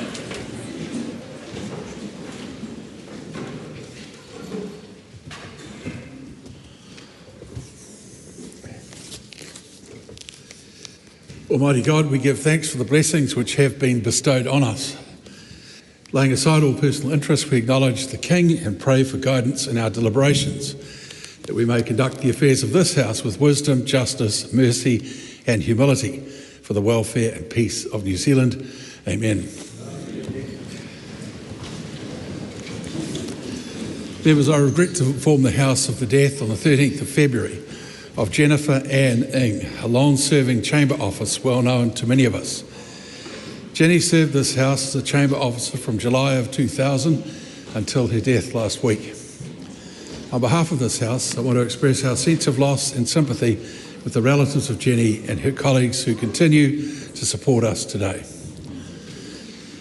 I've received a letter from the Honourable Dr Ō-Rākau seeking to debate under Standing Order 399, the resignation of the Director-General of Health. This is a particular case of recent occurrence. Last week I allowed an urgent debate which ranged widely over the state of the public health system. I do not think a similar debate is warranted today, and that is what is likely to occur since the Minister of Health is not the employer of the Director-General and her reasons for resigning are her own. The application is declined. A petition has been delivered to the Clerk for presentation. Petition of Melinda McGregor requesting that the House amend the Dog Control Act to require all councils to have clear guidelines to follow after a dog attack. This petition stands referred to the Petitions Committee. A paper has been delivered for presentation. No, in a minute. Yeah. 2023-24 Annual Report for the Local Government Commission. That paper is published under the authority of the House. 3 select committee reports have been delivered for presentation. Report of the Education and Workforce Committee on the petition of fired up stilettos, strippers' rights are workers' rights. Reports of the Justice Committee on the ram raid offending and related measures amendment bill. Report of the Attorney General on the New Zealand Bill of Rights Act and the petition of Aaron Hendry, Don't Criminalise Our Children, Do Not Pass the Ram Raids Bill. Report of the Petitions Committee on the petition of Shubham Sharma. The bill is set down for second reading and the reports of the Attorney General is set down for consideration. No bills have been introduced. I call on the Honourable Karen Shaw. Mr Speaker. Mr Speaker, I seek leave to make a personal explanation to correct an answer to an oral question. Leave is sought for that purpose. Is there any objection? There appears to be none. Mr Speaker, on the 13th of February 2025, in response to the supplementary questions in oral question number 9, I stated that evidence tells us that youth crime was at an all-time high. What I should have said is that in relation to serious and persistent youth offending, which I understood was the context of the questioning, is that the increase was at an all-time high. This is according to the Ministry of Justice latest Youth Justice Indicators report, which has data back to 2013-14. Lion Farm. Point of order. Thank you, Mr Speaker. I seek leave to make a personal explanation correcting a quote in a question I asked last week. Leave is sought for that purpose. Is there any objection? There appears to be none. Thank you. Last week in the House during oral questions on Thursday in a supplementary to question 8, I asked the Minister for the Environment, does she stand by her statement that, quote, what we do know is that an environmental problem deferred today can be both an environmental liability and a fiscal risk that will have to be faced in the future. This quote was mistakenly attributed to the Minister and should have been attributed to the Parliamentary Commissioner for the Environment, and I apologise again to the Minister for the mistake. Thank you. The House comes to oral questions. First in the name of the Right Honourable Chris Hipkins. Thank you, Mr Speaker. To the Prime Minister, does he stand by all of his government statements and actions? Thank you. Prime Minister. Thank you, Mr Speaker. Yes, and especially our action to promote tourism. Tourism is an absolutely critical industry for this great country of ours. Drives almost $38 billion, employs almost 200,000 people up and down the country. And on this side of the House, we know that actually growing tourism is a good thing for economic growth, and good thing for economic growth is more money in the back pockets of Kiwis. And so we're going all out on tourism. Digital nomad visas, which the member supported, then didn't support. We're going all out on a stronger presence in key markets like Australia, and a $30 million investment in conservation tourism. So we're not stopping there. There'll be more to say on tourism in the coming weeks, and I'm sure the member will look forward to supporting us in the work that we're doing to drive the tourism sector, and we don't want him saying no to tourism. Supplementary question, Mr Speaker. Does his government's Everyone Must Go strategy include driving highly qualified Kiwis to Australia, particularly in light of recent complaints from Engineering New Zealand that his government's delay to infrastructure projects are driving hundreds of engineers across the Tasman? Well, I thank the member for his question, and I acknowledge that under his last year in government there was 43,000 New Zealand citizens that left New Zealand. That number has creeped up to 47,000 in the last year, and that is why this government's working incredibly hard on improving the economy so that there is opportunities for people here. But it has not helped when you've got a Labour government that bans industries that actually Kiwis are leaving New Zealand to go work in mining and oil and gas in Australia. That doesn't work. Good. Supplementary question. Was Engineering New Zealand Chief Executive Dr. Richard Templer wrong when he said, quote, "The shutdown of education rebuilds, the shutdown of hospital builds and upgrades, the slowdown on roading, the changes in the Three Waters space has meant that New Zealand constructors, the people who build the roads, water networks and buildings, have all had to look elsewhere for work, and that has seen people heading overseas in significant numbers." And isn't it ironic that the member that caused the grief in the New Zealand economy is now criticising us for trying to fix it? And what I'd say is there are some good signs. There are no more phantom projects anymore for engineers to work on. No more Auckland Light Rail, let's get Wellington moving, all those kind of projects. There's $33 billion in the National Transport Plan. There's $148 billion in the Infrastructure Commission pipeline. There's work coming and it's starting to happen. We're getting roads built. Brougham Street starting. Hawke's Bay started. That's what's going on.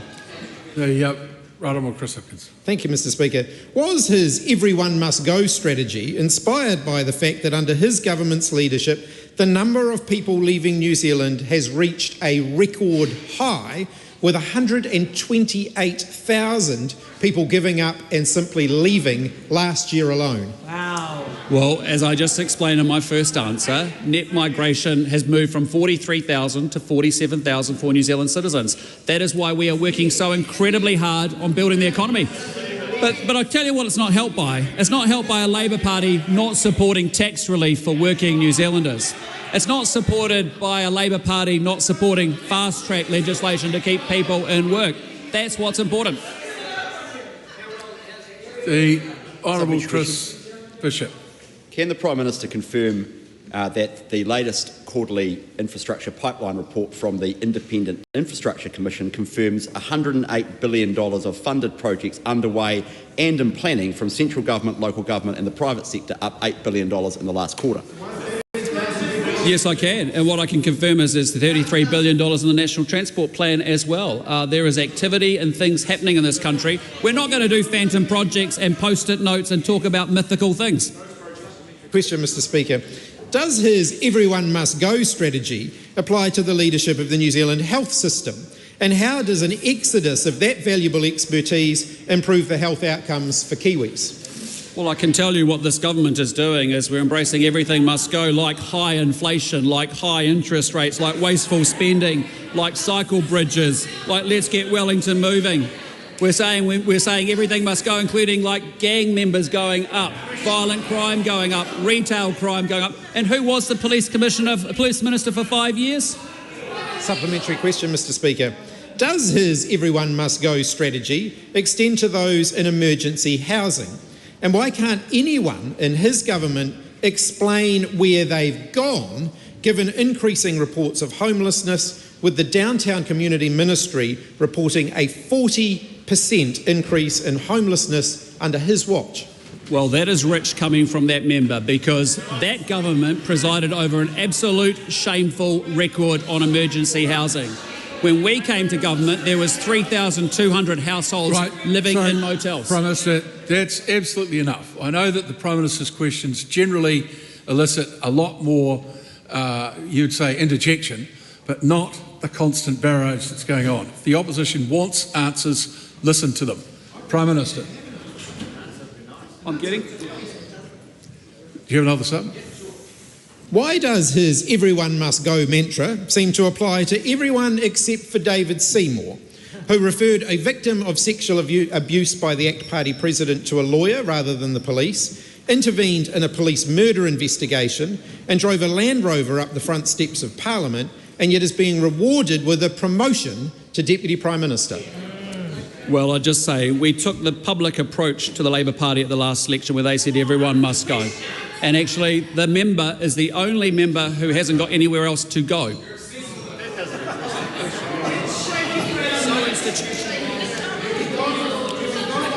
Wait on. Hey, listen, this is the week where someone clearly is going to go for not listening to the instruction to keep it seemly. Could I please have Ō-Rākau Bill? Does he believe that Operation Trolley, executed at Aotearoa, was a good use of taxpayer money? Absolutely. How much did it cost? I encourage the member to direct his question to the relevant minister. Point of order, Mr Speaker. Point of order, Honourable to Rawiri Waititi. It is on the record of the Prime Minister saying that he absolutely believed it was a good use of taxpayer money, but he doesn't know how much it costs. Yes, well, I'm sure that throughout the budget documents there are lots of figures that are good use of public money that are not at the immediate recall of the Prime Minister. But how can the answer was how can you say you support it if you acceptable. don't know how much it costs? No, it wasn't a question on notice. It wasn't a question on notice. So you've got to be reasonable about that. A question to the Honourable Marama Davidson. Thank you, Mr Speaker. To the Prime Minister, e tautoko ana ia I ngā kōrero me ngā mahi katoa a tōna kāwanatanga. Yes, and especially our $30 million investment in conservation, which is designed to boost biodiversity and also tourism across New Zealand. Our tourism industry thrives on our very strong natural assets, and it's critical that we continue to invest in those assets. And I thank Minister Potaka for doing exactly that. And that's why it's fantastic to see a range of investments being made up and down and across the country throughout the conservation estate. These are evidences that we can actually grow tourism. We're going to continue to do that. How can he be proud of that $30 million funding announcement for conservation tourism when in the past year alone the Department of Conservation has been forced to make $47.2 million in cuts, so that overall this announcement doesn't even cover the hole that this government created? Well, I'm actually incredibly proud of that investment, and I'd hope that that member would get behind it. Surely the member's saying yes to $30 million going in for this particular task. Will he commit to more funding for DOC in Budget 2025 in light of recent information concluding the department would need $2.3 billion annually to protect biodiversity? You'll have to wait to the budget. One more. Does he think a $30 million announcement is sufficient, considering that tourism on public conservation land alone is worth around $3.4 billion a year?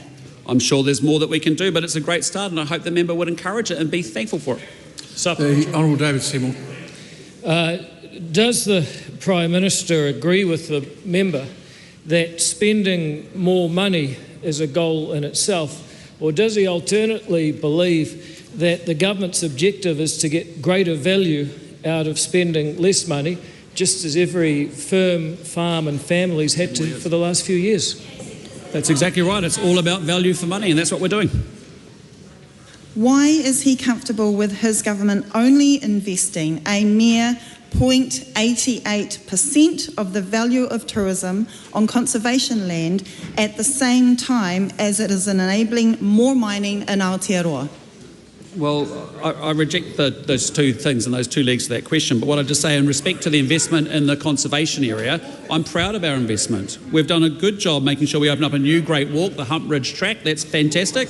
We've got some protection cross-party around the Ō-Rākau Golf protection. We've reopened Cathedral Cove. That's all good stuff. Does he expect this loose change announcement to distract the New Zealand public from the fact that his government continues to put commercial interests over protecting te taiao for future generations? And in that question, you have it, don't you? That's exactly the mentality. It's just loose change, $30 million. Well, actually, it's the taxpayers' money. We're getting value for money. We want to grow our economy so we can invest more in the environment.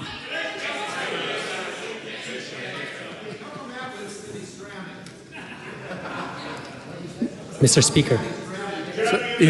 I'll tell you what, you can carry that conversation on outside in a few minutes. I keep getting these letters saying you keep threatening to send people out but don't do it.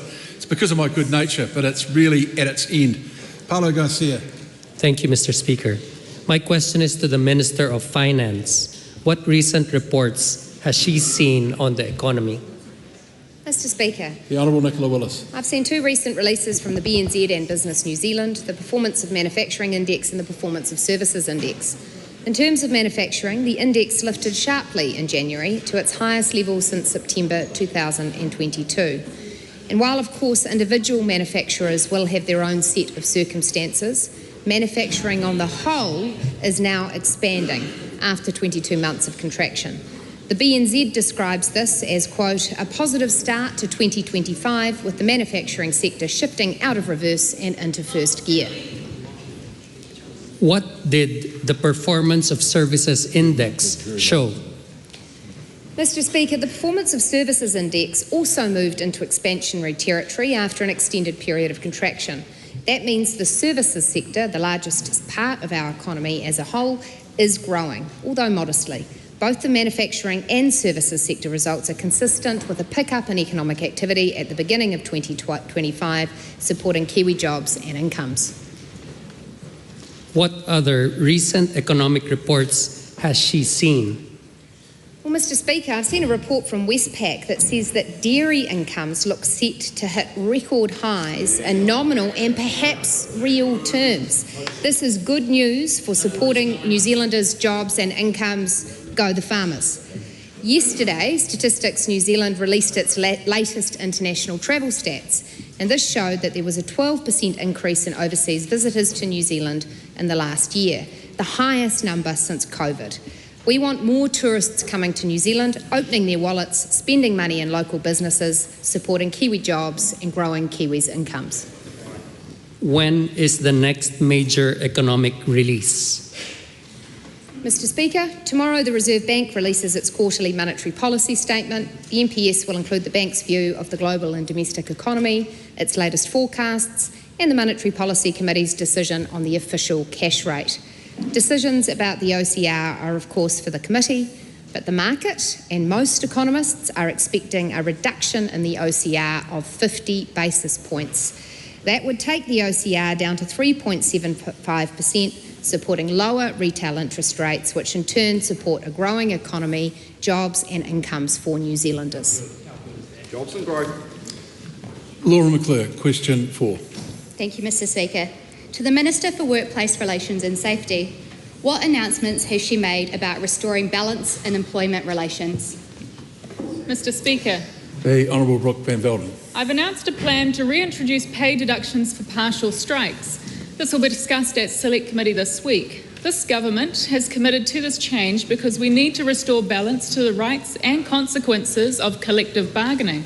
If workers are partially striking by refusing to do their normal work, why should they get paid a normal wage?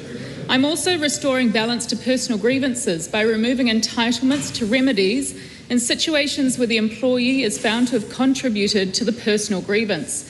For too long, employees have been able to claim compensation for hurt and humiliation, even if they were dismissed for serious misconduct. It's no wonder I've heard from so many employers who are concerned the personal grievance system is unbalanced in favour of workers. So I'm sure the future supplementary answers will be slightly shorter. Laura McClure. How will the changes you have announced to personal grievances benefit workers? Mr. Speaker, my changes will give employers confidence they can act to remove workers in cases of serious misconduct in order to keep other workers safe without fear doing so will end up costing tens of thousands of dollars in personal grievance compensation. I've heard one case where a worker was intimidating and abusive towards another worker, yet the employer felt like they were between a rock and a hard place as they feared the intimidating worker might raise a personal grievance and be reinstated if they were dismissed. Supplementary. How will the changes you have announced to enable pay deductions for partial strikes benefit the community? Mr. Speaker, many of the examples of partial strikes we've seen in the past were designed to intentionally cause disruption to the public. Often it's the community who loses out or are caught in the middle when partial strikes occur. When teachers refused to teach certain year groups on particular days, it was parents who paid the price by having to take unplanned leave from work in order to take care of their kids who were rostered home, not to mention the cost of lost learning for the students. When hospital-based nuclear medicine technologists limited the number of scans completed each day, it was patients waiting for their results who suffered.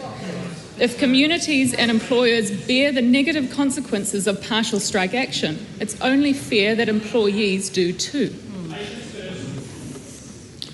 Question 5, the Honourable Barbara Edmonds. Thank you, Mr. Speaker. To the Minister of Finance, does she stand by all her statements and actions? The Honourable Nicola Willis. Mr. Speaker, yes, in the context in which they were given or made. Supplementary. Does announcing 19 million of additional spending for conservation make up for the 125 million that was cut from conservation in her budget? Did the member just say the 125 billion that was cut from conservation spending? Because that would be a ludicrous figure to use in this House. Supplementary.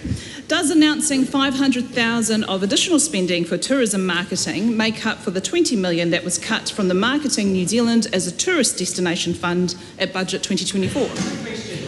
Well, Mr. Speaker, the government stands by its decision to invest in effective marketing campaigns to bring tourists to New Zealand, because that supports New Zealand jobs and incomes. On the other side of the House, they've got to make up their mind. Should we be investing more in attracting tourists, as these questions seem to suggest, or does she not think tourism is a good idea, as other of her members have suggested? I don't know which way is up or down with you guys. Well, I don't think you know which way is up or down either. Supplementary.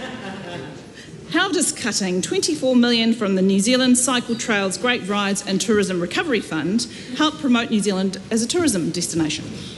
Well, Mr. Speaker, investment in cycle trails continues, and as a government we've made it very clear that where we make investments we want to make sure they're having the biggest impact for New Zealanders. Taxpayers deserve to know that when a dollar of theirs that's been taken out of their household budget is being spent by ministers, it is going to its absolute best value and impact. Supplementary. Why is she spending international visitor levy funding to attract tourists from Australia that do not pay the international visitor levy? Well, Mr. Speaker, we've been very clear that we want the international visitor levy to support the tourism sector growing in a way that supports New Zealanders.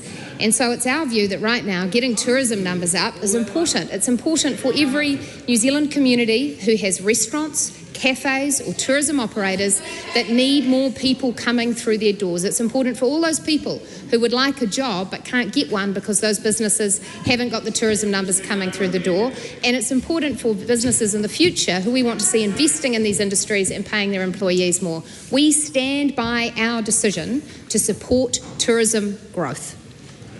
Supplementary. Does cutting major government spending, then announcing new spending at a fraction of what was cut, count as new spending? Mr. Speaker, as I have outlined to the member, our focus is on ensuring that where we have dollars to invest, we are investing them for their highest impact. And that means putting them into areas which will actually get tourism back to the levels it was before it was decimated after the COVID-19 border closures. And that means ensuring that we're promoting our tourism sector effectively offshore. Supplementary question, the Right Honourable Winston Could I ask Peters. the Minister of Finance to please put the Labour Party at ease and let them know that everybody must go is not our view of the Labour Party. Yeah, no, that's not a question that will be answered in the House. It's it might be a request, but because it's question time and you ask ministers about their responsibility, and I don't think she's got too much responsibility for that. Oh, she's a lovely person, and I'm sure that the opposition know what her sentiments are on all matters relating to them. Help us on the way is extending a long way. Question 6, Tom Rutherford. Thank you, Mr. Speaker. My question is to the Minister of Justice. How is the government progressing with its plan to restore stronger consequences for crime? Mr. Speaker. The Honourable Paul Goldsmith. It's progressing very well. Having banned gang patches and restored 3 strikes, the next step is the Sentencing Reform Amendment Bill. This gives sweeping changes to put more serious offenders in prison for longer and to prevent them from creating new victims, and is getting one step closer to becoming law, set down for second reading this afternoon. This government promised to restore real consequences for crime, and that is what we are doing. Supplementary. What will the Sentencing Reform Amendment Bill do to restore stronger consequences for crime? Mr. Speaker, the Sentencing Reform Amendment Bill reduces the ability for judges to massively reduce sentences for convicted criminals. There will be a cap on total sentencing discounts of 40%, and there will no longer be repeated discounts for remorse. You can't be remorseful repeatedly.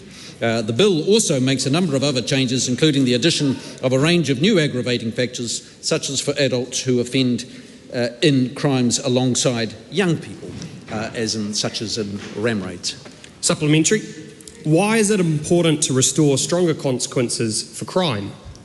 Well, Mr. Speaker, because New Zealanders deserve to feel safe in their communities, and the government is concerned that in recent years the courts have imposed fewer prison sentences while the prevalence of serious crime increased. That's why the government set an ambitious target of seeing a reduction, 20,000 fewer victims of assault, robbery and sexual assault by 2029. The data has long lead times, but early results from our work have been encouraging. There's been 24,000 fewer victims over the year ending October 2024 compared to the year ending June 2024. What other actions is the government taking to restore stronger consequences for crime? Well, Mr. Speaker, we've introduced legislation to make stalking an illegal and jailable offence. New laws are providing police with additional tools to disrupt gangs, and we're already making a mark on our communities through that. And we're currently considering proposals submitted by the excellent Ministerial Advisory Group led by Sonny Kaushal to combat retail crime. Indeed, there's much more work to be done. Supplementary. Supplementary, Taku Te Whiris. Given the three CEOs in Justice don't believe that they have the capacity to reduce overrepresentation of Māori in either justice, police or corrections, will the Minister commit to setting them targets that they must achieve? Well, look, our primary target is to reduce the number of victims of crime, and that is what this government is focused on. And as that member is well aware, sadly, Māori are more likely to be victims of crime than the general public, and that is why we're absolutely focused on reducing the number of victims of crime, and that is the best thing we can do for Māori in the criminal justice system. The Honourable Willow Jean Prime. Thank you, Mr. Speaker. My question is to the Minister for Children.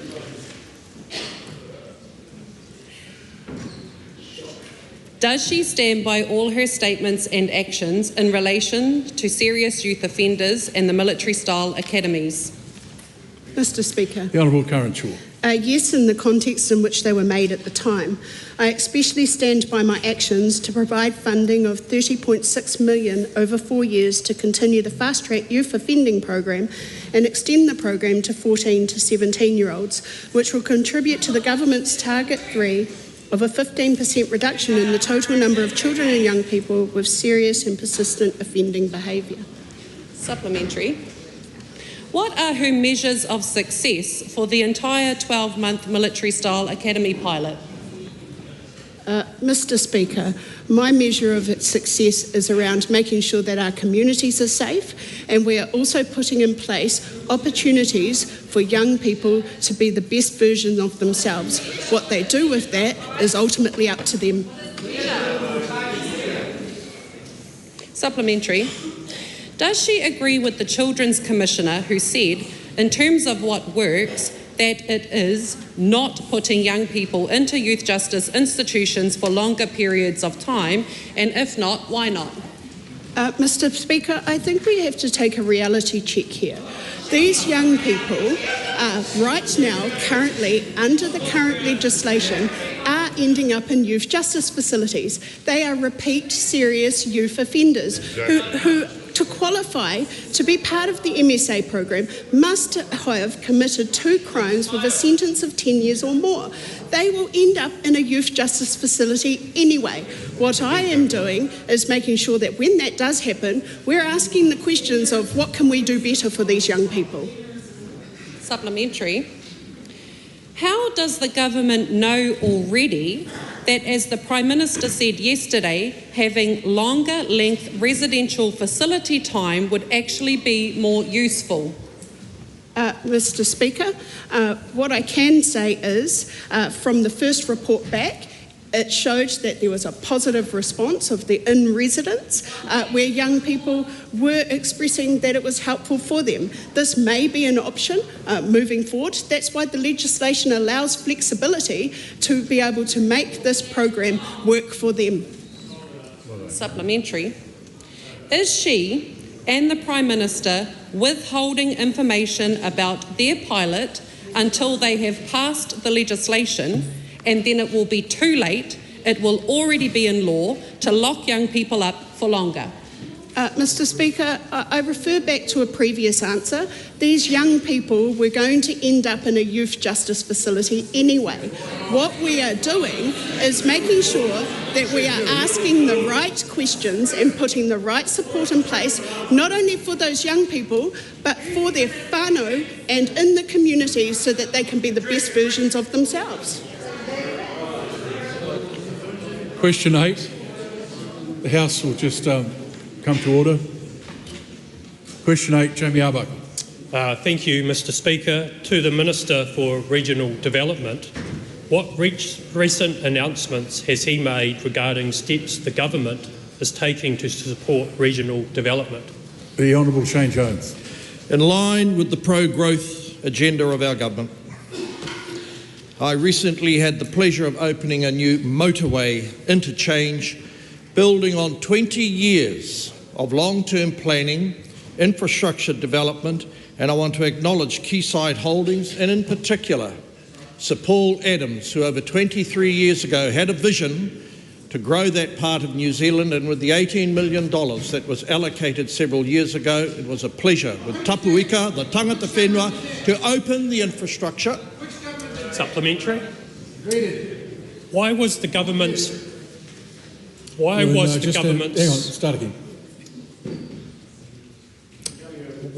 the government's funding to support this interchange so critical? Speaker, of course this takes me back to the time when New Zealand First not only led the narrative, but it's amazing to see the concrete evidence of historical decisions that are going to open up over 148 hectares of land for industrial development. Land that will be freed up as a consequence of fast-track legislation. Land that includes whenua Māori belonging to a tribe called Tapuika, who hail from Polynesia. Sadly, I won't elaborate because the leader of the Maori Party is currently up there meddling in Polynesia. Supplementary. Supplementary question, Jamie Ō-Rākau. How will this project benefit the wider region? The number of people employed in this project was well over 200, delivered on time, but we have greater ambitions for the area, and it was a pleasure to share the speeches with the Honourable Todd from Rotorua, and that's how things should happen.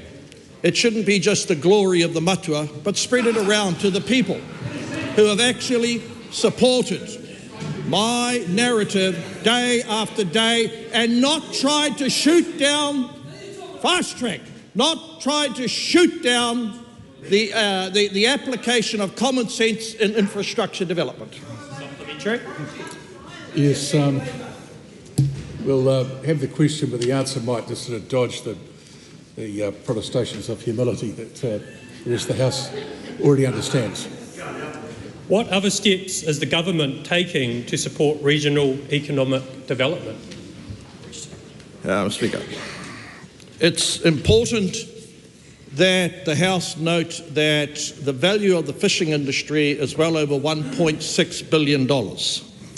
A part of that broader marine industry is aquaculture that has been turbocharged as a consequence of extending marine farming permits in those parts of New Zealand where it's a vital industry.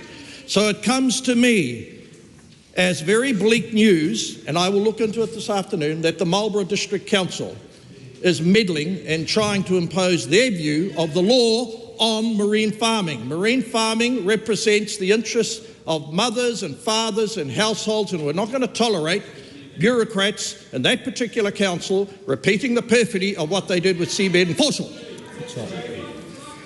Supplementary, Right Honourable Winston Peters. Look, on this project enabled by the Provincial Growth Fund, did he hear Chris Hipkins just shout across the House, which government did that? And could he, please, for the umpteenth time, remind them of who did what, where and when? Well, okay, but make it brief because it's a bit of... He can reflect on it, but it's history. In line with my approach, I shall be succinct and pithy. look no further than the coalition agreement of 2017, and I would direct similar attention to 2023. Very good. Question 9. When you're ready.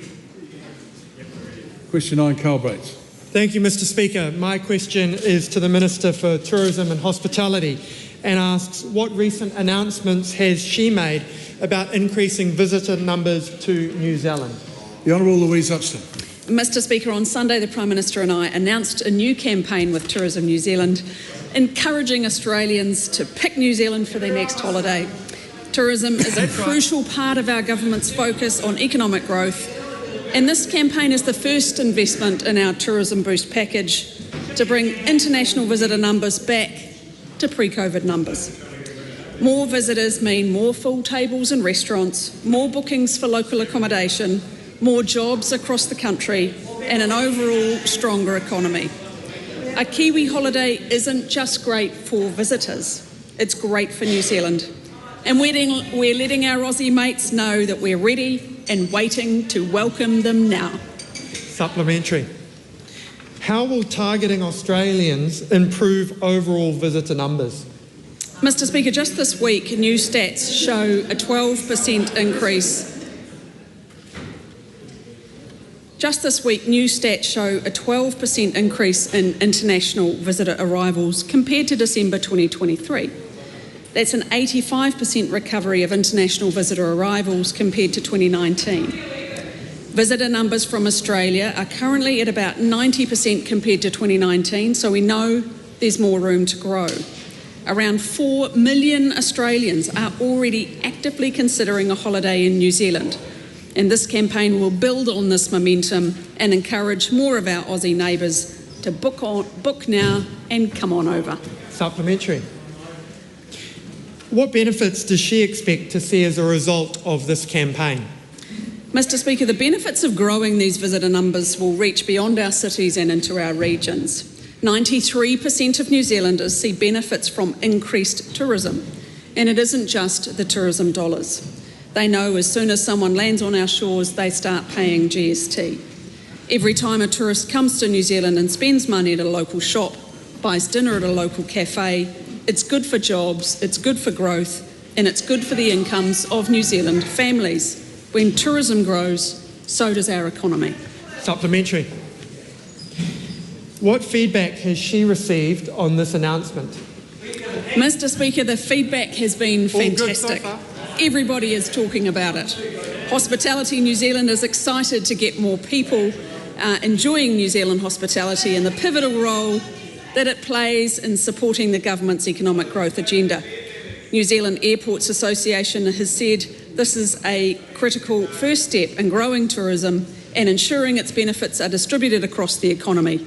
Increased visitor numbers translate to more spending in hospitality, greater regional development and stronger air cargo capacity. Australia is the focus of this campaign, and you can expect the same energy and enthusiasm as we announce the rest of our tourism boost. Supplementary. Supplementary, Kushta Hangaru Manuel. How does she address the concerns of the community of Tekapo who are already facing infrastructure deficits and whose ratepayers will face an inequitable burden in covering the cost of this government's so-called growth agenda? Mr. Speaker, as I've said, there are a couple of areas. Tekapo is one where I know the Mayor is concerned about it. But the reality is the majority of New Zealand recognise that we want more visitors. 93% of New Zealanders realise how it's good for New Zealand, and they know it's a critical part of growing the wealth of New Zealand. Question 10, Jenny Anderson. Honourable Jenny Anderson. Thank you, Mr. Speaker. My question is to the Minister of Police. Does he stand by his statement that being involved in organised crime and peddling drugs is not going to be tolerated in this country, and it's going to be much tougher to do any of those things? If so, why? The Honourable Mark Mitchell. Yeah, thank you, Mr. Speaker. Absolutely I do.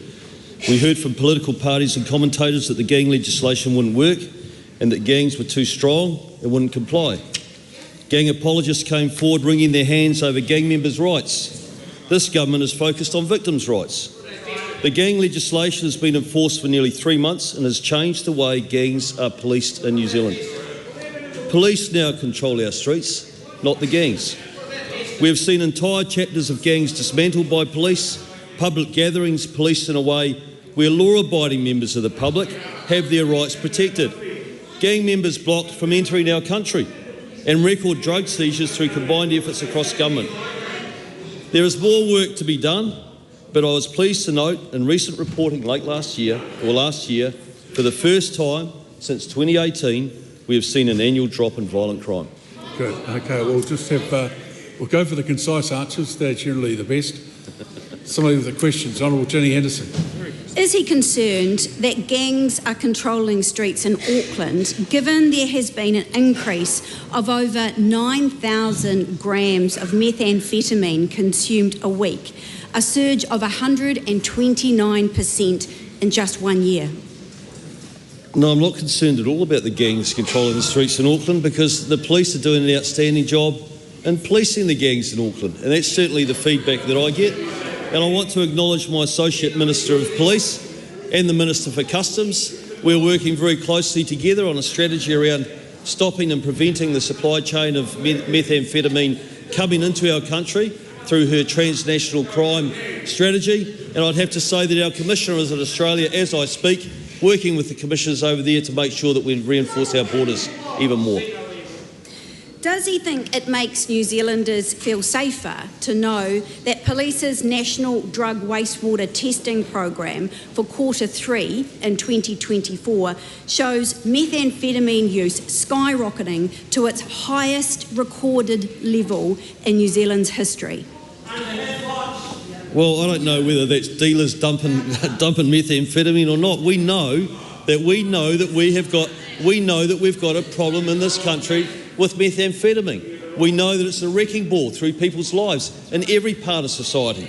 And we've been very clear as the incoming government that we're taking action on that, and we are taking action on that. The first part of that is rolling out tough laws to allow our police to get on top of the gangs. They've been in place for 3 months, and we're already seeing outstanding results. What action will he take to address the Salvation Army State of the Nation finding?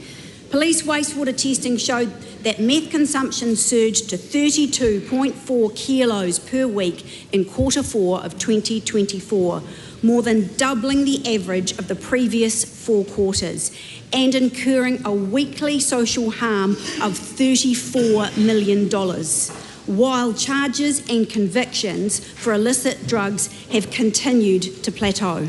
Well, I'll tell the member what action we've taken. The Auckland CBD, when we came into government, was an absolute shambles. People didn't feel safe being out on the streets at night. There were drug deals happening on street corners, and it was the first place that visitors to New Zealand often touched our country. So I'll tell you what I did. I brought together a stakeholders group, everyone working together, residents and ratepayers groups, business associations, social service providers, government agencies, the police, and we're making a big progress, and we've made massive steps in terms of making sure that our CBD is now a safer place, that we're getting drug dealers off the street, and we're starting to deal with the exact issues that proliferated under that previous government. We're just going to calm the farm again. Too much. Ronald wants to Peters. Can I ask the Minister, by way of reflection, and on his last answer, has he taken up from a former police minister, namely Honourable Stuart Nash, who was getting numbers up, and there we are again, rather than the previous minister had big talk but no resources to help the police in the first place? Well, I think it's a good question. I think the Honourable Stuart Nash was the last police minister that they had that actually cared about the frontline police officers, and I think that feedback from him is that he's very supportive of the work that we've been doing, and I would reinstate and I'd restate again for the House, Mr. Speaker, that when we came into government 12 months ago, people that lived and worked in the Auckland CBD did not want to go out on the streets after night. We have changed that. Shannon Halbert, when your colleagues are ready for you. Does he liken the actions of Destiny Church at Auckland Pride last weekend the same as those of organised crime groups such as gangs? If not, why not? Well, I've been very clear. I condemn the actions of Destiny Church in interrupting the gay pride parade the other day. We've always got to protect the right to peaceful protest and speech in this country, but not when it overrides the rights of other people. And so I've condemned that. Destiny Church is not above the law, and I expect the police to investigate and treat it that way. Pato Tāpiri. How many of the 119 hate-motivated incidents of offending against the rainbow community that were reported between the 24th of September and the 30th of November 2024 were carried out by organised crime groups such as gangs, and what has he done to stop them from happening again? Well, Mr. Speaker, I'd ask the member to put that into a written question for me, but I'd say this. I don't have those numbers, but I'd say this. I'm extremely proud of the work that our police... Well, you're asking me how many gangs are involved in those crimes. I don't have the number in terms of how many gangs are involved in those crimes. But one thing I can tell you this, regardless of who the offending is against, I'm very proud of our police service and the fact that they take assaults seriously and they will follow up and they will investigate them. Point of order, the Ronald Winston Peters. Mr. Speaker, how proper is it for a member to ask a question and when the question is being answered, shouts out and holds up the paper to the minister, you gave us the numbers. So he's asking a question about the numbers he already had in his hand. I mean, so how professional in a political sense and a parliamentary sense is that? Well, look, excuse me, we're on a point of order. I can't be expected to make an assessment of any member's ability to assess the information they've got and then make claims about it. And I know that the Honourable Mark Mitchell made the point that the information that was asked for was not on those papers. The Honourable Ginny Anderson. How does he hope to make New Zealanders feel safer when it has become easier for gangs to peddle drugs on our streets and communities in Auckland continue to be intimidated by people wearing patches? Well, we've made sentencing tougher. We've returned the 3 strikes legislation. We've just brought in very tough gang legislation to allow the police to be far more effective in dealing with the gangs. And the reality of it is the gangs are the driving force behind the organisation, the global networks, the importation and the distribution of drugs. I call question 11, Chloe Swarbrick. To the Prime Minister, e tautoko ana ia I ngā kōrero me ngā mahi katoa a tōna kāwanatanga. The Honourable Prime Minister. Thank you, Mr. Speaker. Yes, and especially our action to build the infrastructure that Kiwis need to get ahead. We know the big difference that our roads of national significance have made to communities up and down the country, whether it's the Waikato Expressway or the Kapiti Expressway, and that's why it's so exciting to see construction on Takatimu Northern Link Stage 1, a 4-lane expressway between Tauranga and Te Puna is now past the halfway point. So we know there's $33 billion set aside in our National Land Transport Program. The good news is more regions are going to get more roads that will benefit investment, drive growth and keep money in Kiwis' pockets. Before the member asks the question, both sides are going to come down. The government affirmations of the Prime Minister's statements are not elucidating on the answer he's actually given at all. Close, Robert. Does extracting and burning coal make climate change better or worse? Well, I'd just say having an oil and gas ban that member signed up for, which has led us to import in huge amounts of Indonesian coal to keep our lights on when we don't have rain and wind in this economy, isn't good. We would like it to be gas because that's better than coal. But actually, when you've got a renewable energy mix at 85, 87%, you need to keep the lights on, and we're not going to have the situation we had last winter. The member over here needs to bid for a question if she wants to keep making those contributions, which are unhelpful to the actual questioner's line of questioning. Close, Swarbrick. Is coal a mineral? What I can tell you is coal, in the case of not having gas and not having renewables working, is an important aspect of our energy plan. Why has he added coal to the critical minerals list when coal is not a mineral but a fossil fuel? Oh, I have a question. Well, I mean, I think the Minister's done a very good job actually identifying 37 critical minerals, of which 21 of them we think are actually in this country, and importantly, coal and metallurgical coal and gold are actually really important for our mining industry. Is he aware that the coal set to be mined by just one of his fast-track projects would increase emissions by 66.5 million tonnes? Meanwhile, his latest international commitment to reduced emissions is just 42 million tonnes.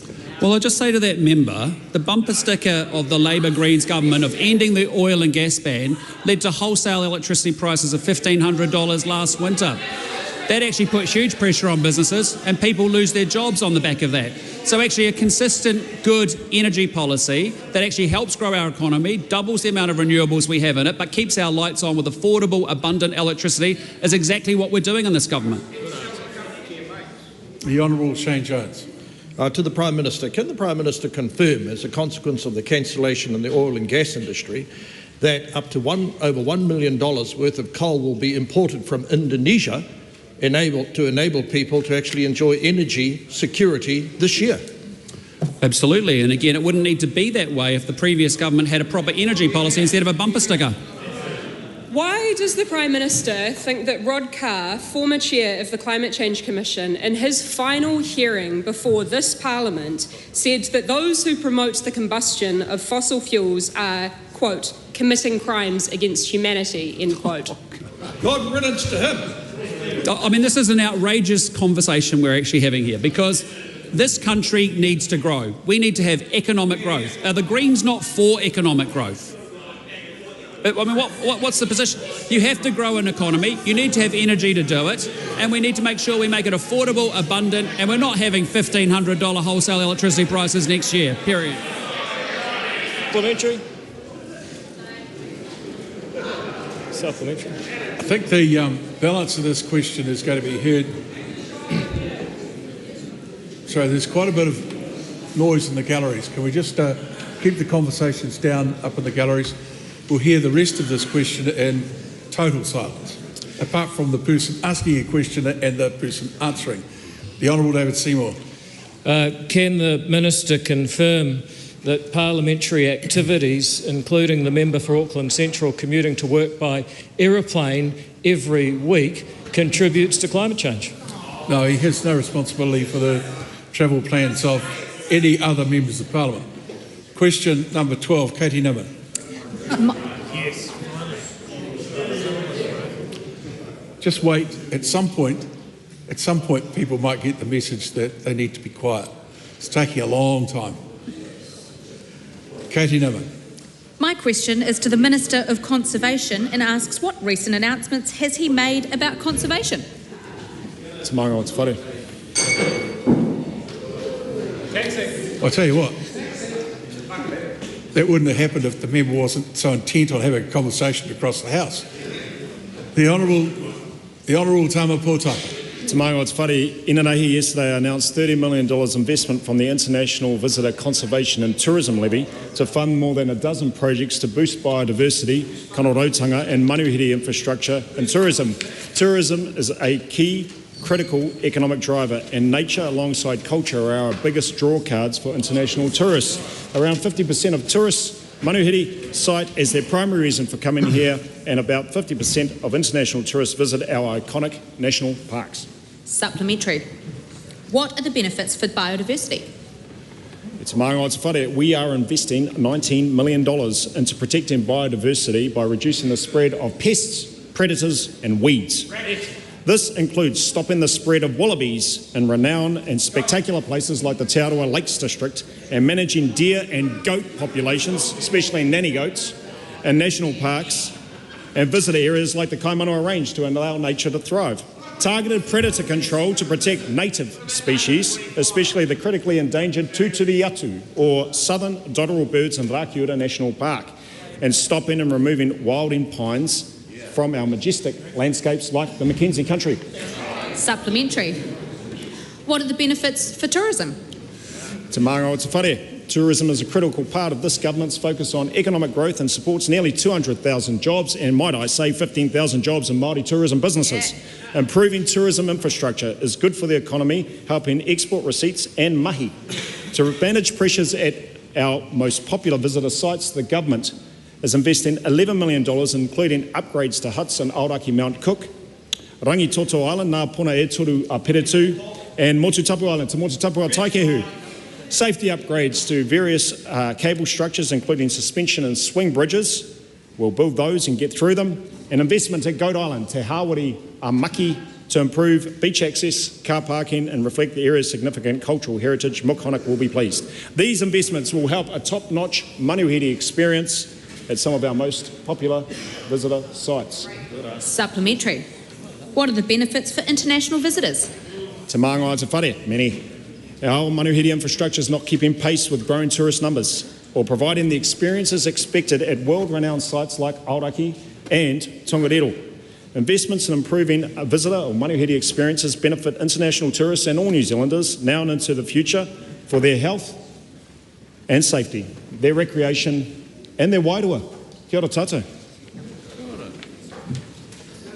That's, supplementary question, the Honourable Shane Jones. To the Minister, can the Minister confirm that the Conservation Estate has a great role to play in our pro-growth agenda, including the accelerated pace at which concessions are going to be made available to private investors on the dock estate, not blighted by troublemakers?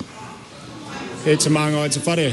I look forward to engaging with nearly 30% of the entire whenua of Aotearoa to generate more revenue and to do that in an appropriate manner with reference to iwi and hapu relationships, speeding up concessions and ensuring expedited appropriate statutory planning. That brings us to the end of oral questions.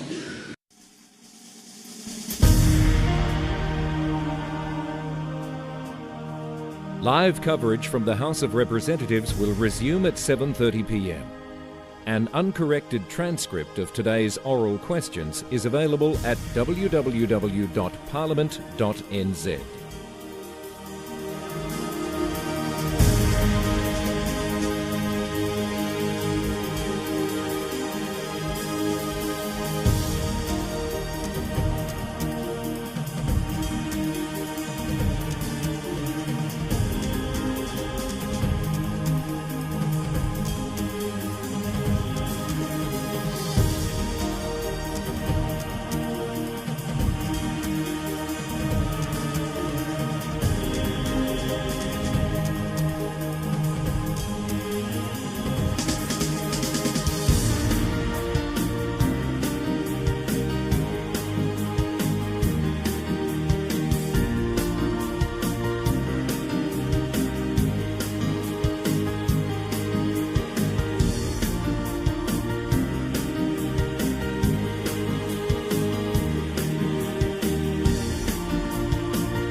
Live coverage from the House of Representatives will resume at 7:30 p.m. An uncorrected transcript of today's oral questions is available at www.parliament.nz.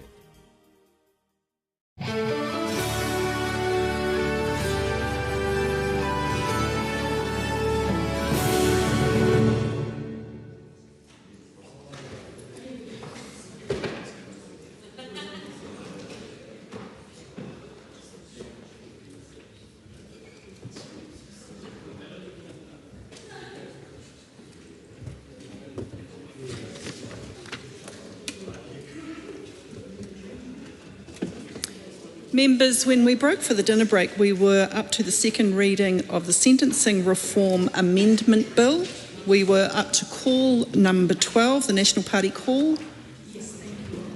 I call Rima Nakle. Thank you, Madam Speaker. Madam Speaker, I rise in absolute vehement 100% support of the Sentencing Reform Amendment Bill in its second reading that our government is progressing without shame throughout the House, Madam Speaker. And the reason why I say without shame is because I sat here in absolute...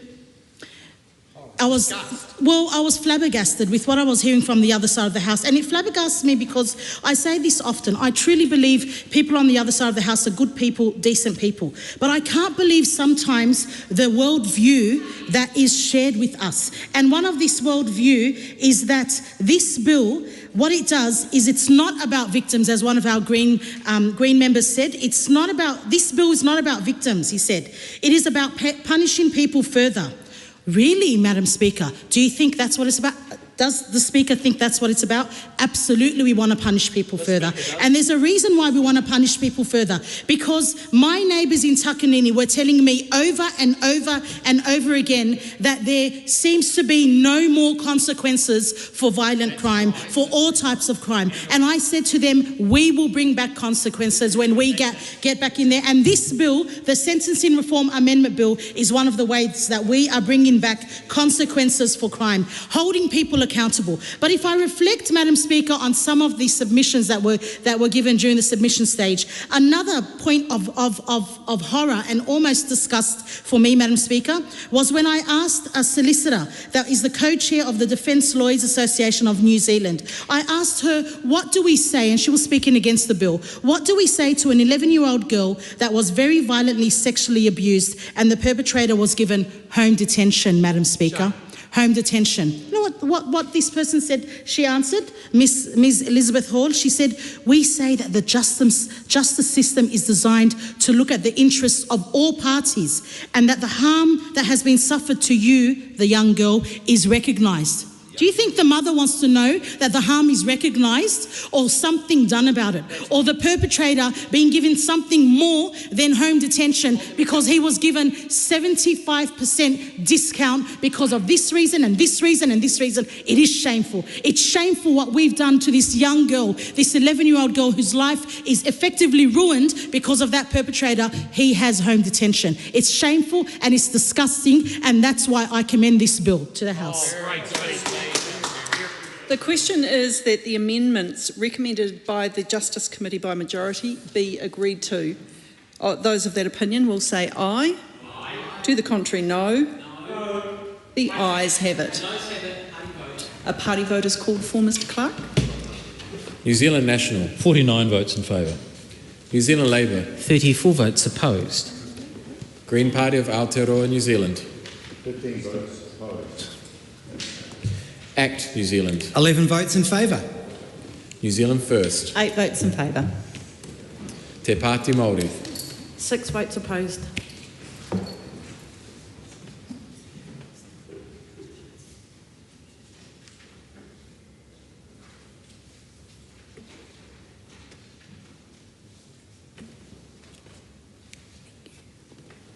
Members, the ayes are 68, the noes are 55. The question is agreed to. The question is that the motion be agreed to. Those of that opinion will say aye. Aye. To the contrary, no. No. The noes have it. A party vote is called for, Mr Clark. New Zealand National, 49 votes in favour. New Zealand Labour, 34 votes opposed. Green Party of Aotearoa, New Zealand, 15 votes opposed. Act New Zealand. 11 votes in favour. New Zealand First. 8 votes in favour. Te Pāti Māori. 6 votes opposed.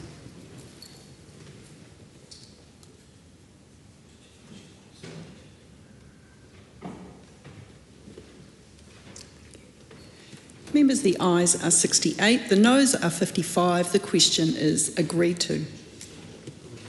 This bill is set down for committee stage next sitting day. Sentencing Reform Amendment Bill, second reading. This bill is set down for committee stage next sitting day. I call on Government Order of the Day number 3. Overseas Investment Build to Rent and Similar Rental Developments Amendment Bill, committee stage. I declare the House and Committee for consideration of the Overseas Investment Build to Rent and Similar Rental Developments Amendment Bill.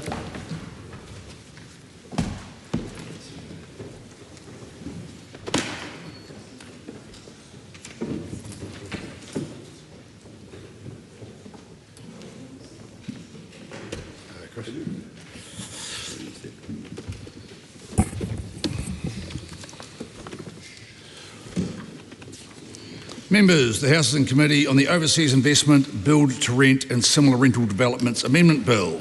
Members, we come first to Part 1, the debate on Clauses 4 to 7, Amendments to Principal Act. The question is that Part 1 stand part. Tangi Utakere. Yes, thank you, Mr. Chair. Just some brief questions for the Minister. I'm sure he is aware of the views that have been expressed by the New Zealand Labour Party that would have been touched on, obviously, at second reading. But given that the proposed changes in the amendments are relatively minor in terms of quantum, but the impact will be quite different, just wondering whether the Minister was seeking to introduce any additional amendment papers to address some of the concerns that had been identified in the Labour Party's differing view. In particular, the inability of the bill as we see it at the moment to explore alternative options around what are minimum unit settings. So perhaps we'll start there for the Minister. The Honourable Chris Bishop. Thank you, Mr. Chair, and happy to engage on this. Just as a prefatory remark, the bill is, I think members will acknowledge, a relatively small and narrow change to make it easier to introduce liquidity into the build-to-rent market, which in and of itself is a small part of the housing market in New Zealand. And as I said, I think in the first reading and publicly, no one pretends that this is the sole answer to New Zealand's housing woes. I think everyone would acknowledge that, but it's one of those things you can chip away at to make a difference. Build-to-rent's got a role to play. There's quite a bit of active interest in the sector, and so we're advancing this bill to do that. In response to Mr. Utakare's points and also Honourable Kira McAnulty, who raised some issues in the second reading debate, and I welcome the engagement on this issue. I undertook to go away, it was a couple of weeks ago now, and seek some advice in relation to those issues, and I did that. I'm happy to make that available to the member. If someone sends me an OIA request, I'm sure we can. Okay. Yep. I mean, if you send me an email, it's technically an OIA request anyway. I can make it available to you. So I've sought some advice on it in relation to the 20 dwellings issue, which is the threshold for defining build to rent. That is, I'm advised, the threshold used in the Act and the definition of build to rent land in the Income Tax Act 2007. So, I mean, reasonable people can disagree about whether 20 is the right number or not, but at the time that was set, the government sought to balance competing aims. So a higher limit restricts access to capital for large housing developments, which discourages investment, but a lower limit exempts small overseas property developers from the on-sale requirements, which people would argue is inconsistent with the foreign buyers ban. And a core element of the changes we're making in this bill are not to alter the fundamentals of the foreign buyers ban, or the so-called foreign buyers ban. So we're not proposing to amend that. Mr. McAnulty has previously been interested in a two-tier approach for the regions, and the advice I've had, which I agree with, is that would introduce complexity into the Act. You'd have to define the geographic boundaries, you'd have to figure out the dwelling thresholds, would increase the complexity of, let's face it, the Overseas Investment Act is an already extremely complex act. In fact, one of the government's key aims is to simplify the complexity of the Overseas Investment Act. And the aim of this bill is to better support large-scale, professionally run housing. I'm also advised that build-to-rents are less likely to be viable in smaller regions, given the market conditions to make it profitable. And that smaller developments are also more likely to find finance in the domestic market. So, you know, for example, it would be relatively easy to find finance for a four-bedroom unit development in, I don't know, Waipakarau or something, or Napier. You know, pick a medium-sized town or city. So the Overseas Investment Act is less of a barrier. So I've gone away. I've taken some advice on it. Appreciate the members are raising these issues in good faith. Happy to make it available. But in answer to Mr Ō-Rākau question, I'm not proposing to advance any amendments. Taongi Utikiri. Chair, I thank the Minister for his response. I know he'd indicated that he had received or sought and received advice.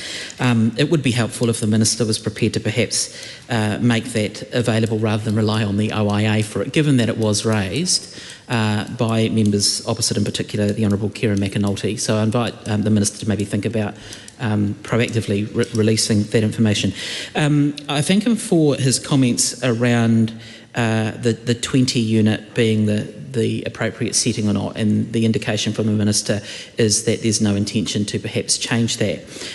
One final point from me for him will be whether in smaller areas, and I know he has identified and touched on Waipakarau, for example, and I know Mr McAnulty is very familiar with that part of the country indeed. That was accidental. What's that? That was accidental. Oh, but welcome. Yes, but welcome. But I wonder whether there, are other opportunities to address some of what I guess is applicable or more appropriate in rural and regional settings. And so, whilst the 20 units might be an appropriate threshold as such, or trigger point, for urban areas or cities or larger towns, just some understanding of how this might be approached in those regional. I take the Minister's point that, these numbers might not be at a huge level or scale, but having a bill that makes some fundamental change to thresholds is obviously important, and making sure that it's like for like is not always necessarily the right thing in terms of it turning out in that particular way. So appreciate that the Minister has responded alongside the Overseas Investment Act, but this is also about what could be constrained or otherwise permitted within regional centres and perhaps those that are cities but outside of the urban / sort of metro areas. Yeah. The Honourable Minister. Mr Chair, I don't have a lot more to add to what I've already said, which is that smaller scale build to rent is likely to be able to attract domestic capital in the regions to the extent that it's economically viable in the regions too. I mean, what is more likely to happen, let's face it, with rental properties in the regions is someone just builds a smaller scale development. It's not necessarily going to be a kind of professionally run corporate type structure. I'm not disparaging the regions in any sense, but I'm just reflecting on the fundamental economics of where this stuff makes sense. If you look at where it's happening, it's Mount Wellington, by Sylvia Park. There'll be a bit of stuff in Wellington and Christchurch. We're talking about the major metros here. It's not to say that we discourage it in the regions. It's just a fact about the economics of this sort of development. And so, as I say, as I was saying to your colleague, Mr. McAnulty, we've taken advice on it. Happy to make it available, but we're not proposing to amend it. We think we've got the balance about right, and that the 20, as I said before, the 20 dwelling threshold reflects the Income Tax Act, which reflects policy decisions made by successive governments actually around the right threshold for build to rent. Dr. Lawrence Sunan. Thank you, Mr. Chair. And thank you, Minister, for the explanation previously on the 2 points that my colleague Taongi Utikiri raised. I kind of wanted to check in terms of some of the broader context around this in relation to the regulatory impact statement. And I think particularly when we're looking at some of the limitations to this bill. And I think the first question is if the Minister wouldn't mind elaborating on, because of the scope of this particular bill, it says that the changes that would require first principles review or substantial reform were not considered, and part of that is, including some of the changes around the impact to other legislations, and particularly around investment of the BTR sector, and also in terms of some of the residential land restrictions, and i.e. the foreign buyers ban. So I guess I want some clarifications from the Minister on what was the rationale behind limiting the scope of the bill in the first place to consider some of these, and particularly when we're looking at the first principles review. I also do have a quite a specific question, and this is in reference to clause 6 or section 6, particularly with the new clause 11A that is being introduced and subsection 1, A and B. I just want to check in terms of the reading, because in subsection 1A it says, with one or more buildings that taken together consist of 20 or more dwellings. But then in B it says at least 20 dwellings. So with A, 20 is included as part of 20 or more, but in B, 20 is not, because at least 20 would imply 21. So if we're taking the two of them together with A and B using the conjunction and, it means that both must be met in order for the large rental developer test to be met. So I want to ask the Minister for clarification of if A is 20, but B requires 21, how should that be read? Thank you. Minister. Well, Mr. Chair, two points there from the member. In relation to the first, I think the question was, why did the government not do a first principles review of the Overseas Investment Act in relation to housing? And there's a couple of answers. The first is that we do have an intention to reform the Overseas Investment Act, which is being advanced by Honourable David Seymour, who's the Associate Minister of Finance in charge of that. We've been working our way through that over the last 15 or so months of the government's time in office. I think all members will appreciate the Act is extremely complex. It has been amended, I don't know the exact number off the top of my head, but it's 2005, so I don't know, roughly probably 20 times. And every layer, this is partly contributed by court cases, which have had somewhat unusual interpretations of various parts of the Act over the years, but Parliament has now created a real monster when it comes to overseas investment law, and there are reasons for that, but I think everyone should agree it can be simpler. So Mr. Seymour is advancing some of that work, but the second point in response to that is, why was the analysis constrained at the start? And it's because we campaigned on this very specific extension of the law around overseas investment into build to rent, because it was a manageable, digestible, relatively simple. Members will see the bill is quite technical, but it's a relatively simple on its face change, and so that's why the analysis was constrained, because the government sought a mandate for it and then put it part of the 100-day plan, and here we are 15 months later, finally working its way through the committee stage, but good things take time, so that'll be why the RIS, or the regulatory impact statement, is constrained, but I don't necessarily think that's a bad thing. Not every piece of legislation has to be a fundamental rewrite of every act under the sun, otherwise we're going to make a lot of progress. So that is answer to that. In relation to Part 1, Clause 6, Schedule 2, amended 11A, which I think the member was referring to, I mean, it is relatively self-explanatory. So as the member says, it's a conjunctive test, if that's a legal term of art. It has to be a residential land as a single site, adjacent site separated by infrastructure, etc., which consists of 20 or more dwellings suitable for use or conversion to residential dwellings, and at least 20 have to be or likely to be available for use within a time frame acceptable, which essentially the RTA applies. So, I mean, it's written there relatively clearly, both limbs of the legal test must be met, and obviously ministers would take advice, or the OAO would take advice about that, whether or not that test had been met. Dr. Lawrence Zunan. Thank you, Minister, for that response. I guess I just want to be perfectly clear in terms of the new clause 11A. So let's say, hypothetically speaking, that we have a residential land, let's say it's a single site, and it consists of 20 dwellings suitable for use or conversion to residential dwellings. That's 20, which means it meets the test under 1A. But then because there are only 20, it wouldn't meet the test for 1B, but both tests must be met.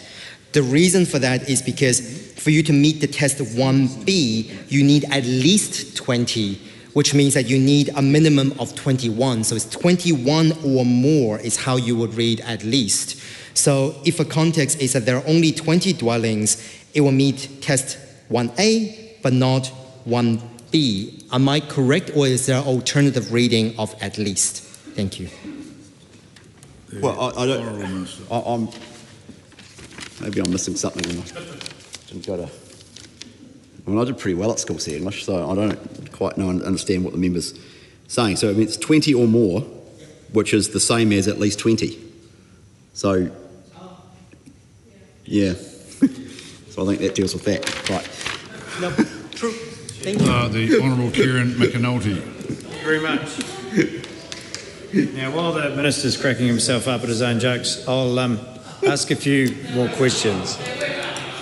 The fact of the matter is we support this bill and actually don't intend to take too much time up in this committee stage, but the point that was raised by a friend and colleague, Tanga Utikere, is one that we do wish to explore, and I hope that the Chair allows us to do so in detail, because it's unlikely we will touch on many issues outside of that.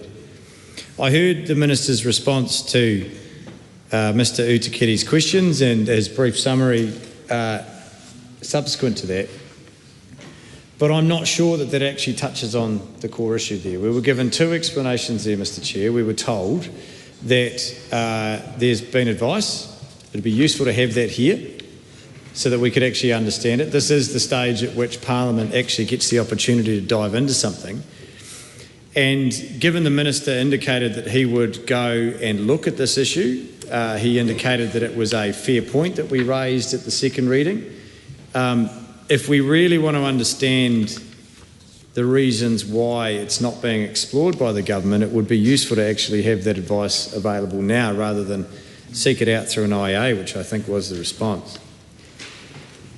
The key thing here is we don't want to have a missed opportunity, and we don't want to have to come back and amend this later because we find out that in areas outside the large centres, they can't take advantage of the provisions in this bill because they struggle to meet the minimum criteria. Now, what was disappointing through the Select Committee stage was that the officials didn't seem all that willing to actually explore this.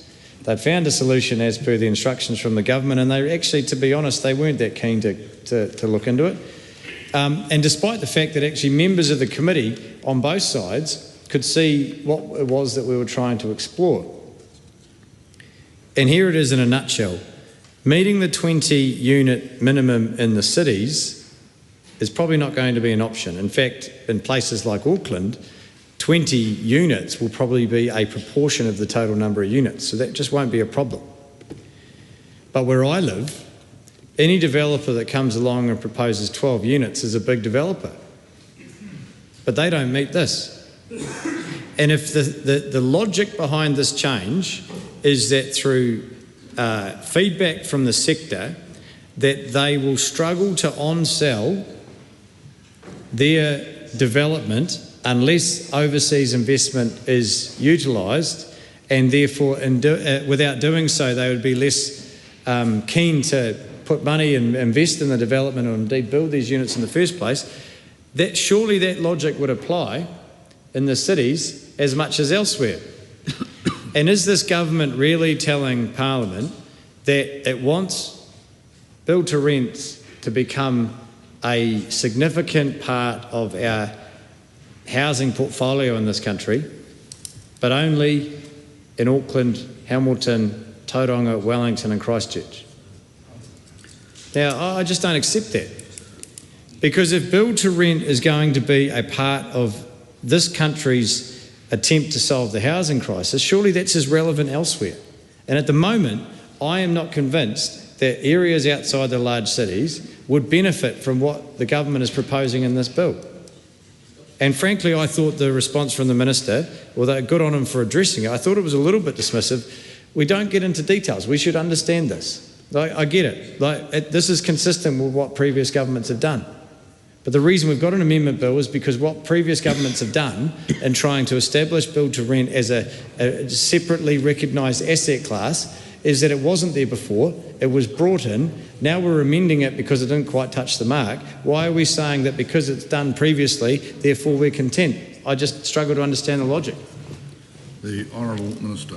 Mr Chair, I don't, I mean, we've canvassed this before, and I don't have a huge amount more to add. I mean, I suppose the point I'd make is this, which is that I think everyone in the House agrees, it at least is accepted premise of the law that the foreign buyers ban should stay in place, which provides a pathway for foreign investment into new housing, but the Labor Party's been particularly vociferous about this in the past. People dislike overseas investment into existing housing. Now, this bill preserves that, but makes it clear that investment into existing housing, like build to rent or large rental developments akin to build to rent over 20 or more units, is acceptable in order to provide greater liquidity and make sure that domestic investors can invest in build to rent knowing that they could potentially sell it later. So the outcome sought is to increase liquidity in the sector and make it, and essentially incentivise investment on the margins. Now, it's interesting, the member is essentially arguing for something that brings it closer to running into problems with the foreign buyers ban, because if you have a lower threshold in the regions, which is, as I understand it, is what the member is arguing for, the closer you get to kind of one, sort of by definition, the closer you get to allowing overseas investment into existing homes. So we've made a policy call to keep it at 20. There are other reasons.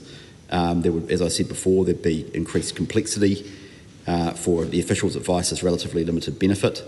You'd have to do geographic boundaries, sort all that out. I'm essentially recapping the advice. I'm happy to make it available to the member as well, but I'm not saying anything that's not written down. And the other point I made in response to Mr. Ō-Rākau is that for smaller scale developments, and the example I used before you arrived, Mr. McAnulty, was by Puckarau, which I'm sure you're very familiar with. It was actually chosen at random, but I realise now you'd be very familiar with it. The developments there, to the extent they are sort of large, are highly likely to be able to attract domestic capital for investment, such that the build to rent strictures are not, or lessening of the strictures are not necessary. So, look, I mean, I've got a closed mind to it. You know, 3-4 years' time, we wake up and turns out there's a proliferation of foreign money that wants to enter into the regions and build or buy 10 or 12, bedroom units. Okay, let's have a look at it. But the advice is that it's not necessary. What's that? Well, we'll see, Phil. We'll see. We'll see. We'll see. I'm trying to be congenial and engaged on this. Oh, okay. You could be the opposition leader by then. Will he? Mr. Twyford could be the opposition leader by then. Who knows? Helen White could be the Helen White's not here, but I'm looking closely, okay. And I'm not sure I can see this in part one, okay. actually, Minister. Well, we've now well canvassed the particular issue. I'll sit down. The Honourable Kieran McAnulty. Thank you very much. At no point have we advocated for the threshold to be 1. I know. And at no point have we advocated for the rules to be loosened. What we have advocated for is a recognition that the minimum threshold that's outlined in this bill would be hard to meet for many areas of the country. And during the second reading, what I asked you to explore and what you agreed to do was to look at a 2-tier system where in the current threshold as proposed remains in designated large urban centres, the cities basically, and outside of that you have a requirement that a percentage, a very high percentage of a development, probably 100%. Because essentially, Minister, the question I have for you is if someone wants to invest in build to rent outside of the cities, they will need to, in order to benefit from what's proposed in this bill, they'll need to build 20, and realistically that won't happen. What I'm suggesting is that if they wanted to build a development of 10 or 12, and they are all build to rents, why would this Parliament overlook that opportunity? Because the fact is, and we've tried to be constructive throughout this, but the fact is that the housing crisis in many areas of this country is getting worse.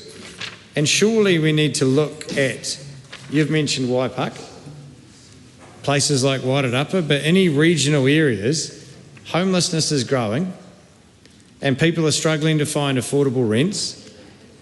And both sides of the House recognise that this is one part of the solution, and yet we're not willing to entertain a change in the threshold to recognise that in areas that are struggling with housing affordability and availability, that threshold would be difficult to meet. Yeah, that's fair.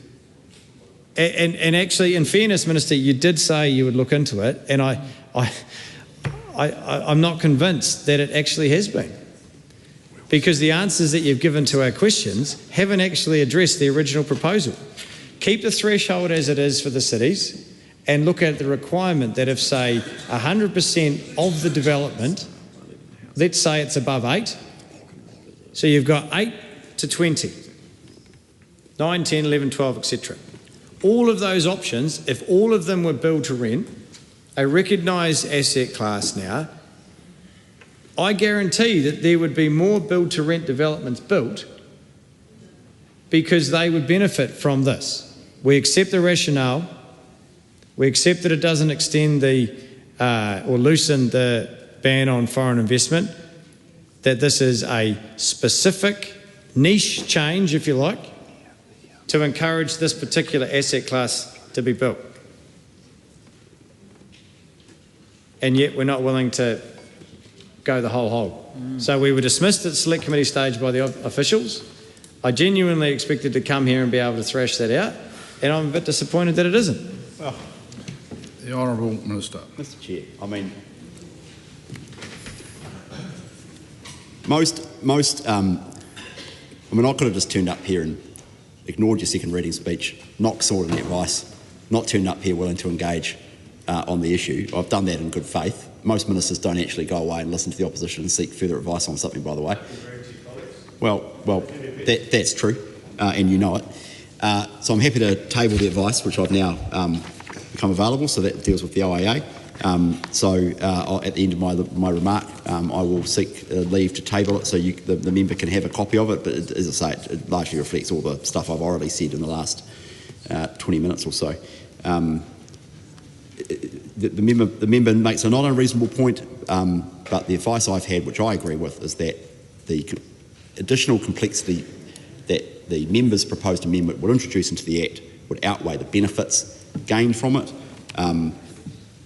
People are entitled to disagree with advice. Reasonable people can disagree. The government's not proposing to make the change. I've got a closed mind to it. As I said before, in a few years' time, if it looks like it's a sensible change to make, very happy to make it, but that's not our position at the moment.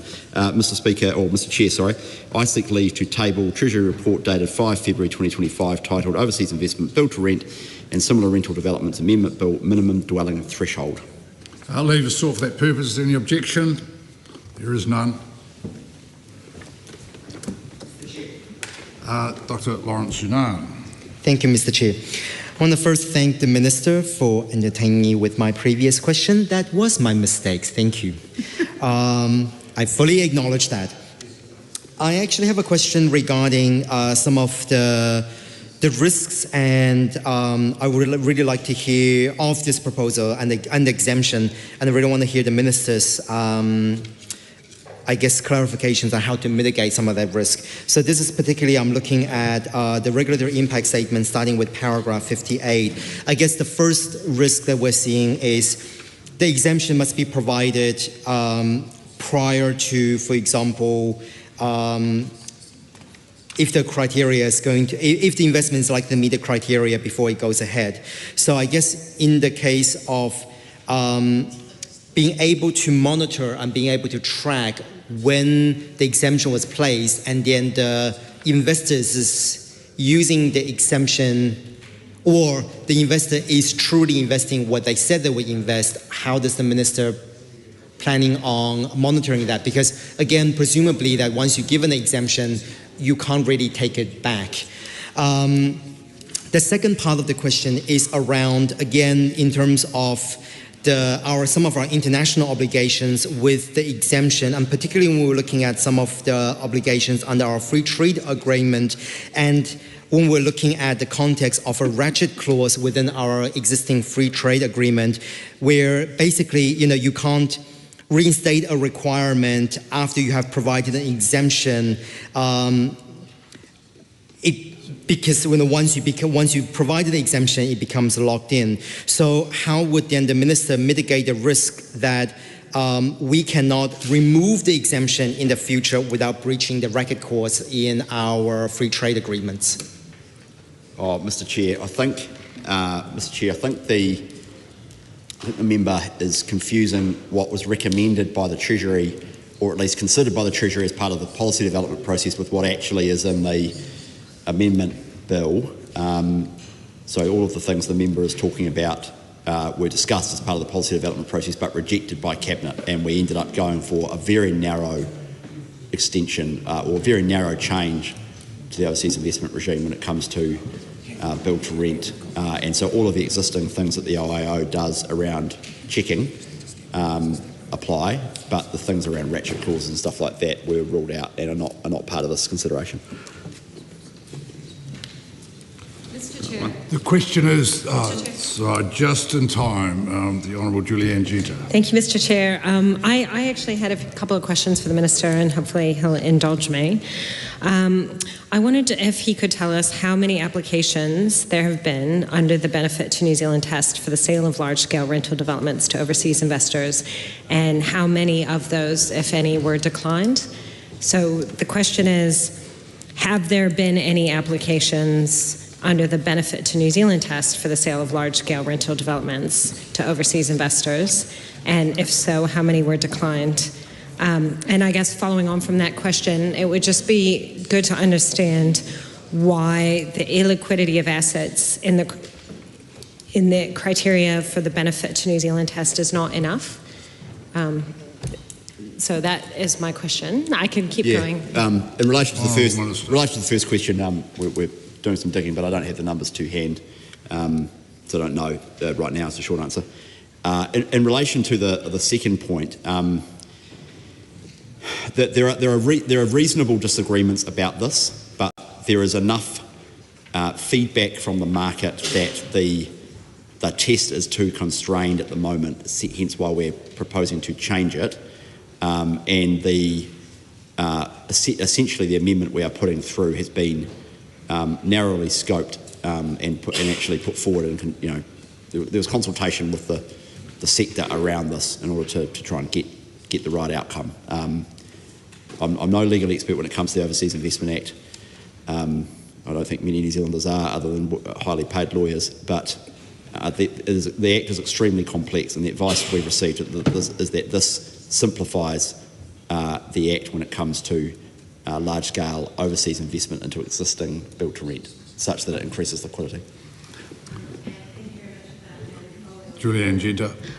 Was any modelling undertaken, or do you have any expectation of what this change might result in terms of additional supply of build-to-rent dwellings, and what sort of impact that might have on the overall housing supply? Like what percentage of the unmet housing supply need could be met by making this change? Are we, do we have any reason to believe that making this change will result in a sudden increase in the number of build-to-rent dwellings? Yeah.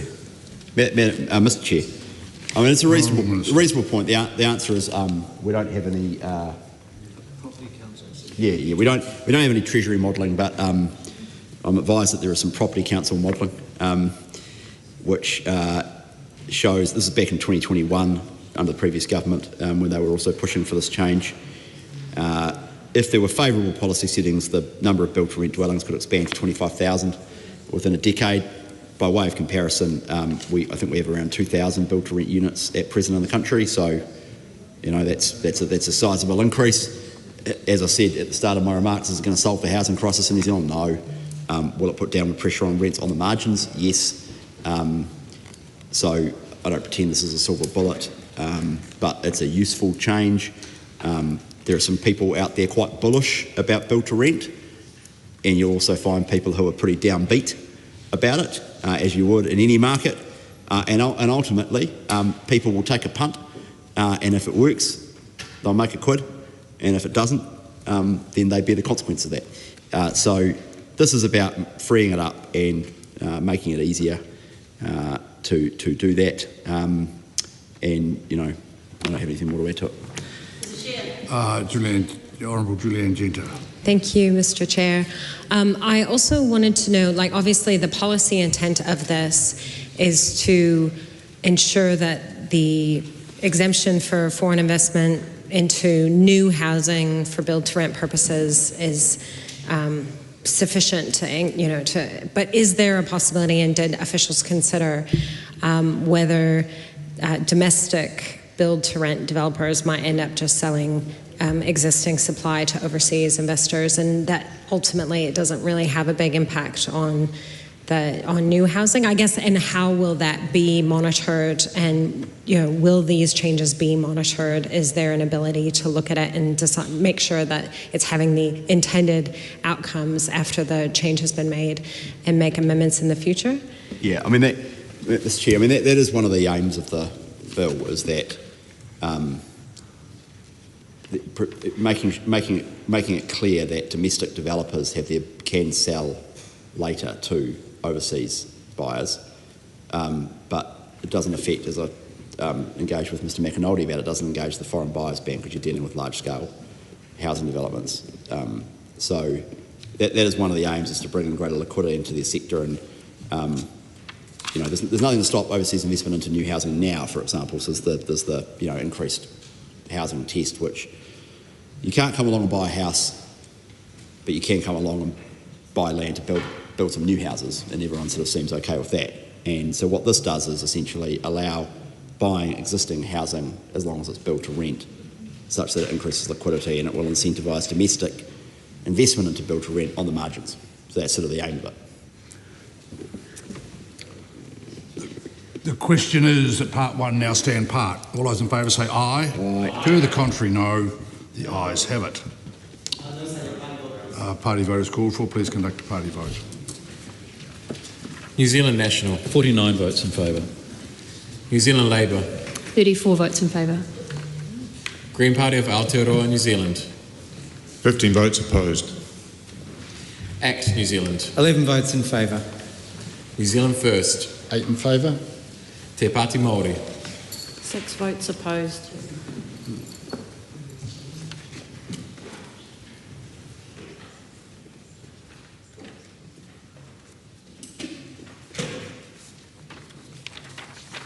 The ayes are 102, the noes are 21. The question is agreed. Members, we come now to part two. This is a debate on clauses 8 to 10, amendments to regulation. The question is that part two stand part. The question is that part two stand part. All those in favour say aye. Aye. To the contrary, no. The ayes have it. Party vote is called for. Please conduct a party vote. New Zealand National, 49 votes in favour. New Zealand Labour, 34 votes in favour. Green Party of Aotearoa, New Zealand. 15 votes opposed. ACT, New Zealand. 11 votes in favour. New Zealand First. 8 in favour. Te Pāti Māori. 6 votes opposed.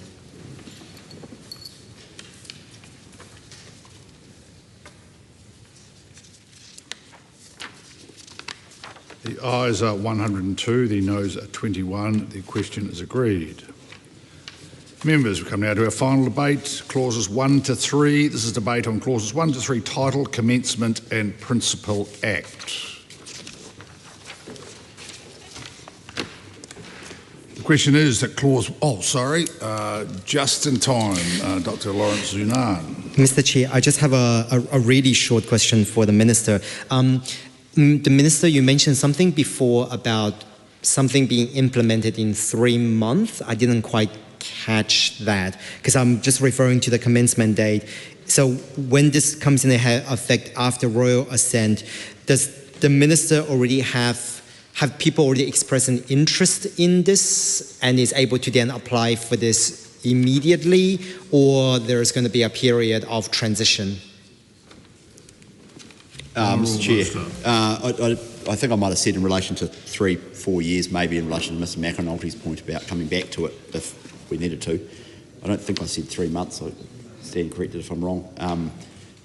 No, I mean, there's quite a bit of interest from the build-to-rent sector out there about this, quite a bit of support for it.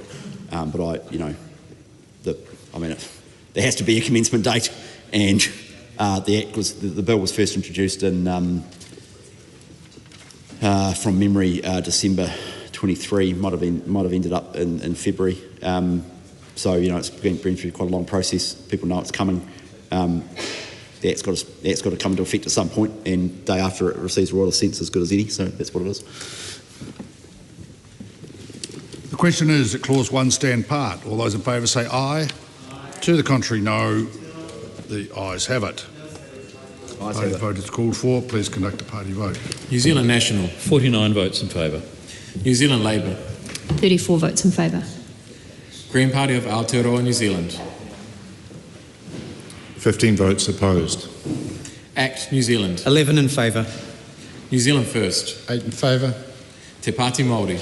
6 votes opposed.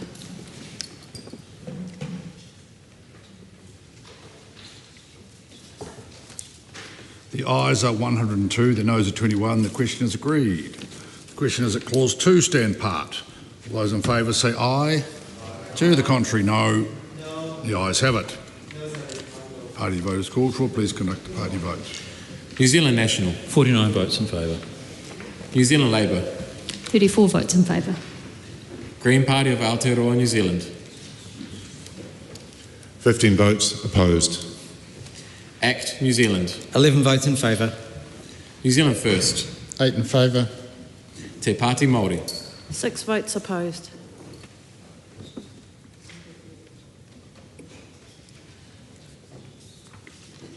The ayes are 102, the noes are 21. The question is agreed. The question is that clause 3 stand part. All those in favour say aye. To the contrary, no. The ayes have it. Party vote is called for. Please conduct a party vote. New Zealand National, 49 votes in favour. New Zealand Labour, 34 votes in favour. Green Party of Aotearoa, New Zealand. 15 votes opposed. ACT, New Zealand. 11 votes in favour. New Zealand First. 8 in favour. Te Pāti Māori. 6 opposed.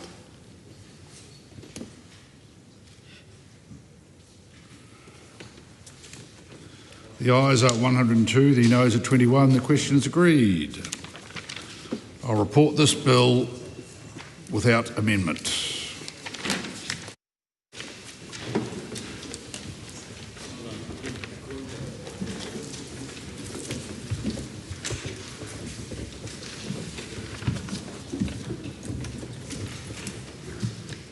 The House is resumed.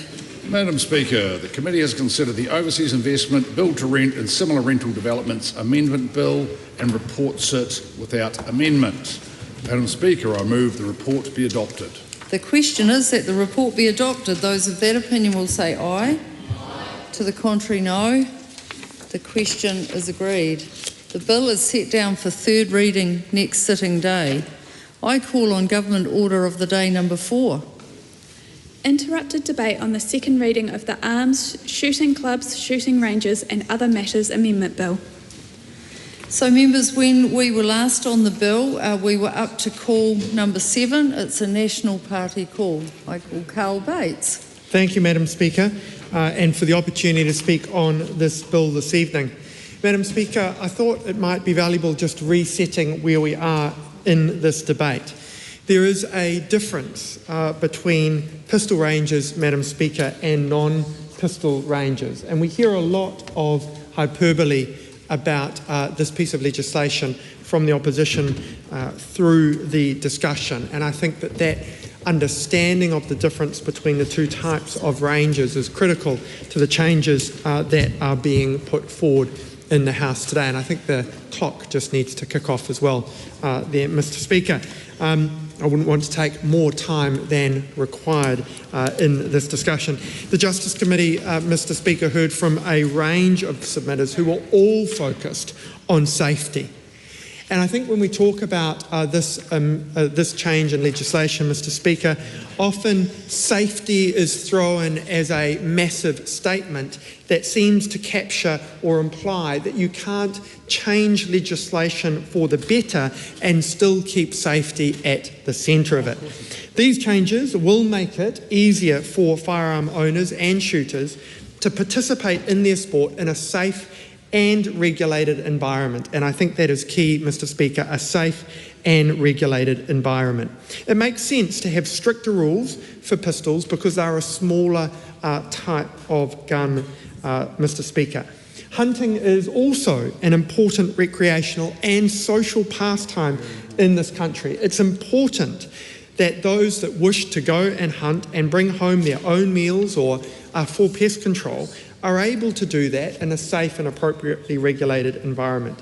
It is better to have safe and regulated, or have a safe and regulated place, Mr. Speaker, for them to sight their guns versus, for example, them going out and doing that on farm or down by the river. Mr. Speaker, because of that, and because this is a bill that will ensure safety at the heart of it, while making these appropriate changes, I commend it to the House. Oh, well said. Good speech. Great notes. Look, this is a really important matter. And it's important not just because of the material that's before us today, but because this is one part of a program of review of the Arms Act that the Minister is engaged in.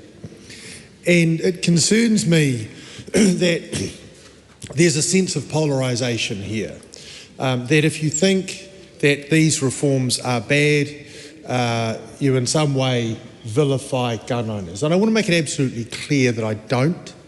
And in fact, until recently, I was a gun owner myself and have been hunting on a number of occasions. And in my view, most people who are firearms owners absolutely want good, safe regulation, and they want to ensure that the public knows that, and they have a social licence to engage in shooting and hunting activities and what have you. One of my real concerns about this legislation, Mr. Speaker, is the process which it's been passed through this House and which the policy has been developed. The Minister has come to this Parliament quite openly, and good on her, with a program of reform. She is quite open about the fact that she was a spokesperson for the Council of Licensed Firearms Owners, and she was elected, in part at least, on that platform. That's fine. But when she now holds a ministerial portfolio, she has a lot more to do than to look after the interests of a former a lobby group of which she was a former chief member. And when she came to consult on this legislation, she did that very, very narrowly, and that became clear as we progressed through Select Committee. And even the regulatory impact statement notes that the consultation prior to the drafting of this legislation was primarily with gun clubs. And it's deeply problematic. Because if we're going to come to this House with legislation, we have to come to this House with legislation that has been consulted or socialised or discussed, call it what you will, with all of our community, not just with some of our community.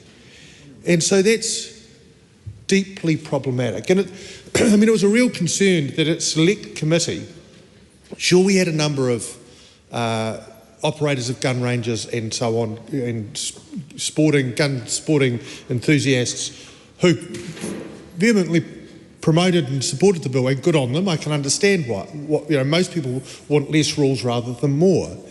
But critical submitters were deeply concerned with the bill. And I'm deeply concerned when the Police Association comes along and says they do not support the bill. And there's essentially a ministerial shrug of the shoulders. We need to discuss this. We need to think carefully about this. And, the suggestion, and I heard the member previously saying, well, pistols, they're way more dangerous. Now, true, they can be concealed. And, TV tells us that they're the weapon of choice for gangsters. Well, it's not actually true. The weapon of choice for most criminals in New Zealand is an ordinary rifle that you can buy with a standard licence at any firearms store. And of course, a pistol is dangerous at about the distance across this house. But if you're at 1,000 metres, then a rifle is much more lethal. And we need to remember that. So this idea that rifles and shotguns aren't dangerous, or in some ways less dangerous, they're differently dangerous. And so the idea that we don't need to regulate, because that's fundamentally what this bill does, we don't need to regulate rifle and shotgun ranges, that they can have rules of their own that are inspected only once every 5 years, is deeply concerning. Because it is a really significant backward step. We want gun ranges. Let's get this right. Absolutely, we need gun ranges. They serve multiple good purposes, one of which is places where people can learn in a responsible manner in a controlled environment how to use firearms. That's an absolutely good idea. But we also want gun ranges and rifle ranges which have uniform rules, where how we use a firearm and what a safe gun range looks like is actually understood. But we don't have that. We've got some rules around pistol ranges, but every single rifle range can set its own standards. Sure, there's a 5-yearly oversight, but why is there no uniform set of expectations? Now, I'm no ballistics expert, but I'm pretty sure about the length of the range or the arc of fire. They're going to be things which could be some universal standards. That's all we want. We just want a situation where we have widely understood and consistent rules for ranges, and where there can be inspections by the appropriate authorities, not in some invasive way. But let's remember, firearms are dangerous. They've got perfectly useful uses, but they're dangerous. And this is not a country where you have a constitutional right to bear a firearm. This is a country where you have a right to bear a firearm because you meet the requirements set out by this House. And one of those requirements should be that if at any time there's a concern or inquiry by the police or whoever ends up administering this act, they should be able to go in and check. Not some sort of area free of supervision, a blank zone for regulation, it's a real concern. And look, and this is part of a program of reform. And this isn't the most concerning thing we're likely to see in this Parliament, I get that. But I'm also concerned that it does shift the authority for firearms across ministers. So the police have built up expertise in this area. The Minister of Police has been the minister in charge, the minister who can categorise different firearms and who can grant exemptions, who make regulations, who consult on these things, and so on and so forth. And they've been well advised. There's a reasonable discussion to be had about exactly how that should be framed.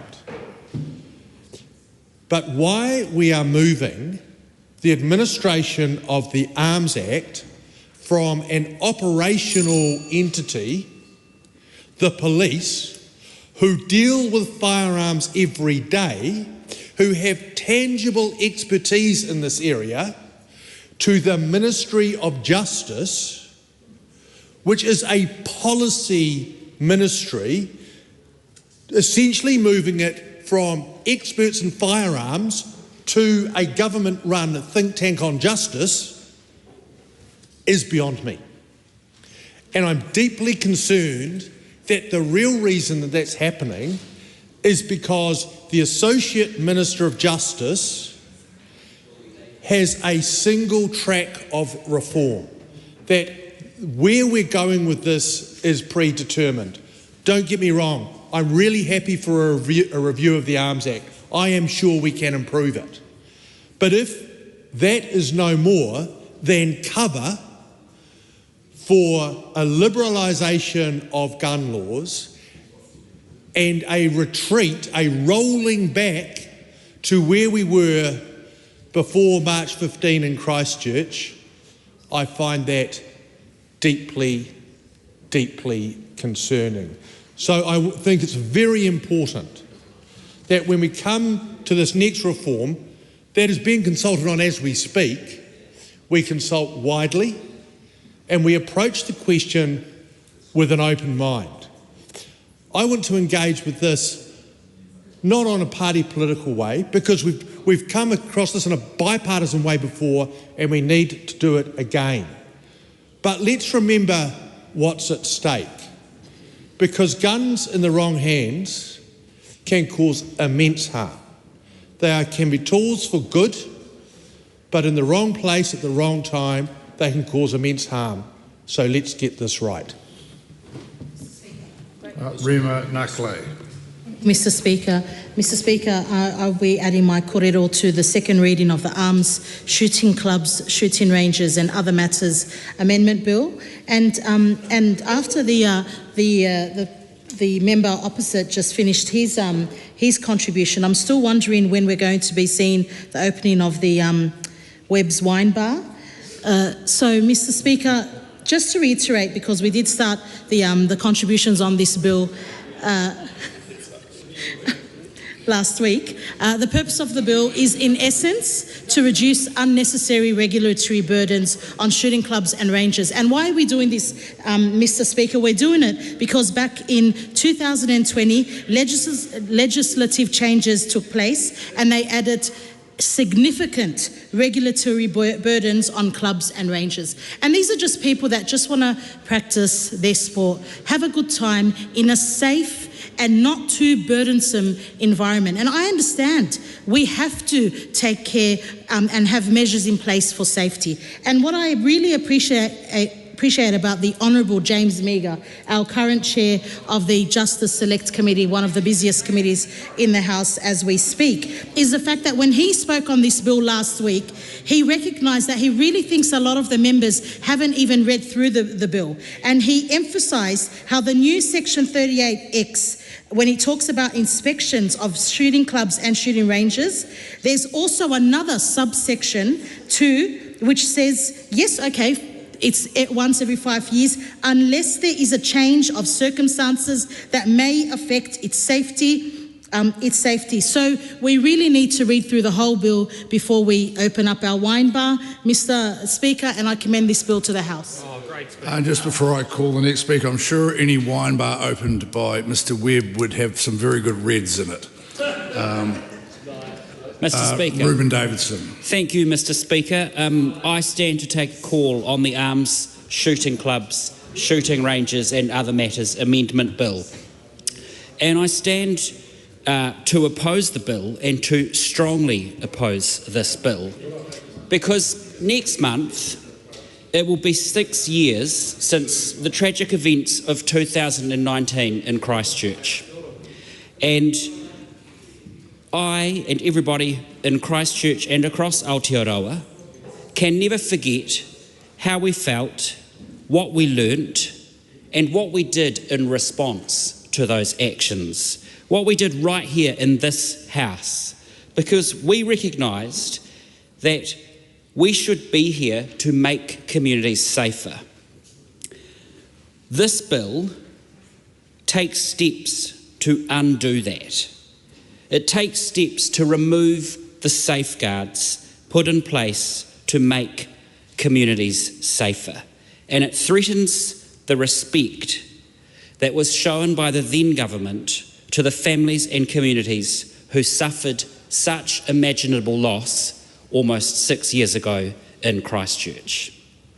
Now, we should be here to make communities safer, but this bill does the opposite because it takes us backwards. And other members have referenced and spoken to this term of self-regulation, which seems pretty strange and like a very difficult concept to give communities safety and assurance, and at the same time to talk about this notion of self-regulation for shooting clubs and shooting ranges in New Zealand.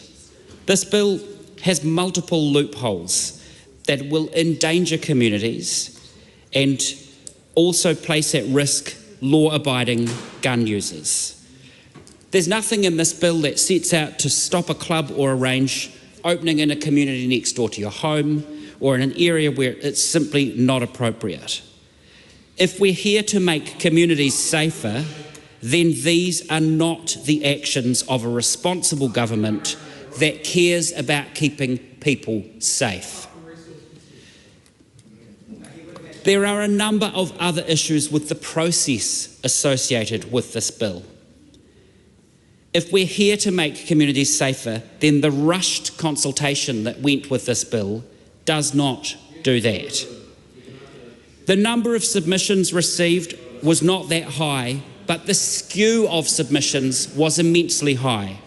91% of submissions skewed towards firearm users as opposed to the communities and the individuals that could be affected by the very actions that will come about as a result of this bill. The QA panel stated that the process of consultation only partially met the criteria. And the Police Association, on behalf of 98% of sworn police officers in New Zealand, said that this was politics over safety. Politics over safety. So if we're here to make communities safer, and the very people who spend their days and their nights on the front line making sure New Zealanders can be safe and working with governments to make sure that we have legislation in place to keep our police force safe, our communities safe, and people safe across New Zealand, say that this is politics over safety. I don't think that that's a message that should go unheard or unchecked. It certainly shouldn't be unheard by a responsible government. We're here to make communities safer. That's not what this bill does. I cannot and I will not commend it to the House. Miles Anderson. Thank you, Mr. Speaker. I rise in support of this bill tonight, and I just want to talk a bit about the number of firearms licence holders in New Zealand. There's around 200,000 licensed firearmed people in New Zealand, which means that there's 5 million that don't have a licence. And the debate around this issue has been dominated by people who really don't understand and have a total anathema, I guess, to firearms at all. And unfortunately, firearms owners have been demonised a little bit. Now, I'd like to go through a statement from Gwyn Thurlow, who is the CEO of NZ Deerstalkers Association. Now, Gwyn Thurlow addressed concerns over parliamentary rhetoric, in which he described as occasionally misguided. Debate is an essential pillar of a democracy, but it must be grounded in fact. Some of the views expressed recently risk misrepresenting the safety records of our rangers and the responsible nature of our members in the licensed firearms community who use shooting ranges, he added. Thurlow emphasised the need for decisions to be grounded in solid evidence and factual data. As the bill progresses, we urge lawmakers to rely on facts and the demonstrably low risk profile of New Zealand's shooting clubs and their members. And one of the critical aspects highlighted by supporters of the bill is the role of clubs and ranges as venues that significantly contribute to public safety. These spaces provide structured environments where individuals can learn and practice shooting under the supervision of experienced professionals. The changes proposed in this bill will make it easier for these clubs and ranges to operate, thus continue to promote safe firearms practices. As the MP for Waitaki and someone who lives rurally, I know what, for many in our rural community, shooting is an integral part of the rural way of life. And the first thing we learn, and might I say, have drummed into us, is safety. Shooting is more than just a sport. For many of us, it represents a tradition passed down through generations as a means of sustenance, a tool for pest control and a form of recreation, and it brings families and communities together. So with that, I commend the bill to the House. Dr. Tracy McClellan. Thank you, Mr. Speaker, and thank you for the opportunity to say a few words. The overall substantive point, I think, from our perspective on this side of the House is that this bill fundamentally just undermines public safety, and we're not a fan of that. It does so by rolling back essential firearm regulations, which we believe are essential. And it does so in three main ways. That's weakening the police oversight by creating loopholes that either criminals or extremists can take advantage of, and essentially by being, ending up with an inconsistent and unsafe standard for rifle and shotgun ranges. And Mr. Speaker, if we look at each of those points with regard to weakening the police oversight of shooting clubs and ranges, the reduced inspection frequency was the first point that came to mind. And as others have said, the bill limits police inspections of shooting clubs and ranges to once every 5 years, which we believe makes it much harder to monitor ongoing safety compliance. And also, without regular inspection, there's really no there's no way that you can depend on to ensure that safety standards are being upheld. And we've heard from other members across the House talking about essentially personal responsibility and a trust system, and that's all very well and good, but apply that to almost everything. You know, there are some things that warrant suitable and risk-appropriate regulation. And we think that this leaves room for negligence and misuse. With regard to self-regulation instead of independent enforcement, the bill essentially shifts that responsibility for safety from law enforcement, where it rightly belongs, and to shooting clubs themselves. So effectively creating a voluntary compliance system. And again, other people have talked about that at length tonight. I just don't think that that is the appropriate way to go. There's no guarantee that clubs will implement proper safety measures, as self-regulation has historically led to inconsistencies and weak enforcement. And speaking of enforcement, that lack of enforcement tool. So police essentially have no authority. They don't have any authority to impose penalty or conduct surprise inspections if they suspect violations, making that oversight essentially virtually meaningless. So without the power to enforce those safety rules, without the independence and without the frequency of inspection, law-abiding users as well certainly don't have any assurance that ranges are opening in a safe and responsible manner. Madam Speaker, the second point was that it creates loopholes that could be exploited by criminals and extremists. And I don't think that many of us need to use our imagination too deeply to see how that could manifest. Easier access to shooting ranges for unlicensed and dangerous individuals. The bill certainly reduces those restrictions of who can access shooting ranges, and it creates opportunities for gang members, for instance, or extremists to train without that police oversight. And we have had indications and feedback and evidence of that happening. Certainly the Christchurch terrorist was able to practice rapid-fire techniques in an unregulated range, and this bill risks repeating that scenario and that situation. There's also weakened ammunition controls. So the bill reduces record-keeping requirements for ammunition sales, making it easier for criminals to obtain that ammunition without detection, and being able to stockpile it and being able to traffic it and all sorts.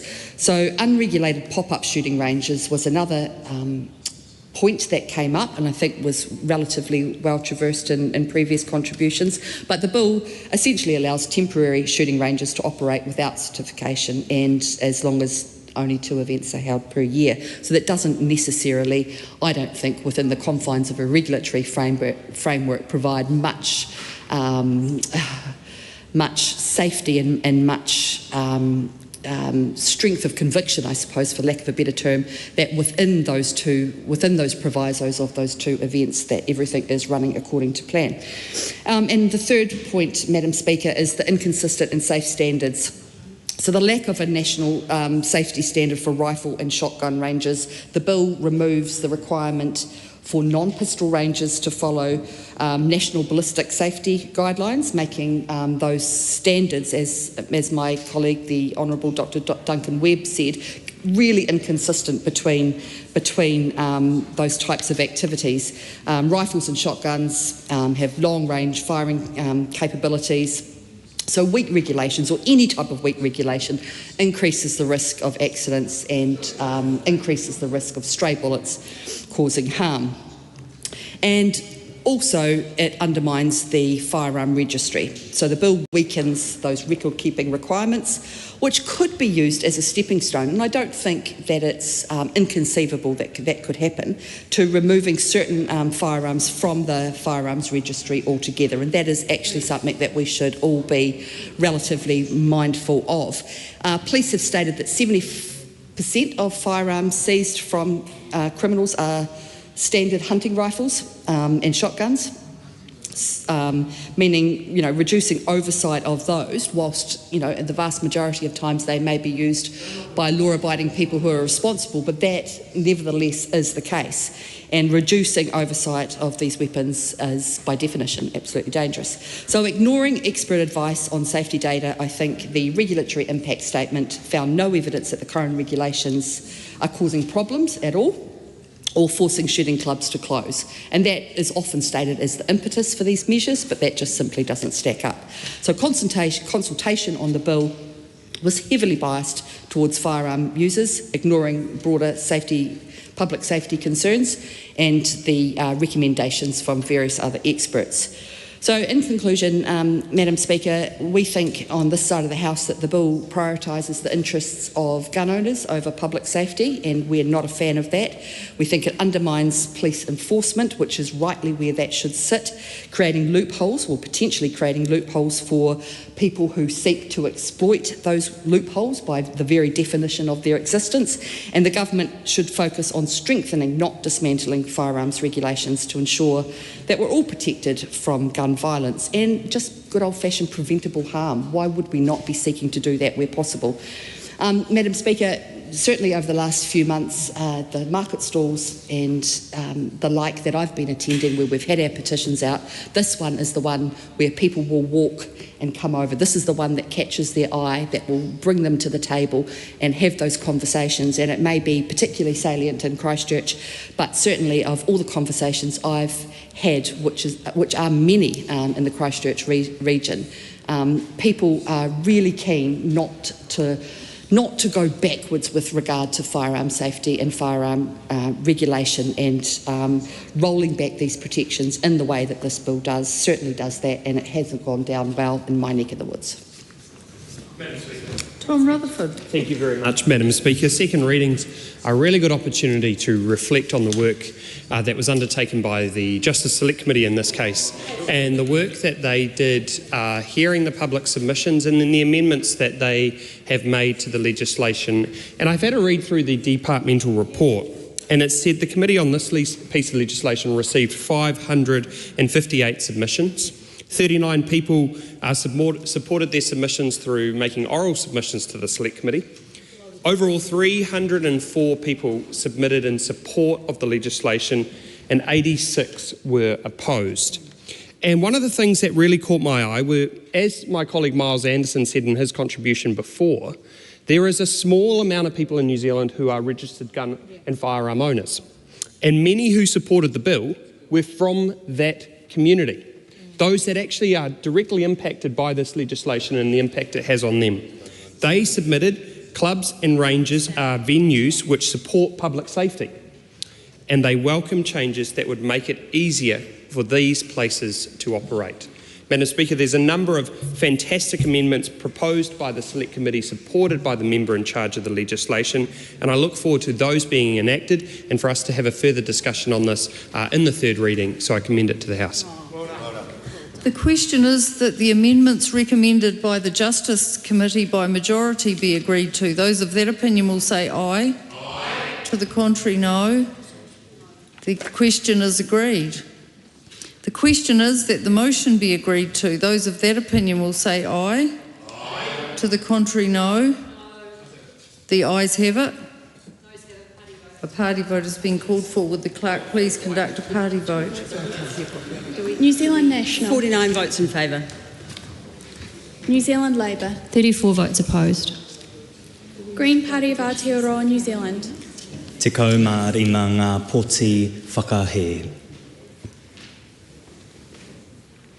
Act New Zealand. 11 votes in favour.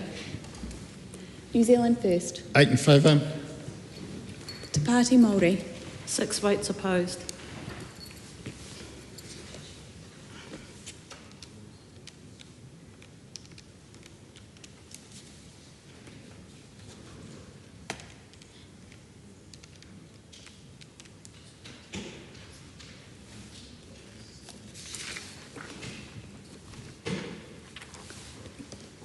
The ayes are 68, the noes are 55. The question is agreed. Arms, shooting clubs, shooting ranges and other matters amendment bill, second reading. This bill is set down for committee stage next sitting day. Madam Speaker, point of order. Point of order, Honourable Penny Simmons. Point of order. Following discussion at the Business Committee, I seek leave of the House to change the nomination to a different select committee for one of the bills currently under debate. Leave is sought for that purpose. Is there any objection? There is none. Madam Speaker, I nominate the Education and Workforce Committee to consider the Regulatory Systems Occupational Regulation Amendment Bill. So, put that as a question. Have we got that written? Sorry, I'm just waiting. I'm better wait until I check whether I have to do anything else. I assume when they moved it, they just moved it for justice. Thank God it wasn't one for justice. I heard you, bro. I said G. I said Tom's differences. I said I'm fine. I was suggesting Won't vote now, but at the end, after we get to the end, there have been some particular votes put in place to separate out some of those. Yeah, we'll do it at the end. But thank you. Okay, I call on government orders of the day, number 5 to 7. Interrupted debate on the first reading of the Regulatory Systems Occupational Regulation Amendment Bill, the Regulatory Systems Tribunals Amendment Bill, and the Regulatory System Courts Amendment Bill. And we were up to call number 4, a National Party call. Rima Narkley. Thank you, Madam Speaker. Thank you. So, yes, I would like to add my contribution to the this bill that we have before us, the Regulatory Systems Courts Tribunals Occupational Amendment Bill. And we're still in the first reading. It was interrupted recently. And I reflected, Madam Speaker, as I was preparing my thoughts to convey right now, that over the summer we all went to our family and friends, different barbecues, talking about what's how they feel the country's going. And of course, you know, with me being a member of Parliament, this conversation is even more prominent. And it's so interesting how many people I spoke to that are involved in businesses where they just shared with me how difficult it is having so many burdensome regulations, just weighing them down, preventing them from getting to that next step where they just want to continue and go on and just build their business, do what they need to do, and provide the services that they love to provide. So what I'm looking forward to, Madam Speaker, is with these various variegated bills, amendments that we're going to make in this one bill, essentially we're going to be improving the effectiveness, Madam Speaker, and the efficiency of a number of areas when it comes to regulation. And we're going to the Justice Select Committee, and I'm so glad to have my colleagues on the committee sitting here around me as well. Wonderful team, excellent team, and very hardworking as well. I look forward to hearing and reading and learning more about 2 of the bills, as we've just learned one of them is going to go to education. So with that, Madam Speaker, I'll leave it at that. Can't wait to listen to more, and I commend this bill to the House. Well done. Honourable Casey Costello.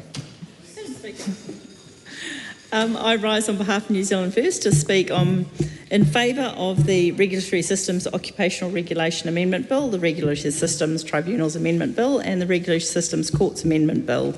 As has been stated in this House, there is 63 substantive amendments for over 24 pieces of legislation.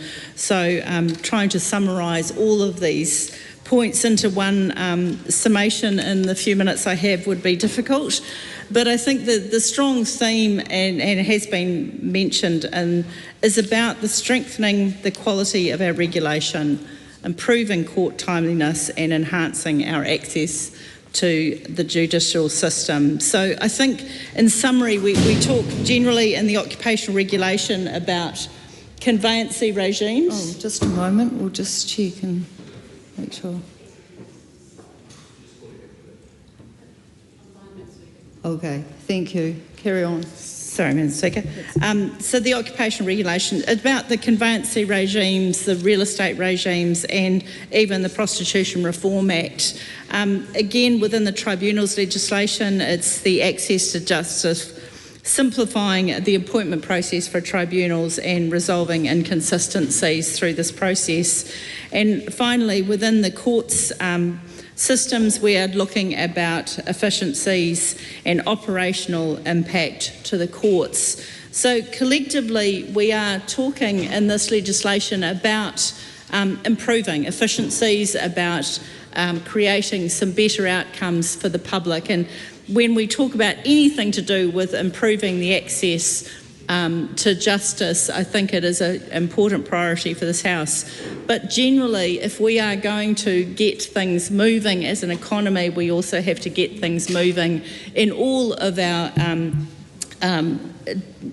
system processes, and this is an important piece of legislation that will look at all of the things that slow us down, all of the things that we can create better outcomes for the public, particularly when we're talking about access to regulations, access to justice, and timeliness of court access is of course a key factor in this discussion. We learnt some things during the period of COVID, and this legislation will also look at making permanent some of the measures we put in place, proving that we do learn as we go along and we make opportunities to put things in place that make things better. Within the court system, whether it's criminal, civil, employment, family, or even coronial court, we know there is a great deal of efficiencies we can achieve, and this substantive piece of work will ensure that all of these aspects are being addressed, and therefore I commend the bill to the House. Thank you. Takatai Katash Kemp. Thank you, Madam Speaker. Tēnā tātou e te whare. E mihi ana ki a koutou I tēnei pō, ka tū ake au hei māngai mō te rohe o Tāmaki Makaurau, me te Pāti Māori, ki te whakamana I ngā āhuatanga o te tiriti o Waitangi, ki te whakahe I tēnei pire. Madam Speaker, it's great to be back in the House for my first week, and what a bill to stand and kōrero to on behalf of te Pāti Māori. But we stand in staunch opposition to the regulatory systems, courts, tribunals, occupational regulation amendments bill. While the government frames this as a technical and procedural package of so-called non-contentious bills, we know that hiding within this legislation is a calculated political decision, one that directly undermines te tiriti o Waitangi and the education required to uphold its principles. The removal of sanctions for failing to complete a compulsory professional development course, specifically those addressing te tiriti o Waitangi, is nothing short of political motivated act. We know why this is happening. Certain sectors, particularly real estate agents, have resisted engaging in these essential training programs, rather than standing firm and requiring professionals to deepen their understanding for tiriti and its relevance to their industries. This government has chosen to reward ignorance.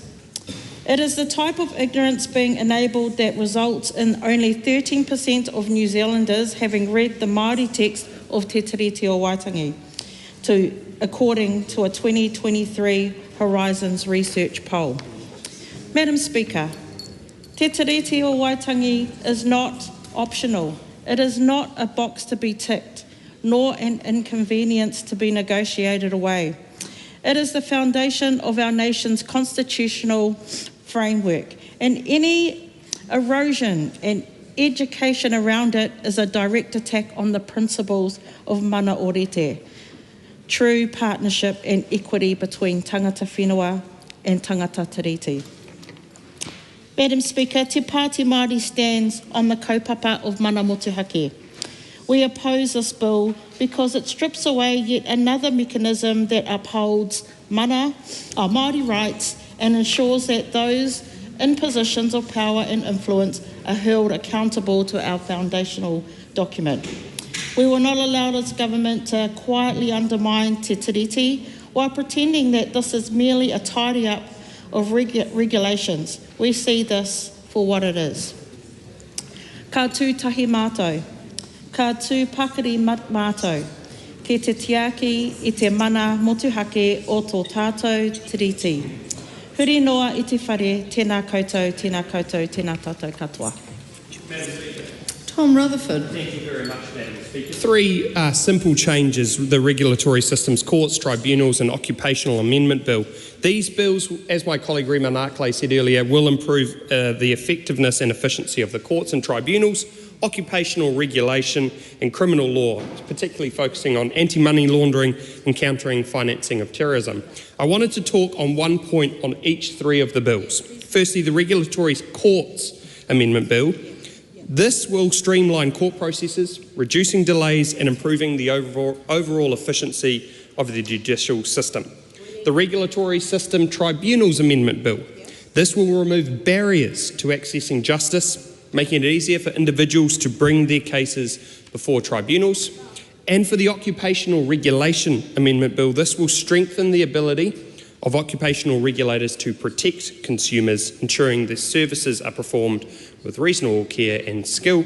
And I'm looking forward, as a member of the Justice Select Committee, to considering 2 out of these 3 bills, and I commend it to the House. Helen White. Thank you, Mr. Speaker. I am rising to speak about a bill that's actually 3 bills for the general public. They've been clustered together because they're relatively non-controversial. One improves our law courts, another our tribunals, and another the regulations that govern our occupations. So the one with the law courts is one which looks at issues around access to information. It does things like look at family law associates. We've had a problem, and a lot of people, ordinary people, will have been engaged in the family courts of a simple issue of delay. And so by bringing in family associates, we've been able to make sure that we have enough people to do that work, and they're doing the work that's appropriate. So this allows people like a family associate to make a decision about something that might affect an ordinary person, like a permanent parenting order. Before that had to go to a judge. Now it can come to a family associate. It's also interesting in terms of, I think, the Coroners Act, because it allows our coroners to do some things which I would have thought they could already do. It really makes sure that they can close a file that it's appropriate for them to close without going through it in detail which is inappropriate in circumstances. So if there is someone who has died and they know why that person's died and there's no suspicious circumstances, or they haven't taken their own life, then in those circumstances they can close a file. And so it's a process, I think, that demonstrates what these bills do well. They make a whole lot of little changes, and I would bore the New Zealand public if I went through all of them, but they really sweep up a whole lot of changes that really oil the wheels of our system. Another one that I thought was interesting was the issue of a bail for family violence, and the making sure that the appropriate decisions are going to the right people with regard to that. Employment courts is something that I was involved with for a long time, and I always thought that they would be able to get compensation for remuneration. Someone's clearly had a look at that situation and decided that it's not as clear as it should be that they can do that, and they've added that into the law so that they now can award compensation for remuneration. They can also get wage and time records. So these are the kinds of things that just make our system much more reliable and make it more understandable and fair to the people involved. There's a bill on tribunals, and one of the areas that looks at is private security guards and investigators, and it lets those people get information, the ones that are involved in the complaints and prosecutions unit. They can actually get information, documentation that is relevant to the investigation they're doing. And if somebody doesn't provide the information they need to do their job, which is in the public interest, then the person who doesn't can be fined. 10,000 if they're an individual, 20,000 if they refuse to provide in their company. So it's just a way of making sure that the right teeth are in the right mouths, really, in that situation. With regard to the occupational regulation, this is something where there's a huge amount of little bodies that actually self-regulate. So we have people like real estate agents, and they're one of the groups that is affected by this bill. It makes sure, again, that they're able to do the right things, and I'm running out of time, so I won't go through too many more. But it is, I think the last one I'll just go through is one about prostitution. It makes sure that people can't run brothels who have actually been involved in offending, which may not have been in the original act, but actually you can see why you wouldn't want somebody running a brothel who has been involved in and convicted of burglary, robbery or blackmail, or for money laundering. That seems a really obvious change to be made. It clearly got left out of the first legislation, and now it's in this legislation. So all in all, we've gone through thoroughly looking at this law. Everyone's agreed that this is a law that, on this side of the House, that it should be recommended, it should go through. Thank you. Miles Anderson. Thank you, Madam Speaker. These bills are regulatory systems bills that come before the House from time to time.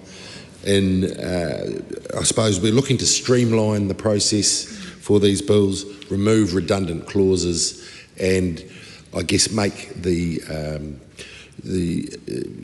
carrying out of the legislation that these bills cover a lot easier for those that are required to do so. So with that, I'll be really interested to see when the various select committees report back, and I commend it to the House. Dr. Tracy Madam McClellan. Speaker, thank you. Thank you, and as the previous contributor takes his seat, I think I will take his starting point about the streamlining and just give a few more details. So the Regulatory Systems Occupational Regulation Tribunals and Courts Amendment Bill, as has been said, those three aspects, and going to different select committees, I hear. But with regard to the first one, the occupational regulation amendment part, it does streamline, as the previous contributor said, and in particular it streamlines the Law Society's complaints process by allowing discretion for in referring complaints and introducing a triage system for handling them, and that sounds like a wise thing to do. It updates the real estate licensing regulations, including extending and renewing a period for expired licences and renaming the Real Estate Agents Authority, also sounds relatively straightforward, and strengthening consumer protections by clarifying those legal provisions related to professional misconduct. So those are three examples that you can find, or the Select Committee will traverse during its work with relation to in relation to the occupational regulations. Also in that particular amendment is the clarification of disqualifying criminal offences, and I think someone said earlier that amending the, a good example of it is amending the Prostitution Reform Act 2003 to ensure that individuals convicted of a violent, a serious or a sexual offence are ineligible for brothel operator certificates, and updates references to the relevant offences in the Crimes Act and the Misuse of Drugs Act to maintain the original policy intent. There's also, Madam Speaker, a reduction of regulatory burdens and redundant provisions, as was also mentioned by the previous contributor. Removes outdated or inconsistent provisions across those multiple acts, which is a good idea, and adjust the level of regulation to better match risk levels, reducing unnecessary compliance costs, unnecessary compliance costs for those professionals, and introduces a much more flexible licensing system for real estate agents, which would allow them to renew licences every 12 months, within 12 months of expiry, I should say, so not necessarily straight away without a full reapplication. If we turn our mind to the tribunals part of it, Improving access to justice and tribunal efficiency is obviously the main aim and the impetus behind these changes, and removing the barriers in justice to justice by allowing disputes tribunal referees to order a respondent to repay a filing fee to a successful applicant is just merely one example of the suite of things that changes there. There also are some changes to the Motor Vehicle Disputes Tribunal and the Tenancy Tribunal. And updates to ACC status of referees, and which also therefore simplifies that particular appointment process.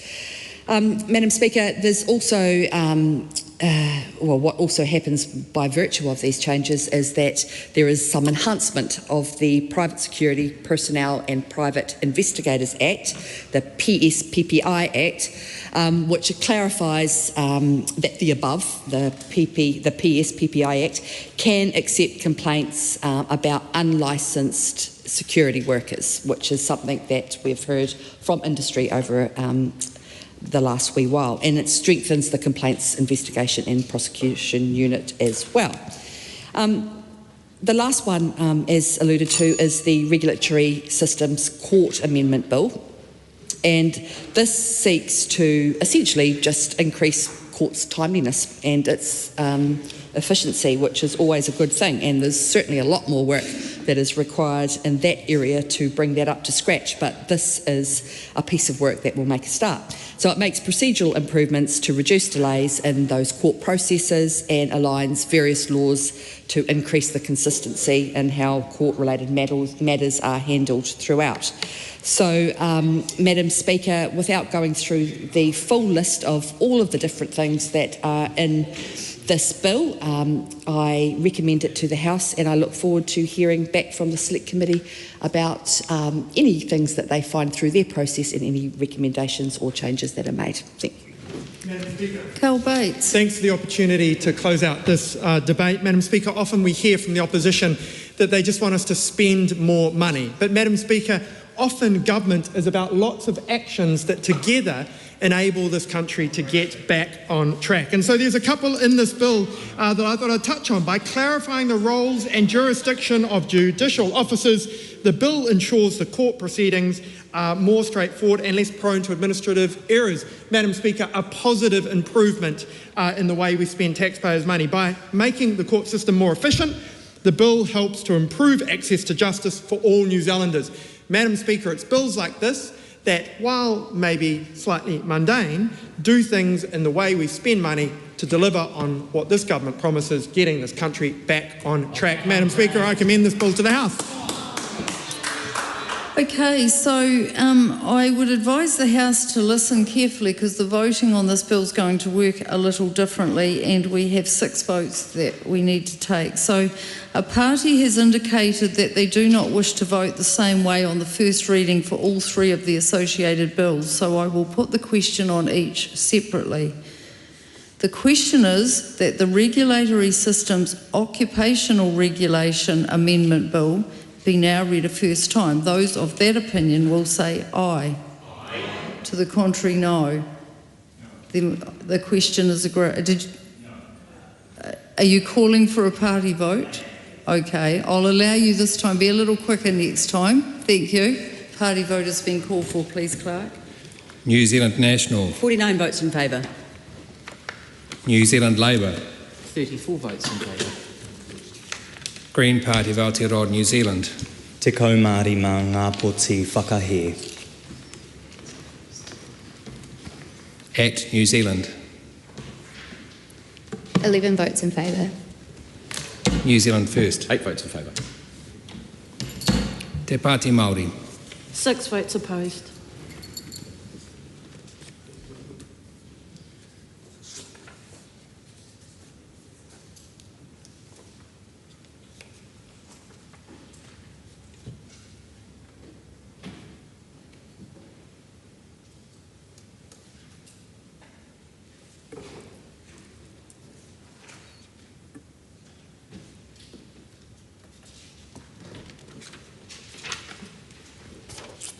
The ayes are 102, the noes are 21. The question is agreed. Regulatory Systems Occupational Regulation Amendment Bill, first reading. The question is that the Regulatory System Occupational Regulation Amendment Bill be considered by the Education and Workforce Committee. Those of that opinion will say aye. Aye. To the contrary, no. The ayes have it. The question is that the Regulatory System Tribunals Amendment Bill be now read a first time. All of those of that opinion will say aye. Aye. To the contrary, no. The ayes have it. Regulatory Systems Tribunals Amendment Bill, first reading. The question is that the Regulatory Systems Tribunals Amendment Bill be considered by the Justice Committee. Those of that opinion will say aye. Aye. To the contrary, no. The ayes have it. The question is that the Regulatory Systems Courts Amendment Bill be now read a first time. Those of that opinion will say aye. Aye. To the contrary, no. The ayes have it. Regulatory Systems Courts Amendment Bill, first reading. The question is that the Regulatory Systems Courts Amendment Bill be considered by the Justice Committee. Those of that opinion will say aye. Aye. To the contrary, no. The ayes have it. Thank you to the clerks for your help working through this. I call on Government Order of the Day number 8. Privacy Amendment Bill, interrupted debate on second reading. So when we were last on the bill, we were at call number 10. It was a split, second split call, National Party 5-minute call. Thank you, Madam Speaker. Thank you, Madam Speaker. As you just mentioned, we're continuing our conversation on the Privacy Amendment Bill. We're in the second reading, and I'd like to say, Madam Speaker, to acknowledge the 16 submissions that were made with respect to this bill. In light of the number of submissions on other bills, yes, it may be a small number, but it was quite impactful, and we made some really significant changes after listening to these submissions. I acknowledge those submitters, and I commend this bill to the House. Oh, great speech, Rima. Madam Speaker. Dr. Tracy McClellan. Thank you, Madam Speaker. And I too would like to say a few words on the Privacy Amendment Bill, maybe just a few more. Labor supports this bill, and as has just been noted by my colleague from the opposite side of the House, there were 16 submitters. They were all very interesting. They were all subject matter experts, and it was quite technical, and I'm sure that we all learnt a lot. But the Privacy Amendment Bill intends essentially to improve transparency when it comes to collecting personal information, and collecting personal information both from individuals and strengthening that individual right to privacy. So currently there's actually no requirement for an agency, whether it be a public agency or a private agency, to notify an individual if when it collects personal information about the individual indirectly. And you can imagine various scenarios when that would apply and when that happens. And this means that an individual may not necessarily know that an agency holds that information and holds their personal information. I think that's important because an individual does need to know who has their information, who has collected it, even when it is indirect, in order to make any corrections that may need to be made. So this is a really important bill. It goes a long way towards strengthening our privacy framework, which is always an important thing to do, and it enables people to just essentially be well informed about who has their information, when they have it, and on what circumstances that has been collected. And as has been said, there were a few amendments made during the Select Committee process, and I won't go through them all, but there's a couple that caught my eye in particular as by way of reminder. And the first one was an exemption for archiving in the public interest.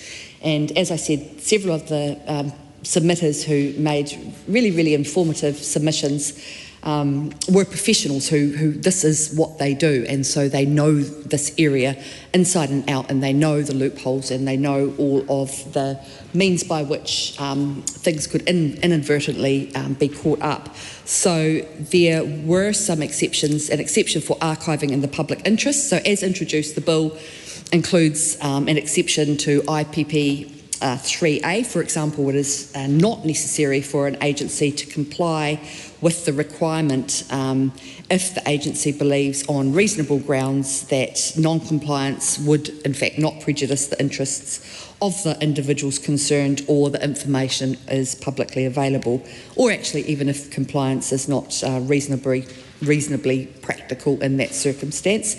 And I think that there's several examples that we were certainly regaled with that made that quite clear. Also exceptions relating to national security, defence, and anything to do with trade secrets, which I think speaks for itself. So, Madam Speaker, there was a host of, there was certainly some more exceptions that were made, and it's an interesting read for someone that wants to look in a little bit more deeply to that. But one thing I would just like to say before I finish my contribution is that it was a timely reminder that it's back office staff who almost always keep these robust public institutions functioning and ensure that we do have good transparency when it comes to compliance with the Privacy Act and the Official Information Act. And this is a good bill. We need back office staff to administer this bill, and so it's again a timely reminder of the excellent work that sometimes the unseen people behind the scenes, who are often disregarded and maligned somewhat as being part of bureaucracy, but this is the type of work that they do, and it is most indeed very, very worthy, and I commend the bill to the House. Tom Rutherford. Oh, thank you very much, Madam Speaker. It's a great pleasure to stand as the final speaker on this. The Privacy Amendment Bill, as we've heard from contributions tonight and on previous nights, making a minor tweak but a really important one for the privacy of New Zealanders and the collection of their information. I support the legislation, I commend it to the House, and I'm looking forward to hearing the contribution coming up from my colleague, the Honourable Andrew Bailey. Great speech. What a great... The question is that the motion be agreed to. Those of that opinion will say aye. To the contrary, no. The ayes have it. Privacy Amendment Bill, second reading. This bill is set down for committee stage next sitting day. I call on Government Order of the Day number 9. Customer and Product Data Bill, second reading. Honourable Andrew Bailey. I present a legislative statement on the Customer and Product Data Bill. That legislative statement is published under the authority of the House and can be found on the Parliament website. Honourable Andrew Bailey. I move that the Customer and Product Data Bill be now read a second time. Madam Speaker, it is with great pleasure I stand tonight. I had my fourth meeting with approximately 60 fintechs, those are financial technology companies, who are keenly following the progress of this bill. I met them last Friday, and no doubt they're watching this. I said, hopefully we're going to get to this bill this week, and what a pleasure to be standing tonight to present this bill for the second reading. First of all, I'd like to thank members of the Economic Development, Science and Innovation Committee for their hard work in considering this bill. I would particularly like to acknowledge the Chair, Dr. Pamjit Palmer, and for her oversight throughout the process. The committee has reported the bill back to the House, recommending some amendments, Madam Speaker, which I support and will speak to shortly. I'd also like to thank all the submitters who took the time to provide comments to the committee, especially alongside the consultations around the banking and electricity sectors that will be under the supervision of this bill. The committee received 40 written submissions and heard oral evidence from 15 submitters. Many of these submitters were in support, and there were no submitters who are clearly opposed to the bill. It is clear that many are eager about the wide-ranging benefits of unlocking consumer and product data. And of course, it is one of the key recommendations put forward by the Commerce Commission. I'm excited about the role this bill can play in our economic growth, Madam Speaker. This bill will unlock the untapped potential of customer and product data, boosting innovation and driving competition in certain sectors. Since the bill was introduced, the Commerce Commission completed its retail banking study. It made a number of recommendations to the government to accelerate and coordinate progress on open banking. So there were three key areas of the recommendation from the Commerce Commission. One was around potential changes that the Reserve Bank could do. The second big chunk was around unleashing the opportunities from open banking. And then there were a number of other specific recommendations, totaling 14, which the government is committed to doing. Since this is seen as open banking is seen as critical to improving competition on retail banking, giving consumers better and cheaper options, progressing this bill is the first step in satisfying this recommendation. Right now, businesses that hold customer and product data don't have an incentive to invest in better sharing data. And this means it's difficult for fintechs, financial technology companies, to negotiate contracts with those businesses that hold the data, limiting innovation and growth in our economy. There are also inefficiencies and security issues with some current methods for sharing customer and product data. An example, which many people won't realise, is the risk that comes from what is called screen scraping, where customers are required to provide their login details to a third party, which is risky to those customers. Without legislative change, Madam Speaker, the use of data sharing arrangements will continue to be limited, and security and privacy concerns are likely to grow. Unlocking data means unlocking the potential for accurate, personalised services to be tailored to your needs. It puts you in the driver's seat and lets you share data in a useful way with businesses that you trust. You have the choice, but it means that you can share that data for good purposes. This doesn't just benefit everyday Kiwis. It also benefits businesses who will be able to gain access to new products and services to help them to increase productivity and concentrate on growing their businesses. And as a way of example, Madam Speaker, specifically in the banking sector, open data arrangements in Australia mean that you can get access to a loan within 10 minutes because a competing bank can go in and access all your data and use it, systems to interrogate that and already know all the details they need to know about your income, your rent payments, your expenses, can automatically download that and instantly be able to offer you a deal. That's the type of stuff we're wanting to see come into New Zealand. And this bill, Madam Speaker, strikes a careful balance, limiting regulatory intervention to what is necessary. Government is involved in setting the rules for exchanging the data, but is not involved in the actual data exchange or storage. As I've said to the fintech industry and the banks, we want to create an environment where it is a system that is run for industry and managed by the industry, but with an overall context of rules set by the government. I'm excited to see the bill break down barriers for innovation and particularly for fintechs, enabling them to deliver new data-driven products and services to New Zealanders. So what does the bill do, Madam Speaker? The bill provides a framework that can be applied to different sectors, such as banking and electricity. It will be rolled out on a sector-by-sector basis through regulations and likely in time to include also telcos and the insurance sectors. Once applied to a sector, consumers will be able to unlock a range of products and services. Customers will no longer need to wade through months worth of statements when shopping around for a cheaper electricity plan or a mortgage. For example, you will no longer need to give away your online banking details to use more affordable payment options, or you will be able to use budgeting and saving apps to make the most of your hard-earned money.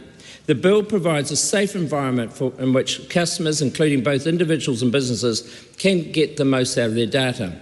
I would now like to speak to some of the key changes. The first one relates to adequacy of privacy protections. The committee heard various views from the submitters regarding the privacy protections of the bill. Fintech have said that the bill should not impose any additional restrictions for sharing customer data, both within the original form and in a modified form. They told the committee this would add legal and practical complexities and costs and discourage take-up. Similar concerns have been raised in Australia, where they applied strict requirements which have reduced benefits and low uptake. The committee has unanimously recommended the removal of regulation-making powers restricting accredited requesters' use, modification, disclosure of customer data and derived data. I support this change. Second, the protection from liability. The committee has unanimously recommended that the addition of a new defence for providing data in good faith upon request. This change addresses possible scenarios where, by complying with their obligations of the bill, data holders become inadvertently exposed to liability. For example, where an accredited requester is hacked and that person who's done the hacking requests customer data. I agree with this recommendation. I consider that data holders who are complying or purporting to comply with their obligations in good faith should not be held liable. Another area the committee has unanimously recommended is a new power that enables the Chief Executive of MB to delegate certain regulatory responsibilities, such as the development of standards. This clarifies the intention to continue an industry-led approach, particularly in banking, so the organisation with the right capacity can drive this work forward. I fully endorse this recommendation by the committee, and I would like to acknowledge that the banking sector has made significant progress in developing standards for open banking. This change to the bill provides the opportunity to continue this momentum for banking and other sectors. Another area is the accredited criteria. I support the committee's changes to the accreditation criteria. Accredited requesters should be required to meet minimum criteria for security regardless of the sector, Madam Speaker. More detailed requirements for each sector can be prescribed through regulations. An important part of promoting trust is ensuring those receiving data have appropriate security systems in place and can handle data appropriately. This is what this change does. I expect this will build trust in the regime. In conclusion, Madam Speaker, the committee has recommended some excellent improvement to the bill, and I thank the committee for their efforts. I believe the bill will be more effective for all participants. Progressing this bill is important and shows how serious the government is in driving open banking and ultimately competition and unlocking the benefit for all New Zealanders. Madam Speaker, I commend the bill to the House. The question is that the motion be agreed to. Aruna Williams. Madam Speaker, thank you. And thank you for the opportunity to speak to this great piece of legislation. Before I begin, a round of thanks to the Select Committee that has really put in the work to understand the technical changes which were required of it. A thank you to the submitters who really took the time to prepare, often assisted by external counsel and external advisors, to produce a very helpful and useful submission to the committee on those technical aspects, and to the Minister and his officials for taking on board the feedback that came through from not only the fintech industry but also from privacy advocates and from digital and data experts. These are really good changes that the Minister has committed to tonight, and I want to thank everyone involved in this piece of work. I also want to thank the version of this bill which came to the House first. It was developed by the Honourable Dr David Clark, who's very passionate about customer data and making consumers, putting them in the driver's seat when it comes to the use of their data. Also to the Honourable Dr Duncan Webb, who first developed up the penalties regimes and the regime around protection of data within the bill. And then it was submitted by me in this Parliament as a member's bill. It has passed through many hands, but it is in a better place because of it, because there have been many people who have worked on it to make this legislation the best it can be. Because open data systems, Madam Speaker, are at the heart of digitising our economy. This is something we can all get excited about because the productivity gains that something like this promises are huge. The UK regime has been incredibly successful and now has more than 7 million users. 750,000 of them are small businesses using that to access a new customer base that was not getting these services before. And, Madam Speaker, those are small businesses that are often developing up a service that larger organisations can then either buy up or build some capacity for, like banks in an open banking regime that are now working with the fintechs to deliver better customer services to a whole group of users who never had these systems before. This is great. This is something we need, but we need to learn the lessons from overseas jurisdictions. Now, let me just quickly touch on the changes which the Minister has considered too, so that I can also flag for him some of the issues we need to traverse later in the process as this legislation works its way through. So the Minister said that he'll be supporting the changes that the committee made around the privacy protections. That is great, Madam Speaker. It's great and the Labor Party supports it, because while we have a real need for privacy protections around people's data, where people are choosing to give over their data in exchange for a valuable service to them, that is something that the government should facilitate. And as the Minister rightly points out, they're going from often a regime which was quite unsafe, where they were, say, giving out their credit card details to the local gym because they needed to sign up and that was the most efficient way to do it, or they were using with Air New Zealand the poly scraping app, which goes into their bank account and gets all of the details but actually uses their password to get in. Those regimes are not as safe as something where the data is managed in a secure API in a way that end-to-end has a verification system for the users who have access to that information, and then ways to dispose of that information when it's no longer relevant to the organisations. So this is much safer and it's an improvement. And the benefit that New Zealand has, Madam Speaker, is that we have a great privacy regime already. We have great law around the privacy that New Zealanders can expect, which some of the regimes around the world didn't have. The Australians could not build on that good law that New Zealand has, and so we should be using it as an advantage to us to then digitise and to modernise the way that we can do business here. Build on the things we do well. Don't break it if it's not fixed. That is the right approach. The second change that the Minister alluded to was the addition of a new defence for providing data on good faith to an accredited requester. That again, Madam Speaker, is a good change, because in a system where we're relying on trust, and all of these systems rely on trust, especially the old system where you might have been giving over your credit card to your gym via your email, this kind of system should rely on those people who have the right kind of systems in place and professional people handling information to be able to act in good faith as good faith actors, and the law should back them up to do that.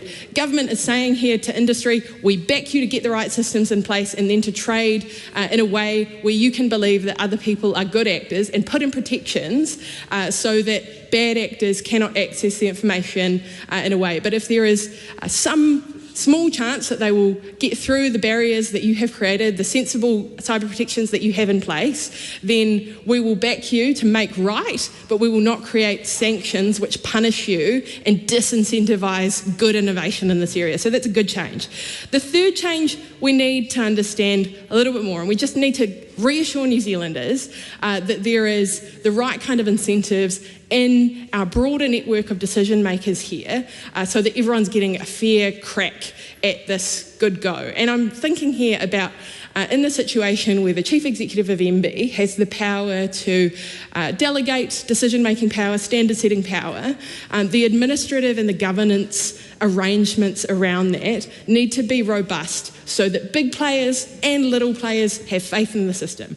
I don't want to see our small fintechs feeling like the rules are rigged against them, that the rules are being set by the big banks and that the small fintechs don't get a fair shot at really disrupting that sector. I think that's what we all want. And so, Madam Speaker, we just need to make sure that the small guys in this world, the doshers, the akuhas, I don't know how actually small dosh is, but look, the people who are really giving it a good go and sticking it to the Aussie-owned banks can really be certain that behind the scenes they don't have an ability to screw the scrum, that the rules aren't being set by people whose incentive it is to make sure that the big banks are really entrenching their power in the scenario. We want open banking to be disruptive. The Labor Party believes that the small guys in this field should be getting the best go that they can, and so we need to make sure that that's the case later in this process. And we certainly wouldn't be agreeing to anything where the little guy wasn't getting stuck up for. Madam Speaker, I also want to just touch on some of the concerns that we raised in our differing view, because there is something that didn't go far enough, and we would love to see an improvement in this area, or at least a commitment to review it later, and that is around derived data. New Zealand Company Zero is one of our huge success stories on the world stage. We are incredibly proud of the work that Zero does, not only in our domestic market and the productivity gains that their business has been able to realise for small businesses, but also on the world stage. This is one of our biggest, most successful businesses, and they came to the committee and they said, look, derived data, it's not the way to go. That was a mistake that the Australian regime made. It had had a chilling effect on the small players in the Australian market, and we do not see a place for derived data in this legislation. The committee made some amendments around that and tried to respond to the critique there, but it's really important that the Minister can also give us some assurances that derived data is not going to be a concept which is showing up in the policy making and the secondary legislation, and it's not a concept, because I don't think it's a concept that belongs in the New Zealand framework. Derived data essentially will mean, as a right, that secondary players who accept that data, like Xero or any sort of accounting software, will need to owe duties to the person giving over that data when they've already given the primary data holder the ability to use that data in the way that they have agreed to. So we think that that's a step too far. We think it would have a chilling effect, and we don't think that that's the right approach. And when you've got big businesses like Xero coming in and saying, look, this is going to have a big effect, and in Australia it hasn't worked, we need to listen to that. Very briefly, Madam Speaker, I also want to touch on the potential of this for more sectors. We're thinking about this in banking, and yes, we really want this to be revolutionary in New Zealand's banking sector, but the Minister talked about telcos and insurance. Those are certainly industries that we want to see some movement in, but there's also a real question around how effective this might be in the electricity industry, where we have technology improving rapidly in terms of the kind of information that householders can have about their electricity use, and in the technology that meters will provide to the lines company and to the electricity provider.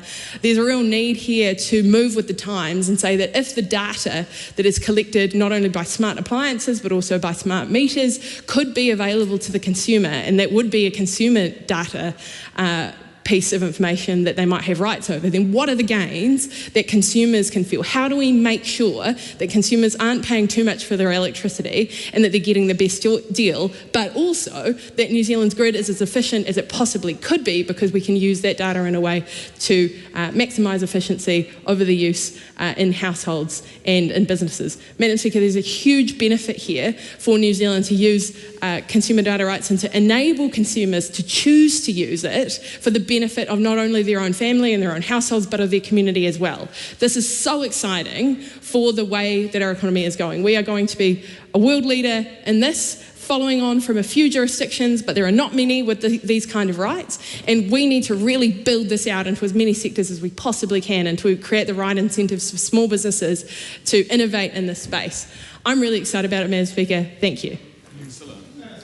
Ricardo Menendez-March. Thank you, Madam Speaker. We also support the Customer and Product Data Bill, and like the previous speakers, I want to start by acknowledging first and foremost everyone who submitted to this bill, but in fact everyone who has been campaigning on changes in this space for actually quite some time, and I'll get to that in a moment.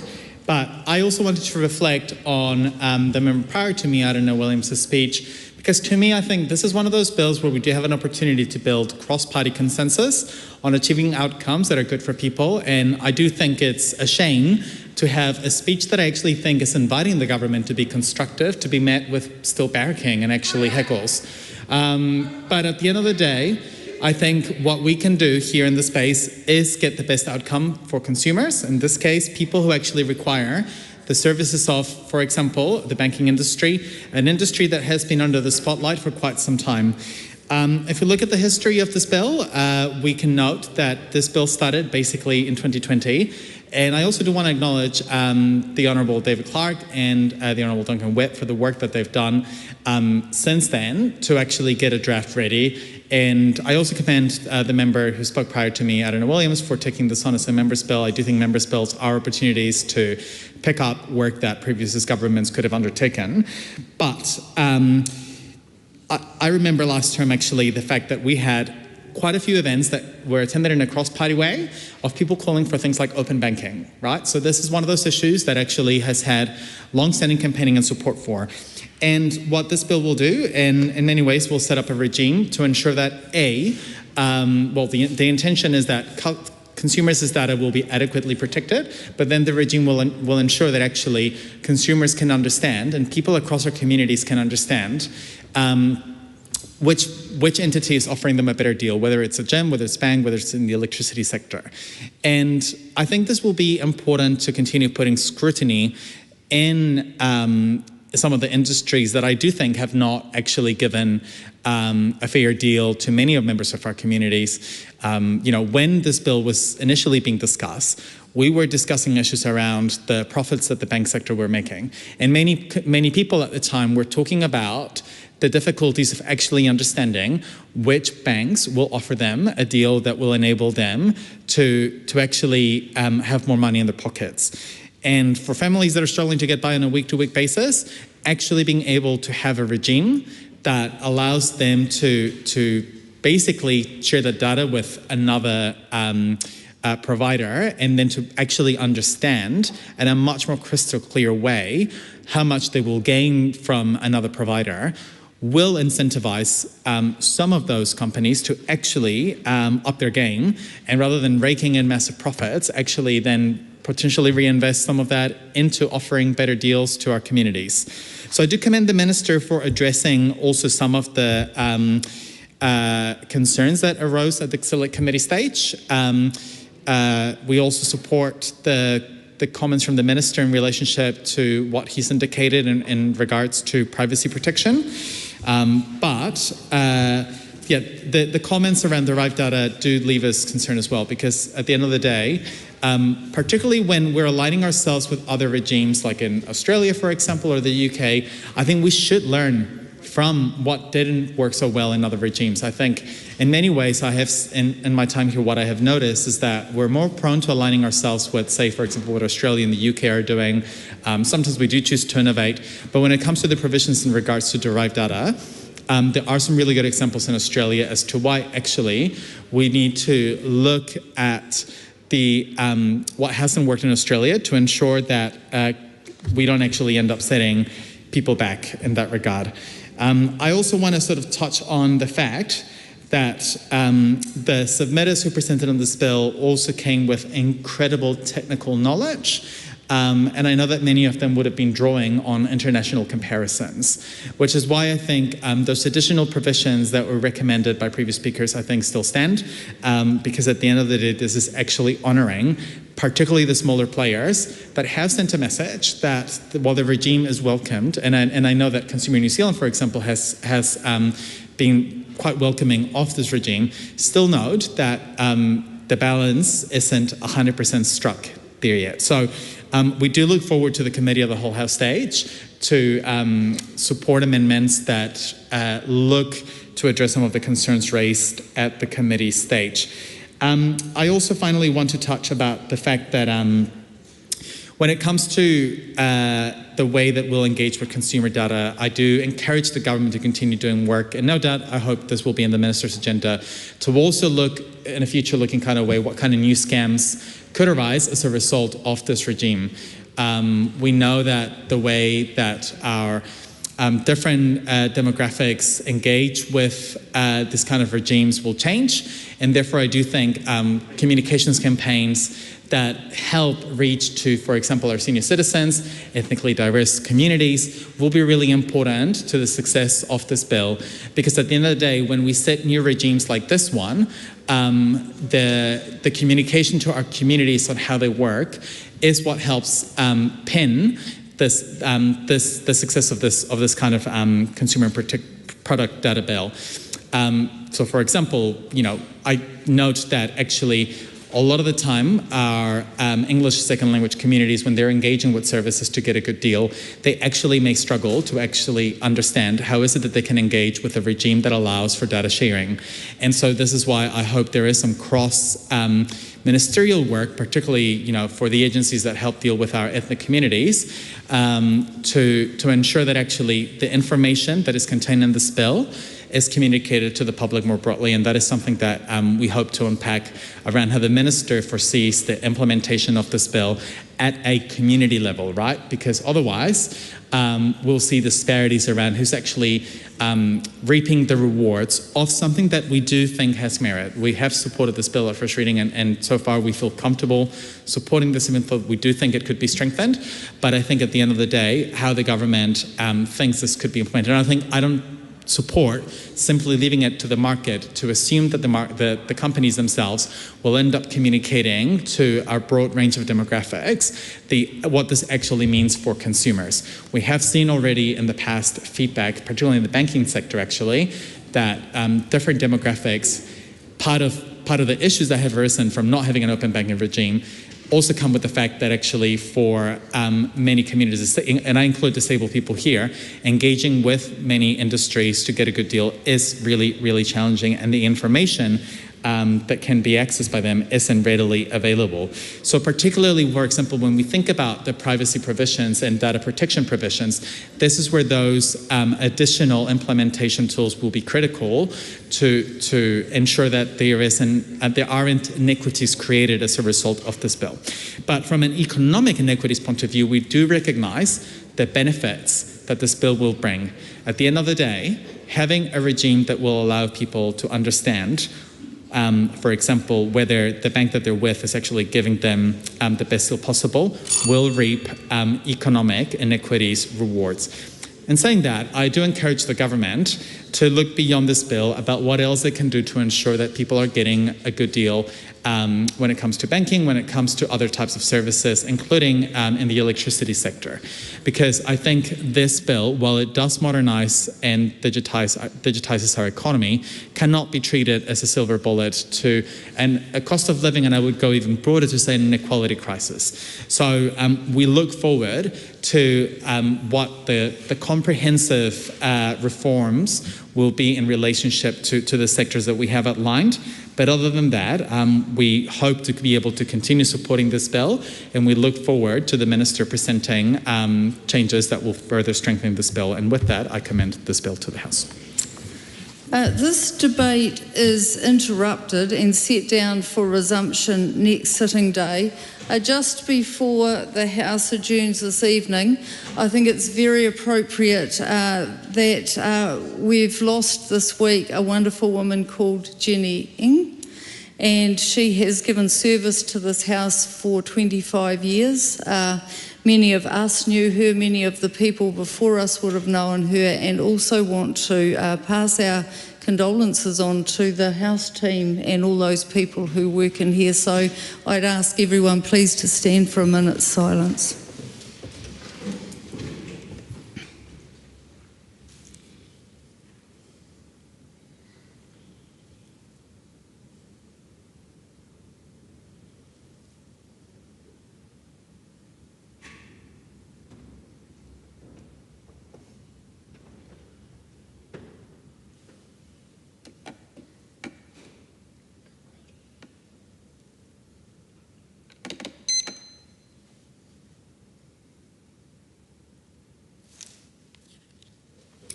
The House stands adjourned until 2 p.m. tomorrow.